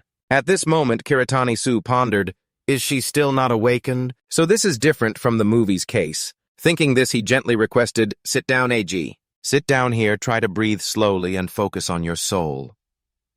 After calming down with Kiritani-Su's words, she began to concentrate intensely. Right after that, magic exploded around her. Seeing her talent just now, Kiritani-Su silently marveled. She has talent indeed. Having witnessed it firsthand, he still found it hard to believe, but the more he looked closely, he surprisingly realized that the power Eiji was wielding was very similar to Kususu, one of his teammates. Seeing her brother's expression, Eiji anxiously asked, "Susan, are you okay?" "I'm fine, you're just a bit different. Don't worry too much, but if you feel anything unusual, let me know, okay?" As he spoke, he gently patted her head to calm her down. Hearing her brother say that, Eiji replied with relief, "Yes, I understand." Kiritani Suzuki thought to himself, "If in the previous life when we met she was already exceptionally skilled, then our team would have had 9 instead of 8 heroes." Suddenly a phone rang, breaking the atmosphere. It turned out the caller was Tachibana Karu. When the phone rang, Kiritani-Su picked it up and asked, "This is Su, what's going on?" At this moment, we learned that Kiritani-Su just received news about someone named Inamoto Gaku. The scene shifts to the Japanese Hunter Museum, right beneath the monument where 2 figures are present. Tachibana Karu spotted someone named Kiritani-Su. She started complaining, "You actually made public servants work on the weekend, and what are you wearing?" As she asked, she looked at him suspiciously. Turning to Kiritani-Su, he now had to dress completely covered. "I've become a bit famous lately. And you said there was information about Inamoto Gaku here." Tachibana Karu said, "I don't know if it's the person you're looking for, but I found that name in the least expected place right here." As she spoke, she directed her gaze straight at the monument. After observing for a while, his attention suddenly stopped at one name, Kishida Mamoru. It is known that this person is the grandfather of Kishida Shin, and also the one who taught him Jisho. Tachibana Karu pointed at the name and said, "Inamoto Gaku's name is here, but this person went missing 12 years ago and is believed to be dead. He was considered a rising star when he became an A-class hunter at just 19 years old. His ability was to convert mana." Suddenly, Kiritani-Su interrupted her. "Into firepower and shoot it out like bullets along with agile movement." He could avoid attacks beforehand. With the information Kiritani-Su just mentioned, she suddenly turned to look at him and said in confusion, "That's right. Now we can confirm that he is indeed the butterfly." Realizing something along with surprise, she asked, "How did you know that? Could it be you actually killed him?" As she spoke, her expression relaxed. Now Kiritani-Su began to explain, "He was the one Lafker who declared war on me first. I was just acting in self-defense. I don't understand why he acted that way." Hearing that, Tachibana Karu shouted, "Even so, you can't kill people!" He turned away and gradually lowered his glasses coldly, replying, "A hunter who is believed to be dead yet still wandering out there. What's going on? The hunter management unit should know best." At the same time, with seriousness, he looked straight at Tachibana Karu, decisively saying, "Anyone the law can't handle, let me take care of. That's what we agreed on." Tachibana Karu, taken aback by his attitude, explained, "That's not what I meant." Before she could finish, Kiritani-Su walked towards the museum. He added, "Come on, let's not be harsh on each other anymore. Since we're here, I also want to take a look around." Hearing that, Tachibana Karu sighed in relief and relaxed. After touring for a while, the two stopped at a painting of a giant hole, which Tachibana Karu explained, "A large explosion was created to suppress the rupture flood. And thanks to that, we were able to destroy the core of the flood earlier than expected." Kiritani-Su wondered, so who caused that explosion? To explain further, according to the records left behind, the hunter Kishida Mamoru pushed himself into a frenzied state to cause the explosion. That's also the reason why the hunter Kishida's name is placed at the top. While the two were still talking about the relics, suddenly a melody rang out. "We are the light guiding the way, dispelling the darkness that envelops the path." Hearing that music, Kiritani-Su was surprised and turned towards the source of the sound, wondering, "This music is this, the lyrics written by Kishida-san?" Seeing his reaction, Tachibana Karu asked, "Have you heard it somewhere before?" With a slight smile, he thought, "This is the piece that the 8 heroes love the most. Vasol, the ultimate technique of absorbing mana of the ancient dragon race." The big explosion was probably the result of the Vin-9 machine losing control. "The master must have come to this world before you did." At the end of the tour, as they were leaving, a loud cry rang out. Along with that were countless explosions. A figure of Kishida Shin was thrown aside. He was struggling to get up when Kiritani-Su said, "Get up, let's do this again." At this moment, in difficulty and frustration, he said, "Big brother, why did you suddenly do this to me?" "You don't usually act like this. I was just on break and you dragged me here to beat me up mercilessly. I told you I learned to tie the ropes when I was little, but I don't remember anything now." It is known that a few minutes ago he was invited by Kiritani-Su to follow him, and then he was dragged into training ruthlessly like this. At this moment, Kiritani-Su explained, "Vessel is the skill of attracting mana. It is used to create an immortal body. If you've ever learned it, your body should still remember. From now on, I won't go easy on you anymore. Get stronger." As he spoke, he gathered power in his right arm. The scales gradually appeared, covering his entire arm. Seeing that, Kishida Shin started to pout and immediately backed away quickly. "Did you hold back at all? And what's with those scales on your arm? What's going on with you today?" While he was talking, he was suddenly pulled back with a request. "Can I join in?" Seeing that request, Kishida Shin was extremely surprised by that suggestion. Kiritani-Su also agreed and asked him to take care of the healing part. Remembering with some relief, he replied, "Don't worry, this guy can still hold on for a few more rounds. No need for healing yet." Hearing those unintentional words, Kishida Shin said in frustration, "Hello? Why do you talk like that? It smells like gunpowder as soon as you open your mouth. Amidst that grumbling, he just said to shut up, and then a series of screams followed by countless shockwaves erupted. Seeing all that, Kiritani-Su sighed. It seems like there's still a long way to go. At that moment, a figure caught his attention. You're being too strict. It turned out to be Captain Tamura. Seeing Kiritani-Su, he cheerfully greeted him. Good morning, Kiritani. There are a few things I want to discuss with you. Please give me a moment. Seeing this, the two started to move to a different location to talk.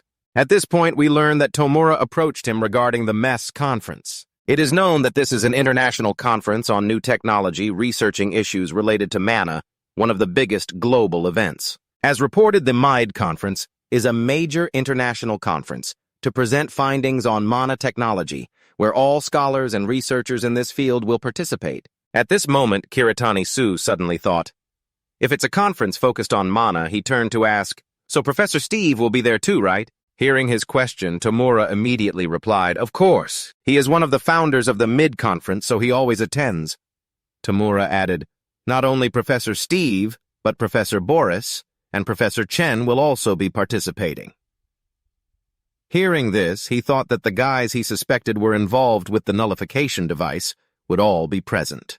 Realizing this would be an opportunity for him to approach suspicious individuals, he immediately agreed. With that agreement, Tamura was overjoyed. Thank you so much. If you're interested in mana research, would you like us to arrange private meetings with the researchers? In response to that heartfelt offer, Kiritani-Su gently declined. No need. Thanks to my video defeating the monster going viral, I'm sure many people will attend the conference. Hearing that, Tamura hesitantly said, that's true. Researchers are incredibly curious. At this moment, he was sipping his coffee and quietly thought that the person who created the nullification device and ordered Professor Oda to spread the news about the monster could be one of those three.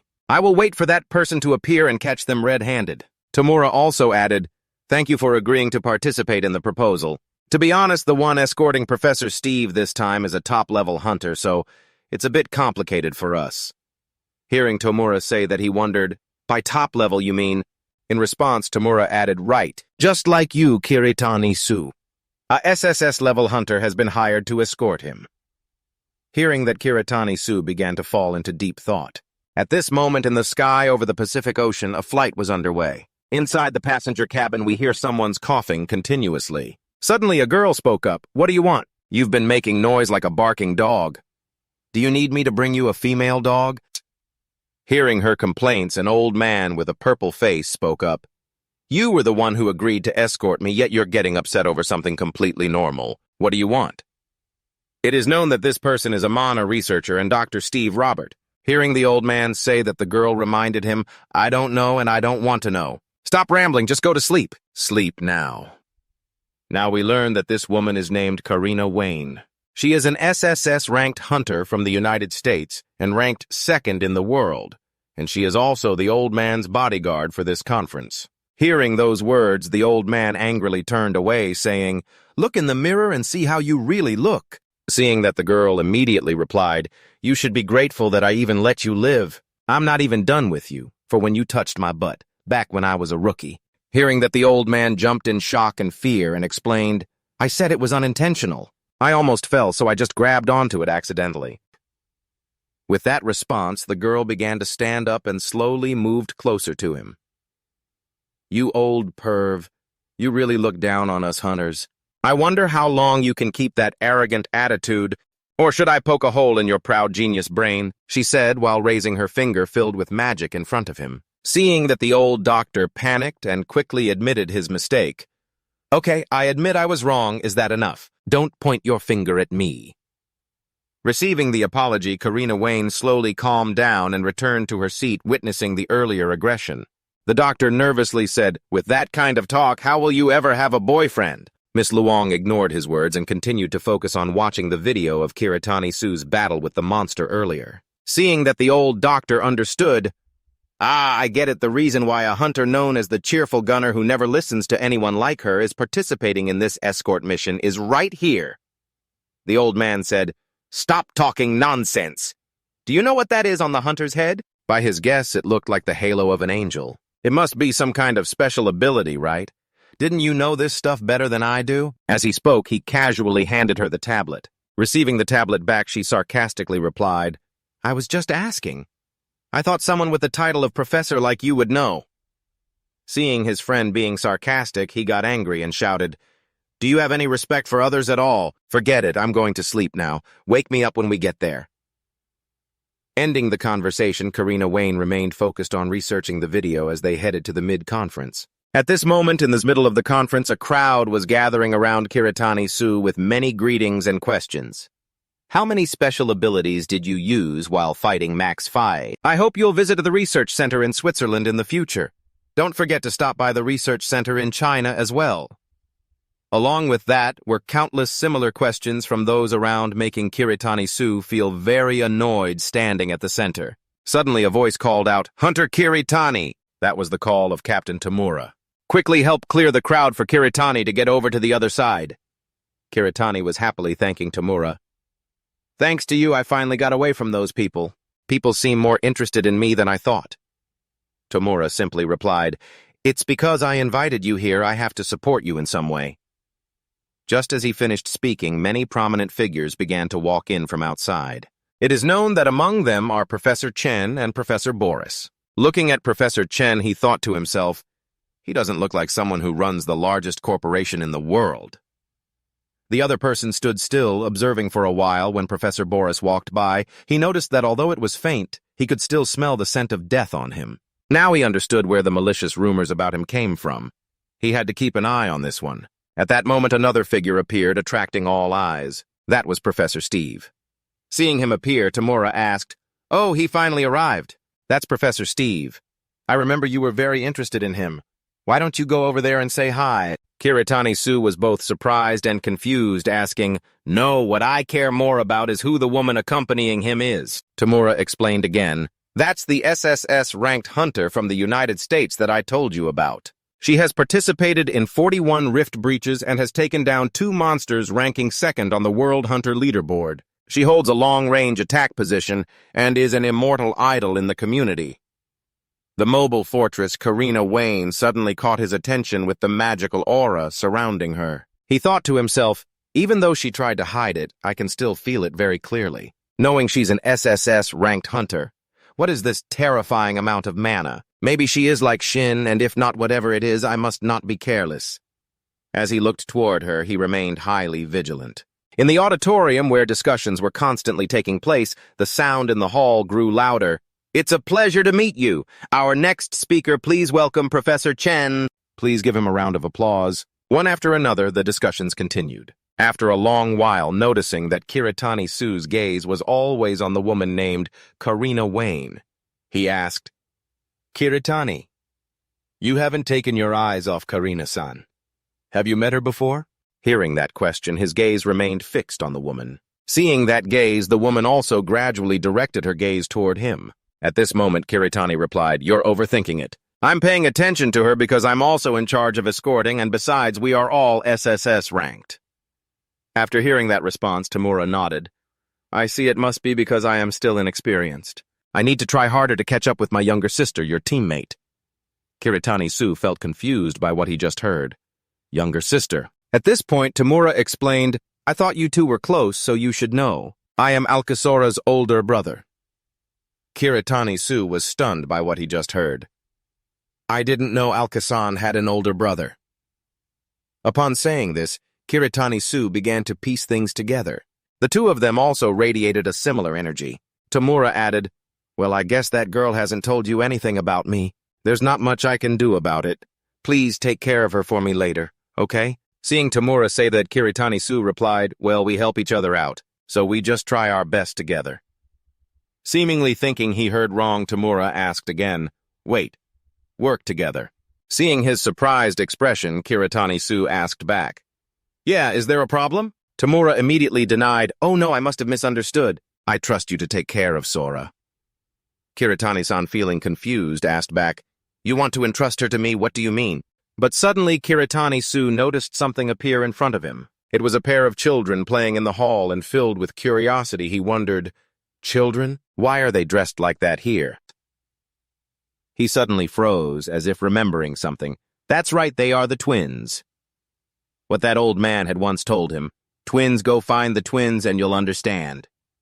Even though they were frolicking in the hall, no one noticed them. Even though they were armed, he immediately recognized them as anomalies. With that thought in mind, he quickly dashed toward the two kids. This caught everyone's attention. Rushing out of the conference room, he saw them standing by the emergency exit, apparently intending to leave. Seeing that, he immediately tried his best, then burst open the door, but there was no one in front of him. He wondered, how could they disappear without a trace? In his doubt, suddenly a voice came from behind him. "You look like you've seen a ghost." He jumped and quickly turned around. It turned out to be the hunter Karina. He was wondering why she was here when Karina spoke up. "You were running like you saw a monster, so I followed you."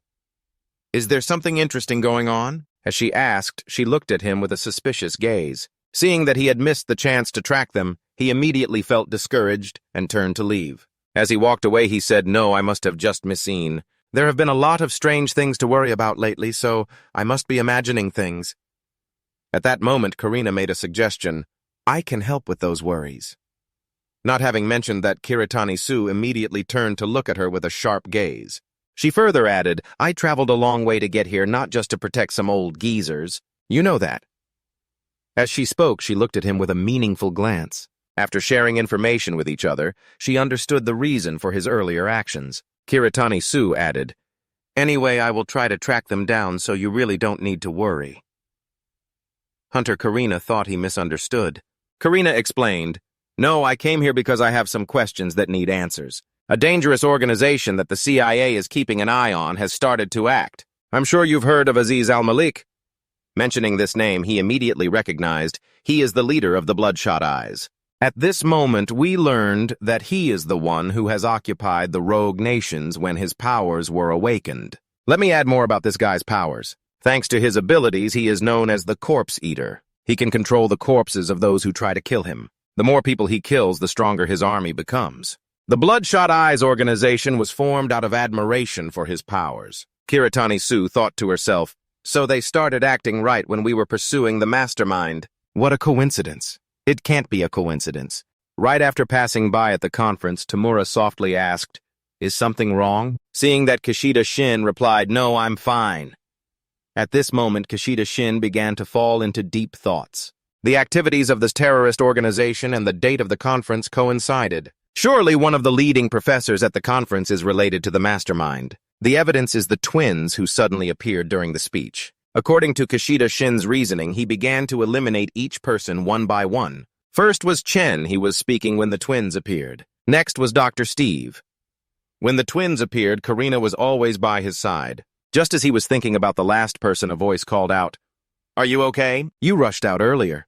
Is something interesting happening?" As he spoke, the old man looked at him with a mysterious face. Hearing that voice, Kishida Shin turned to look. It turned out to be the old Dr. Boris.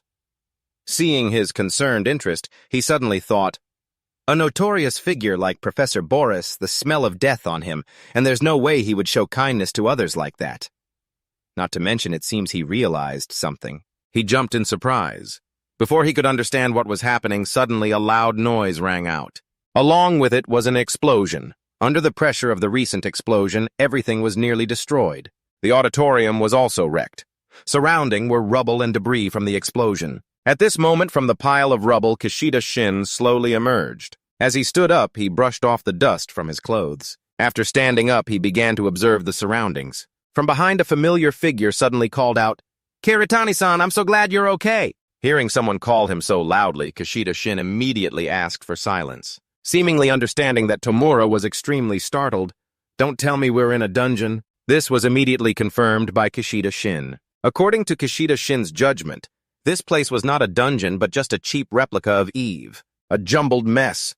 Then in an instant a scream rang out. It immediately caught Kishida Shin's attention. From the darkness a large foot appeared. Hearing that sound, Tamura wondered, what was that sound? Along with that terrifying sound came a multitude of grotesque large monsters. They were glaring hungrily at the two of them. Seeing such monsters, Tamura immediately said, "Let's deal with them first, then we'll think about what to do next." With screams, the monsters surged forward one by one, searching for prey. Seeing those terrifying monsters, many people began to panic and feel frightened. This only added to the chaos in the already devastated auditorium. Looking at those monsters, seemingly in disbelief, Tomura exclaimed, "Don't tell me they're zombies. How can that be?" And witnessing the monsters, Kishida Shin thought to himself, so this is what she mentioned. It's Aegis's ability to summon the dead. Indeed. This meant that those using Eve had joined forces with Aegis. Reacting to this chaotic situation, Kishida Shin immediately moved to respond to the emergency. At the same time, he coordinated to fight alongside Tomura. Now we should ensure everyone's safety. I'll handle the zombies. Please protect everyone. Hearing this, Tomura replied, understood. While moving suddenly, a mindless zombie charged straight at him to attack. Glancing at the monster with a cold demeanor, he gently threw a direct punch right into the monster's face. With just that one hit, the monster was obliterated. At the same time, the reporting system announced, the Deathly Hand ability has eliminated one zombie. But right behind it were countless similar monsters also quickly approaching him. Seeing the surroundings along with the fire element in hand, he prepared himself and suddenly leaped high into the air. At the same time, he delivered a powerful slash right into the midst of the monsters, causing one after another to be obliterated. Witnessing this display of strength, the people outside felt admiration. Oh, truly an SSS-level hunter. Tomura, standing outside, also thought to himself, even knowing he's an SSS-level hunter, that power is still terrifying. Compared to Japan's #1 hunter like Sora and other SSS-level hunters, he is on a completely different level. While thinking, he felt admiration. After performing an impressive display just now, his feet finally touched the ground. At the same time, the system started announcing, "You have leveled up." The system kept repeating such notifications. Seeing this, he sighed and thought, is it really possible to level up this quickly? Since defeating Max 5, I haven't been hunting much, so my experience percentage has dropped pretty low. Wait a minute, I'll get a lot of experience points if I defeat those considered heretics. So if these corpses are controlled by Aegis's dark magic, will the system consider these manipulated corpses as heretic forces? Suddenly struck by a windfall, just thinking about how much experience points he would earn made him smile lightly. Having witnessed Kishida Shin's power just now, many people shifted from fear to feeling more at ease. And they cheered for him. Indeed, an SS-level hunter, truly different. We can relax now. Seeing such people, Kishida Shin simply shook his head lightly and requested, "Sorry, everyone, but I need to go deeper inside. While I'm away, Captain Tomura from the Hunter Association will guide you in my place. I hope you all cooperate." While speaking, he tugged at Tomura's shirt to introduce him under such sudden circumstances. Tomura started to look flustered. Hey, wait a minute. Kiritani-san wouldn't let Tomura say anything more. Kirishida-san immediately jumped straight inside to fight the monsters. Then continuously he upgraded his mana points along with the fireball in his hand. He relentlessly threw them at the zombies, causing each one to explode. Continuing to allocate points to his mana attribute, the system announced again, "You have leveled up." At this moment, a frantic voice echoed, "Get away, you stupid zombies! Someone save me." Noticing where the sound came from, he saw a few zombies standing in front of a hiding place. Standing outside, the monsters kept growling incessantly. Seeing that with just one swift strike, he cut the monsters in half, causing them to disintegrate once more. Looking inside where the sound was coming from, he witnessed Dr. Chen huddled in a corner, clutching his head in sheer fear. Seeing a lifeline, he immediately rushed out. In a panic, he exclaimed, "Thank goodness, please get me out of here. I'll give you whatever you want." Seeing him so frantic, Kishida Shin calmly replied, "I haven't found the way out yet. I dealt with the zombies on my way here." After saying that, he immediately instructed Professor Chen to follow him. Tomura seemed to feel like he was about to be left behind. Professor Chen shouted, "Isn't it safer to go with an SS-level hunter like you? Please, I won't cause any trouble or be a burden to you." The more he screams, the more panicked he gets. Seeing that Kishida Shin starts to calm him down, "I understand your worries, but doing that will only put you in more danger." After explaining, Kishida Shin turns to Tomura and says, "I'm leaving him to you, Captain." Hearing that request, Tomura immediately responds, "Got it. I'll ensure everyone's safety here." After resolving the man's issue, Dr. Kishida Shin continues his quest to uncover the identity of the one who caused this incident. The scene shifts to Dr. Steve, who, due to the impact of the previous explosion, finds himself pinned under the ground. Confused, he wonders, is this a dungeon? Could the explosion have created a dungeon? While in a daze, a voice suddenly calms him. Calm down, old goat. Have you forgotten who you're with? At that moment, he suddenly remembers who is beside him. It's the SSS-ranked hunter Karina Wave. If any strange creatures show up, that would be different. Otherwise, having her here means I'm safe. While talking, he sits up and sees that he's calmed down. Karina adds, I get it, just don't make a fuss anymore. After calming down, Dr. Steve begins to consider everything. But after all, this really resembles other dungeons. Karina starts to sarcastically comment, Oh no, I didn't think you'd notice that. Feeling belittled, he shouts, You're the one who forgot who you're with. I'm a professor, you know. He further explains, Just look at this stone. It's clear that this is just an illusion created by humans. Inside, it's all empty. As he picks up the stone, it immediately disintegrates before his eyes. Seeing that Karina Wave begins to feel disappointed, the quality is too poor. It's a letdown, just die already. But clearly it's a product of Eve. Surprised by what he just heard, the doctor immediately asks, Eve, do you know about that place? Then Karina Wade replies, he knows a lot about it. Anyway, you should step back a bit. Suddenly in the dark, growls can be heard. Scared and seemingly seeing something, the old doctor shouts, They're coming! At this moment, Karina Wade slowly turns to look. It turns out a horde of zombies is rushing toward the two. Seeing this, she gently says, Looks like your skins will be the appetizer. After saying that, she immediately puts on her gear. A moment later, we see her donning a tight-fitting set of blades. Along with that, the armor looks extremely modern. She starts activating the armor to prepare for battle. Watching the zombies rush forward, she thinks to herself, I should probably warm up my limbs. While saying that, she chuckles softly. The scene opens with a zombie charging forward with a growl. Before anything could be seen, the zombie is shot to pieces along with countless other zombies meeting the same fate. Karina Wade effortlessly moves, and wherever she goes, the monsters fall before her gun. One after another, they collapse before the bullets she fires. In an instant, she has cleaned up, leaving a pile of monster corpses on the ground. Seeing the monsters have all been wiped out, she is surprisingly excited and her face lights up. Dr. Steve watches from a distance and silently exclaims, Indeed, the nickname Joyful Gun isn't just for show. Despite having many weapons using magic technology, she only uses guns.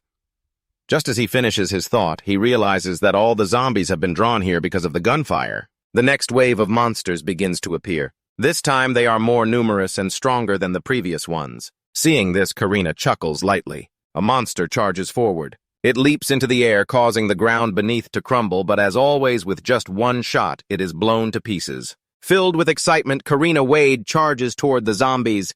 Come here, you zombies! While running, she fires continuously at the horde, causing each of them to scream in despair. From one horde to another, this time they're even more numerous. Seeing the overwhelming numbers, she remains calm, ready to crush them down. After saying that, she lowers her 2 6-shooters and pulls out a completely new gun. As she holds it, a smile forms at the corner of her mouth. Immediately, Karina Wave unloads a barrage of bullets into the horde, making them scream. After a while of continuous firing with shells piling up around her feet, the corpses of the monsters lie scattered, forming a mountain. As everything falls silent, she asks, Oh my, is that it? Just after she asks, a gigantic zombie slams into the wall. As it crashes into the place she just destroyed, it growls and fixes its blood-red gaze on her. As if her wish has been granted, Karina Wave exclaims, That's the way to do it. Continuing, she lowers her gun and pulls out a revolver, but she fumbles a bit. Meanwhile, that giant monster raises its fist toward her position. Under that terrifying attack, everything around crumbles. But looking back at Karina, Wayne seems completely unbothered, still searching for the item she had previously. Around her is a shield she must have created without anyone noticing. Witnessing from afar in amazement, the doctor marvels at her destructive power and defensive capabilities. She can use both at the same time, truly deserving of the title Mobile Fortress. Seeing she's unharmed, the giant continues to attack relentlessly. The more he attacks, the more he growls. At this moment, after searching her bag for a while, she pulls out some special bullets. Immediately, she loads the gun that has endured until now. She gets into a ready stance and says, Now it's my turn. As she speaks, she immediately opens fire. The bullet flies at an incredibly fast speed. In that flight path, the bullet carried a stream of blue energy. Very quickly, the bullet was followed by a loud explosion and the initial flames erupted. After that shot, the monster was immediately brought down, its entire upper body disintegrated. With such immense power, it also created a huge hole in the wall. As if relieved of her emotions, Karina Wade exclaimed, "Indeed, shooting these big things is just too much." But then suddenly she glanced back and said, "But that cowardly guy don't bully an old man who can't defend himself." At that moment, in the previous position of the doctor, another stranger appeared, threatening his life. While holding the doctor tightly, he demanded, "Since you were so engrossed in fighting, you let your guard down. All right, if you want to save this foolish old man, put down your gun." Before he could finish, a bullet coldly shot straight into his head. It turned out that the one who fired was Karina Wade. Blowing the smoke from her gun, she said, "Some people focus too much on their abilities and don't care about the differences in ranks. He thinks he's something special. Even though he's in the same organization, he's just a rookie." Facing death, the doctor's face turned pale. "What if you shot us instead? My ear is already bleeding." Karina Wade replied lightly, "You should be grateful that you're still alive. But just as I thought, this is the tattoo of a cross-eyed person. If we strip him down to check, he might be covered in eye-gist tattoos. I think their purpose here is to kidnap all the researchers attending the conference." Moving closer to observe the body, the doctor began to consider, "I also suspected that when I saw the zombies chasing us, but indeed only those with cross eyes would dare to go this far." Saying this, he turned to Karina Wade and requested, "Can you go help the others?" Seemingly not believing what she just heard, she asked back, "Are you sure? My mission is just to protect you alone." The doctor spoke seriously. "You've already cleaned this place up." "Right. The important issue now is that the Cross-Eyes are targeting the researchers. I can take care of myself, so you go help the others." Surprised by what she just heard, she didn't expect him to say such things. "I'll be back soon, so you find a place to hide." Now turning back to Kishida Shin, after a long time of eliminating the zombies, he had moved deeper inside. While stopping at a location, suddenly a man wearing a lion mask appeared out of nowhere. Seeing Kishida Shin, he greeted, "Nice to meet you." Noticing someone trying to engage, Kishida Shin responded, "I don't know why, but hearing this greeting, I don't feel any sincerity at all. Surely you didn't have time to change your clothes, but at least you could change your tone." Finally, he emphasized, "Stop pretending and take off that mask." "Can we breathe a little easier?" Professor Boris had guessed his identity, but the hidden one responded emotionlessly, "If I take off the mask, it wouldn't be fun anymore. It's an important part of my identity." Seeing him beating around the bush like that, Kishida Shin said plainly, "What a joke. To put it bluntly, you're just a bunch of cowards hiding in the dark. I used to hesitate to call you a group, but after hearing you say that, I've made up my mind. From now on, I'll call you the theater troupe." Seeing Kishida Shin so arrogant, he slowly moved closer. As he walked, he laughed loudly. "The theater troupe sounds nice.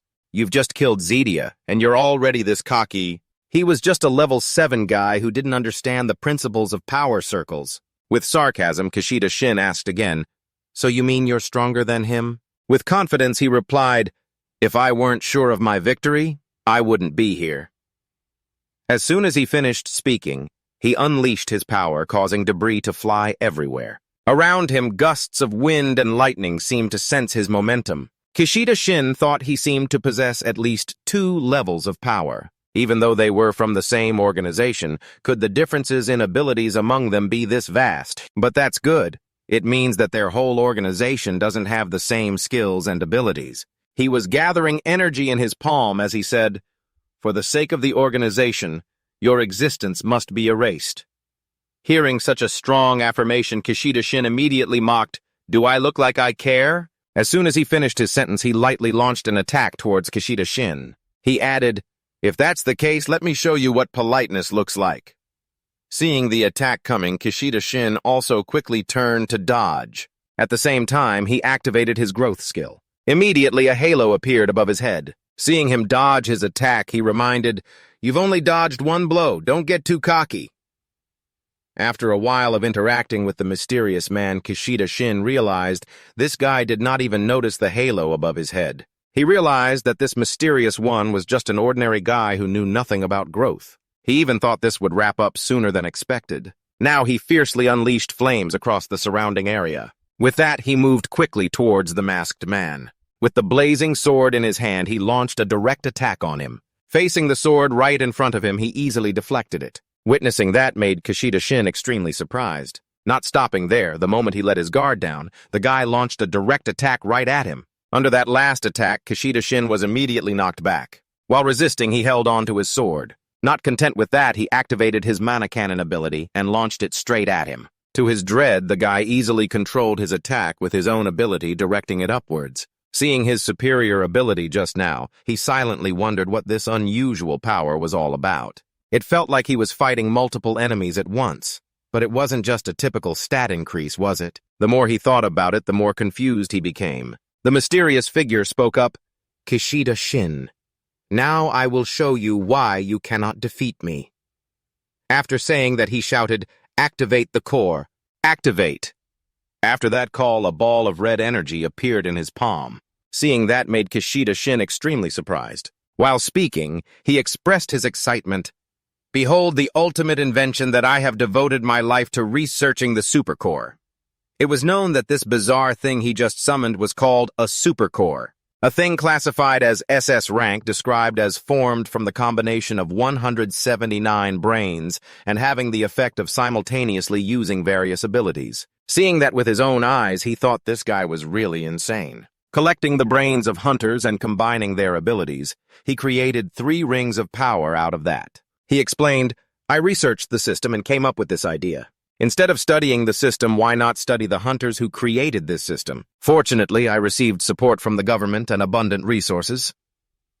Seeing him act so smug, Kishida Shin asked, "You seem proud of that filthy invention, huh?" He immediately replied, "This is why you cannot defeat me. You monkeys are blinded by so-called morals and only know how to use the abilities given by nature. This is the huge difference between you and me." And then he began to unleash a pressure that made everything around shake. Feeling everything around him, Kishida sensed an uncomfortable feeling creeping through his body while his strength was being drained. "A matter disruptor, huh? But you've chosen the wrong target." With murderous intent, his face immediately turned cold as he charged at him with incredible speed. Surprised by that speed, he could only quickly dodge. The sword in Kishida Shin's hand was extremely formidable. Just a second ago, he swung it towards the mysterious guy, and in the next moment, it arched over his head, simultaneously attacking while also activating his abilities, 100 techniques, and super lead. With overwhelming momentum, he shouted loudly, "This isn't over yet." Right after that, the blade of Kishida Shin was right above his head. At this point, he could only raise his hand to block his attack, and while taking such a fierce blow, he spat out blood. The ground beneath him could not withstand it and was destroyed. Along with the suppression, he immediately activated various skills.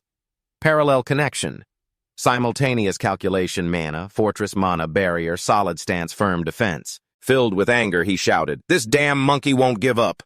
Kishida Shin also activated a series of skills, toxic death's hand mana cannon. Then with rising momentum, both sides charged directly at each other. Under the pressure of the recent collision, the surrounding space exploded. At this moment, suddenly, the mysterious figure spoke, "You think that's enough to take me down?" Hearing his voice, Kishida Shin was taken aback. Along with his words, he once again used a series of skills. Mana barrier, parallel connection, recovery, super recovery, healing, super healing. Just stepping out from the pile of rubble, he said, "With over 100 hunters, do you think I don't have anyone with healing abilities?" While he spoke, he was using those abilities to heal his injured body. Seeing him like that, Kishida Shin looked at him annoyed. "You really put on a good show. If that's the case, I'll crush you so you can never get back up again." On the other side, loud explosions were happening continuously and intensely. The surrounding ground was crushed into tiny pieces. After a while, the last monster heavily fell down. The ground around fell silent again, only the remnants of debris and lingering dust remained. The figure of Karina faintly appeared in the ruins. "Tisk, tisk, these disgusting zombies just keep falling from the sky. Where are they coming from?" Something round clattered on the ground, touching her foot. "What is this?" Karina looked down at the round red object and analyzed the data that appeared. Large-scale teleportation device, rank A, effect of teleporting various materials to a specific location. Description of the distance varies depending on the mana of the user. She picked it up and held it up to observe. "Did the zombies come through this? Isn't this a bit expensive?" Exhaling due to the zombies, they were as stubborn as leeches. While she was thinking, suddenly a loud noise erupted. Boom debris flew everywhere. Karina looked around. Is this a mana battle? Both of them possess at least 2 rings of power. Boom, a powerful explosion with scorching heat. With such a huge impact, one of them is probably the hunter Kiritani. But boom, the ground shattered, the explosive force left everything in ruins. So who is the other person with unusual mana? Unable to think of it. Well, let's get out of here first, then go see them later. Following in Karina's footsteps, the rubble quickly collapsed, seemingly wanting to swallow her whole. Over here, the battle between Sue and Professor Boris was still raging fiercely. With a thud, his feet sank deep into the ground, bracing against the counterattack, while unleashing the core of super spirit and gathering a tremendous source of energy. There was a crackling sound, the precise sound of analysis data continuously regenerating. Super regenerating life, recovering, super recovering. With a pop, it seemed like his shoulders and legs were hit by energy from Sue. Behind the mask, he became ferocious and shouted, "Damn it, Kiritani Sue!" He was observing Sue's fighting style. It seemed like his recovery ability was limitless. The ring on his head allowed him to use his powers without restriction. Over here, Sue grabbed his sword, advancing straight towards him with a sound like tearing wind. His expression was cold, his eyes sharp. You really are a bothersome opponent. The data from Professor Boris continuously analyzed to counterattack. Super gravity enhancement, super strength enhancement in an instant. A loud explosion kept erupting. He continued to attack frantically, slashing hard, slashing extremely hard, executing ultimate cuts. Boom thud rocks shattered into pieces. The two forces clashed, causing a storm of fury. Sue's slash made the man quickly retreat. Behind the mask, he smiled confidently and contemptuously. "Kiritani Sue, your strongest powers stem from those sparks, right?" After saying that, a terrifying source of energy appeared in his hand, analyzing violent storms, ice-cold attacks, ice enhancement. Suddenly, a source of ice energy surged from his side. It quickly moved towards Sue and froze his sword. Seeing him freeze, he grinned maliciously. "The fire is out. How do you feel now?" He rushed towards Sue with the force of a gust of wind. No matter how strong your powers are in front of the core of super spirit, they are just ordinary tools. Really, that strong shoe's analysis system lit up, penetrating the power field. Quickly gathering to his right hand, thud. The punch tore through the air and slammed into his stomach. He was pushed back with a pained expression and coughed up blood. Sue looked at him coldly. "I guess you can't use this, can you? A power that even the core of super spirit can't calculate." Professor Boris continued to brace himself, super recovering. His expression became frantic. "Indeed, I can't let you live." He and Sue charged forward simultaneously. Two energies exploded upon collision. The professor's analytical data kept ringing: devour mana, burn mana, unleash full power. The loud collision shattered everything around. Professor Boris went crazy attacking. Don't get complacent. He continuously unleashed heavy strikes, super focus. Elemental enhancement, mastery of elements. So snow, violent wind. Winter, snowstorm, enhanced ice, ambush, ice pillar. Ice explosion, breaking through the core power limit. Gigantic power, instant movement, acceleration, super speed, violent arc strike. A massive energy sphere appeared. The professor was ready to risk everything against Shu. Everything around seemed to distort towards the massive energy directed at Shu. He let out a breath with a serious expression. This is exactly the moment that will decide everything. The massive energy was summoned by him. My analytical data supreme one. Shu and the professor moved towards each other, creating a fierce earthquake. Boom! He screamed madly. "Even if you can get close, you won't break through my defenses." His face was cold. He thought it was shameful to have to use this against a guy like him, but he had to break through it in a few seconds. Immediately, he shouted Soul. The analytical data appeared Soul 32, New Supreme Soul 22. Echoed. At the same time, the man angrily shouted, "No." No way. The scream fell silent. Within a few seconds, his body was sliced in half by his sword. The system's voice rang continuously. UV level cup has received new anomalies. Rapid calculations. Simultaneous calculations. After the battle ended and he received the notification, he opened the system interface. Rapid calculations and simultaneous calculations. Which one will be more useful? Suddenly, a sound sliced through the air towards him. Boom Shu quickly stepped back to dodge the attack. He turned to look at the one who just attacked. "What do you mean by that?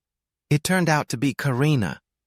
She looked at him with a cold and suspicious gaze. "Earlier the soul." You better explain yourself or your fate will be just like that old man. She looked at him with a serious face. Answer me. Who exactly are you? Shu looked at Karina with a calm face. I'm the one who should be asking that. What was your action just now supposed to mean? Hearing his words, her face turned angry. She shouted and attacked. Stop beating around the bush. Answer me. Seeing that he quickly dodged her attack, his face became indifferent as he looked at the man's corpse. I have no obligation to answer you. I did indeed deal with that bug earlier, but if you can prove you're not with those bugs, then I'll answer you. Karina's face was haughty. What do you mean by prove? Let's see if I can punch a few holes in you.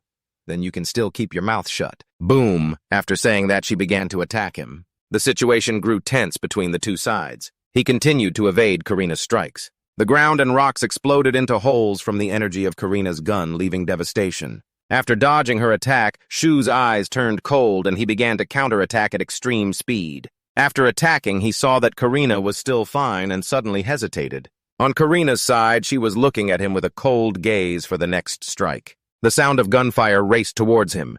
Seeing that Shu raised his sword to defend, she was not harmed by the previous attack. Moreover, this level of firepower. Is this the strength of an SS-level hunter? Boom. After the counterattack, the ground and smoke rose everywhere, creating large holes around. He saw Shu defending against her attacks. Karina continued to strike. Try to block this, see the terrifying power. Rushing towards him, Shu frowned and dodged the attack. Karina kept attacking relentlessly towards Shu. Looking at the debris around, she sighed. Oh man, everything's a mess. I just wanted to ask who he was. Suddenly, a wind-slicing sound aimed straight at her. Karina raised her shield and countered. So now you want to play to the end, huh? The explosion echoed everywhere, but she suddenly looked around. He's not here. Don't tell me he's playing tricks. Suddenly, hearing a sizzling sound, Shu's figure appeared unexpectedly, and he was clearly attacking straight at Karina. Seeing that she was surprised and quickly dodged Shu's attack. Boom! Karina gritted her teeth and shouted in anger. You idiot, what were you thinking? Naming the guild overload, and now you're using growth too. Hearing her say that, he felt even more surprised. Not only does she know overload, but she also knows about the existence of growth. The old man in that troop didn't even know, so she and they aren't from the same guild. Connecting with those from my past life like her. It really is easier. After shouting, she stopped her attack and looked at him. If they were just like harmless butterflies, I wouldn't need to bother, but they are wasps. They breed everywhere, harboring wicked thoughts. Suddenly, he interrupted Karina. The reborn hunters in this country have been killed, so if you keep going crazy like that, Kishida Mamoru. Hearing that name, her face turned extremely fearful and surprised. How do you know that name? Ignoring her question, he continued with the previous topic. Maybe that's why she used the mana enhancement on her weapon to hide her true identity. She listened silently to him and reacted. Seeing this, he continued to explain. So we're not enemies first. We need to get everyone out of this dungeon. Noticing that he intended to leave, Karina raised her gun. Don't even think about leaving here before we settle this. I am the one who created this place. After hearing her words, his face hardened. She even knows this place is called Y. Moreover, she created it. Don't tell me he's just standing there frozen. She yelled, urging him, Hurry up, answer me. How could you use growth? Suddenly, a name was shouted. Yususu, her eyes widened when she heard this name. Who are you? How did you see his expression softened at her gaze? The one who created growth and used souls to fight. Surely you must know who I am. Karina seemed not to believe his absurd words. Don't talk nonsense. Are you trying to say you're one of the 8 heroes? Even if you said their names correctly, I won't be fooled. Even with the gun pointed at his face, he still wore a gentle smile. Seeing his actions, she felt confused. Could he really be one of the 8 heroes? He can't be Dama or Teheran. With this personality, he can't be Red Hammer or Cruiser. Looking closely at him, one person remained in her mind. Could it be Black a Hearing? Her say the name, it seemed no one had called him that. In a long time, he smiled gently. Long time no see, Sister Ku-Su-Su. She gradually lowered her gun. You said you were the little kid who would get grumpy every time I didn't sing for you. Yeah, hearing you say that, he let out a breath and smiled. If you remember me singing Lullaby for You, then you must definitely be my sister. Do you still remember this lullaby, I have to live truly humbly? As soon as she heard the name of that song, Karina or Ku-Su-Su couldn't contain her emotions. She rushed straight into his arms and hugged Black A tightly, her younger brother. He embraced her, his heart racing. thinking he had lost everything, his hometown and friends, that he couldn't protect them in that ruin. But he hadn't lost everything. At least in this place there are still people he must protect. He held her tightly to feel the warmth of his family. The crows cried out in a sky that wasn't a beautiful blue but a gloomy red. The devastation of nature seemed to mourn for the bodies of warriors lying scattered on the ground. Their faces before death all showed feelings of pain, despair, or hope for something they couldn't achieve, but took their last breath.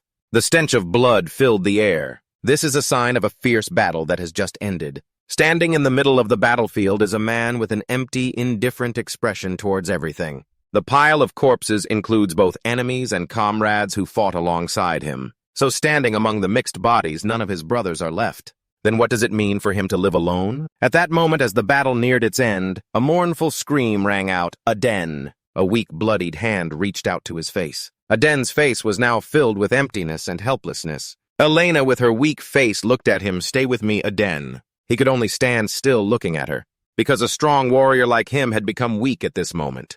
Elena. Aiden knelt beside Elena. She looked at him with a longing and loving gaze. I'm sorry, Aiden. Please at least survive. Elena reached out to him and began to cast a spell, wanting to teleport him to safety. At that moment, she was surrounded by fierce monsters. They screamed and shouted, and what was to come depended on him. Then Aiden realized something was wrong.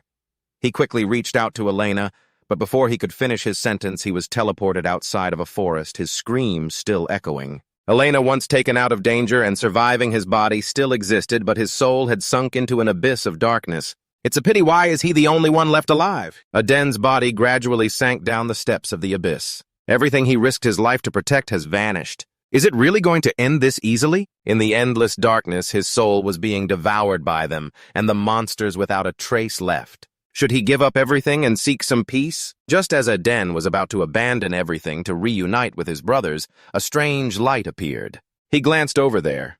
It was the lost sword, the sword of the rear. The light emitted was even more brilliant, blinding. It stood alone like a king, reigning supreme in the ocean. In Aiden's mind, he wondered why it was here.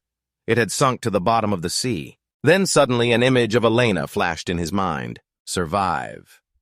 But he pondered, in a world where no one else is alive, what does it mean to exist alone? Just as he finished thinking, he moved closer to the sword and took it. Let's just die. Let's die already. In Aiden's eyes now was only death and loneliness. As Aiden stood alone in the deep ocean, a monster opened its mouth wide, lunging toward him. It understood his thoughts and wanted to fulfill Aiden's wish, but the situation was not simple. It was just death. In the dark space with a fiery red sunset, a hand holding the blade of a monster was thrown to the ground. This is Aiden. His wish for death is for everyone to die, including those who killed all his loved ones. Surrounding Aiden are ferocious monsters threatening to devour him. Aiden turned back with the sword of the rear in hand.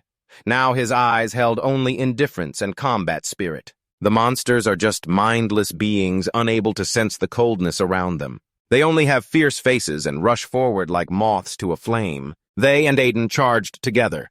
With just a few sword strikes, he cruelly dispatched them. I only have one guiding principle left. Now Aiden has nothing to lose. He seemed to go mad as he charged forward, slaughtering the monsters, leaving their bodies strewn everywhere. Aiden charged in one direction, only towards the leader of the invading Overlord army. Looking up at the dark sky, a figure resembling a woman floated in the air, surrounded by magical circles filled with tremendous power. Aiden looked up at her with a cold expression. It was to kill the Demon Queen. The Demon Queen also looked down at Aiden and smiled wickedly.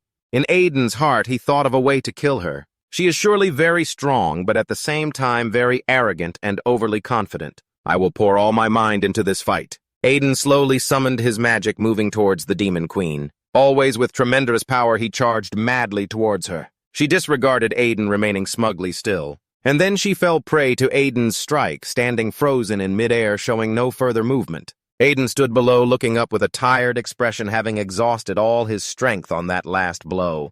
Aiden's memories were cut off here. Those are the memories he recalls from his past life. After saying that, he looked straight at Elena.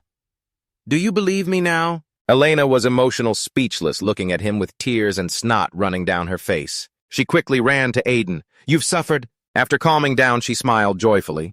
You really came back safely. Aiden had been silent as he himself couldn't believe what was happening. Is his sister really still alive? His gaze now seemed to regain some warmth. He closed his eyes, smiling at Elena. I'm back. Unable to hold back any longer, Elena continuously stroked his head like a child. After a while, Aiden couldn't take it anymore and begged her. How much longer are you going to pet me? Elena didn't care whether he agreed or not. Just keep quiet for now. The two of them had just reunited and were enjoying the warmth of familiarity when an interrupting voice came from the old professor. When the battle broke out, Elena told him to hide. He hesitated before approaching them. Sorry for interrupting this cheerful atmosphere. But when Elena saw him, she visibly sneered. Don't get in the way, just stay still, you old pervert. The professor felt both angry and embarrassed when he heard her. That's so rude, Kiritani called me here, you know? Elena's face turned surprised. Why would you call an old pervert like him here? While they were exchanging words, Aiden, usually called So, spoke up to cut in. There's something I think the professor would be interested in. The professor looked at what he was holding as So spoke. This is... He continued, talking about the object in his hand. This is a supernatural core created in collaboration with Dr. Boris and your government. Hearing So say he wanted to give it to him. The professor felt astonished. For me, So's face turned humorous. Of course I can't just give it to you for free. The professor was very eager to hold this object called the supernatural core for research. What do you want? So looked at him with a cold expression. It's not a difficult matter, but everything related to our deal, you must keep it a secret. Promise me that you will share with me all the technological profits gained from the supernatural core. The professor's face became frantic, looking at the object in his hand. If that's all, then no problem. But are you sure you can trust me that easily? Ignoring his words, So pointed at Elena with his finger. Or now called Karina the person I trust as a hunter, Karina, not the professor. Karina stood beside him, looking at him with a sarcastic smile. You hear that? Don't even think about doing anything stupid. After hearing that the professor hurriedly ran off to experiment with his beloved creation, So and Karina watched him scurry away speechless. Honestly, that silly researcher. When the professor left, she turned to him and said, We've just met for a bit, but sadly I have to go now. He also regretfully said to Karina, Well, let's meet again. Karina and So both had things to do, so they had to part ways. Karina winked at him. I'll give you my phone number. Make sure to contact me later. After saying goodbye to So she ran towards the professor and shouted, Wait, you fake pervert! Amid the fading noise, a string of Karina's contact number appeared on his phone screen. He stood there staring at that number, smiling. I haven't lost everything yet. Miraculously, there was still someone by his side. Now looking at him was like seeing a different person. Right now in this space, Aiden from the past has returned and has a clear purpose in life, no longer empty and meaningless. In this world, I found someone I need to protect. In the darkness, a ship is still operating at sea. At the defense line in Osaka, the atmosphere is calm when alarm horns start blaring, emergency situation. Emergency situation. All crew members on the ship immediately switch to the highest alert level. Inside the cockpit, the technical assistant looks pale at the emergency situation. A massive wave of energy is detected beneath the deep sea. The officer standing beside him is also anxious about the situation. What's the level? What's happening? The technician explains to him, it's likely caused by a dungeon gate that has opened. The commander, hearing him, panics and shouts, What? Looking through this transparent glass outside the sea now shows a massive whirlpool. And importantly, their ship is heading toward the whirlpool. No way, the situation is extremely critical. The commander quickly turns back and yells at everyone. Immediately send an alert to the Osaka Sea area and summon the hunters. Everyone here looks worried. Shouting to him understood, one of the people on the ship with a grotesque expression thinks to himself, a dungeon gate suddenly appearing in the middle of the ocean like this, what is about to happen? And somewhere deep beneath the ocean, a monster resembling a mutated octopus. Around it, large eyes sprout and its mouth is widening as if to swallow everything it sees. Inside a room, a girl is leaning close, staring intently at the man with his eyes closed. It seems she wants to figure out what's different and strange about him. After a while, Alki remains in that position observing him. In other words, the one being observed is Kiritani So. He can't stand being watched for so long. He opens his eyes and looks at her. What? When she sees him move and talk to her, she crosses her arms, returning to her place while questioning, Since the terrorism at the conference, why have you been so sluggish? You hardly move, so I just wanted to check if you were still alive. So looks at Alki with a calm expression as if this is nothing important. Thanks for your concern, but I'm fine. Oh, meaning with his answer, is that so? By the way, are you dating the hunter Karina? Hearing her mention this, So raises his hand to his chin. Dating. After that, she shows him her phone screen filled with news articles about him and Karina. Entertainment news, SSS-ranked hunter Karina and Kiritani. So are they a hunter couple? Hunter Kiritani, a charming guy. Contact her okay? Alki feels a bit embarrassed by her own question. No, I just happened to see this. But I wonder if it's true. So's three-point expression looks at the pile of newspapers filling the screen. No matter how you read it, this is just tabloid news. After hearing So's reply, she feels relieved. Well, if that's the case, I think everything will be fine. While they are talking, a loud calling voice rings out. The figure of a little girl rushes into the room. Both of them turn to look at the girl, Eiji. He told her not to come because the training area is too dangerous, but Eiji doesn't listen. Caught in So's worried scolding, the little girl hums with a cheerful expression. So I'm awake now. A moment later, So's surprised voice rings out, 5. He holds his chin in thought. Just awakened and already has 5 abilities. Eiji with a beaming face looks at him. I also registered for the upcoming hunter test. So that means I can join your guild, right? But he quickly dampens Eiji's joy. Eiji's expression quickly falls, looking puzzled. Why can I awaken but you? You even have 5 abilities. So's face becomes resolute and serious as he looks at Eiji with a frightening gaze. The guild is not a place for you to show off your abilities. Having 5 abilities is impressive, but you haven't even fully recovered for a year. Alki is standing there with a puzzled expression, eavesdropping. Eiji is still standing, trying to convince. So to let her into the guild, but suddenly a notification sound from Alki's pocket rings out. After reading it, she has a worried expression from what she saw. A monster has appeared in Osaka. Emergency summoning order for hunters. Seeing the message, she shows it to them. So quickly turns and heads for the door. Osaka, I have to go now. Aoki, when we come back, let's continue training. Aoki stands between the two, looking back and forth at the tense atmosphere. At this moment, Eiji is left behind with a disappointed expression. And you too. If you hadn't died and could awaken, you could have fought alongside So.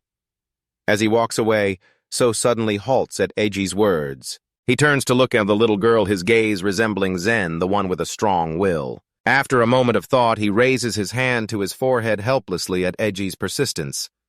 If you pass the upcoming test and rank first, I'll reconsider. Seeing So say that, Eiji's eyes light up. So are you really giving her a chance? You promised okay. So's cold face tells Eiji, who is excited, I'm not helping you, you know.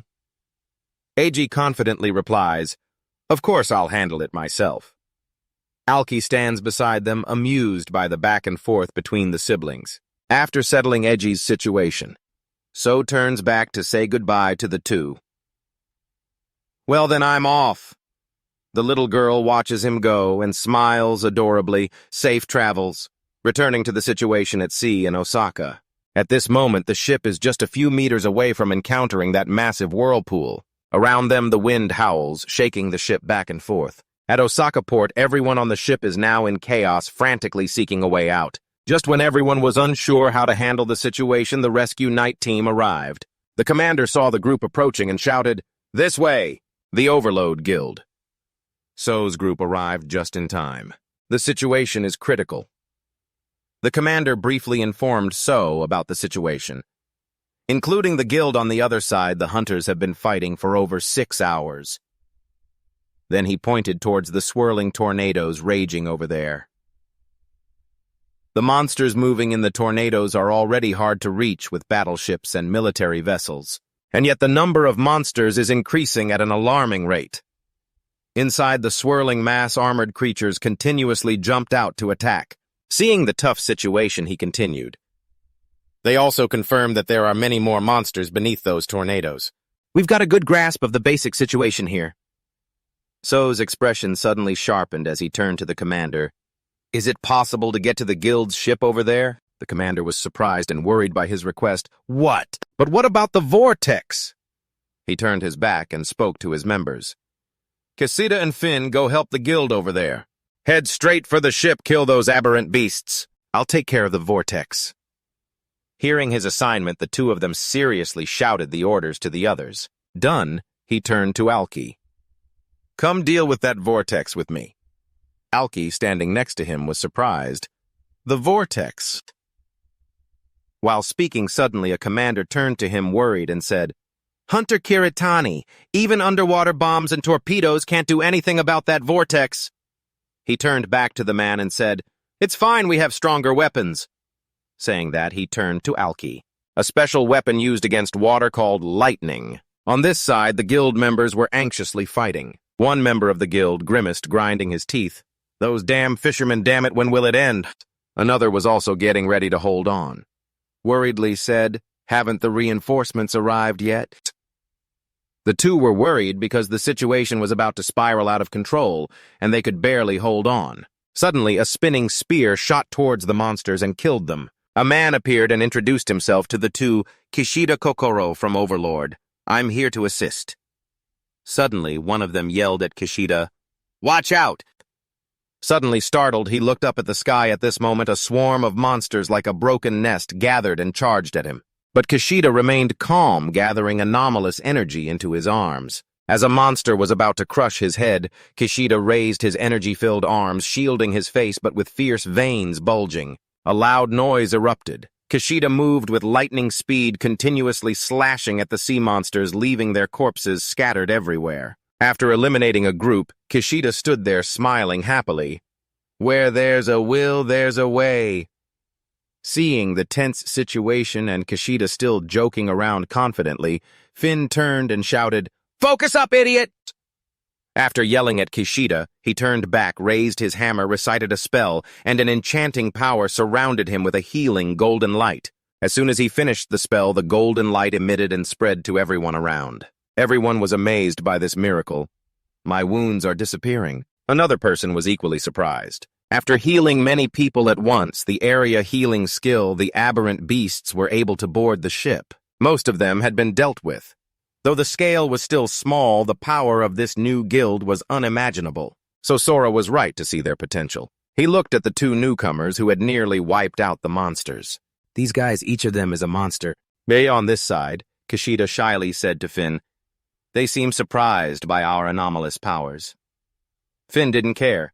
That idiot is embarrassed. It's not over yet, so focus up. Looking at the situation around, Kishida exclaimed to Finn, These guys are really tough as nails. After exclaiming, he broke into a bright smile. Well, it's almost time to wrap this up. Now our big brother has taken to the front lines. Meanwhile, on Sora's side, the situation is as follows. Alki was sitting on Sora's shoulders, feeling quite awkward. She asked, Hey, Sora, am I not heavy? But his face showed no expression at all, just coldly said, Let's get to the point. Are you ready? Hearing him, Alki became serious again, and just as he finished speaking, he piggybacked her and jumped over the aberrant beasts into the vortex. The commander standing on the ship looked at the scene before him in confusion. Are they using the aberrant beasts as a staircase to walk in midair? Bah. At this moment on the surface of the sea, Alki was still quite worried. If we do it like during practice, it should be fine. Her face became resolute and highly focused on the challenge ahead. Focusing, she charged into the vortex at high speed. Next to her, Sora shouted at the same time, Go, Alki! While attacking and following Sora's words, she spread her magic into thin strands of mana, twisting and compressing. Just like that, piercing through finishing the incantation, a massive lightning bolt penetrated the swirling vortex coming from Alki. A man observing Sora with Alki had to exclaim at the marvel before their eyes. Stopping the vortex with such a powerful force, this is SSU-level power. Sora remained serious, observing the battle that had just concluded. Did Alki's attack hit next to Sora effective? He turned to reply, Yeah, I see the reinforcements are here.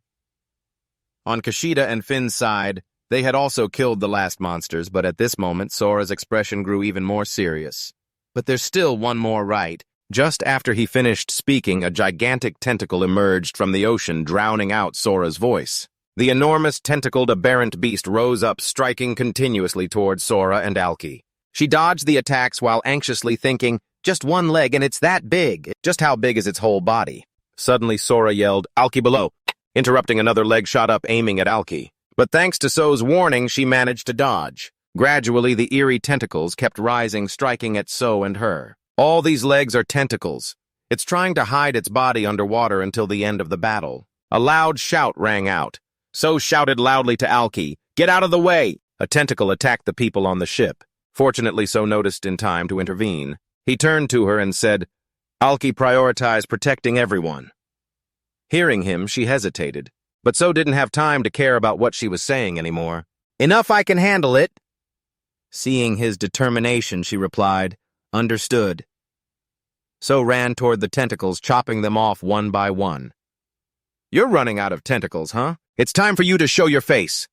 A gigantic octopus surfaced from beneath the water, looking fierce. The monstrous creature glared at So with a look of hatred because he had been cutting off all its legs. So saw it, and finally the creature showed its face. His eyes were filled with a fierce fighting spirit. Well, it's showtime.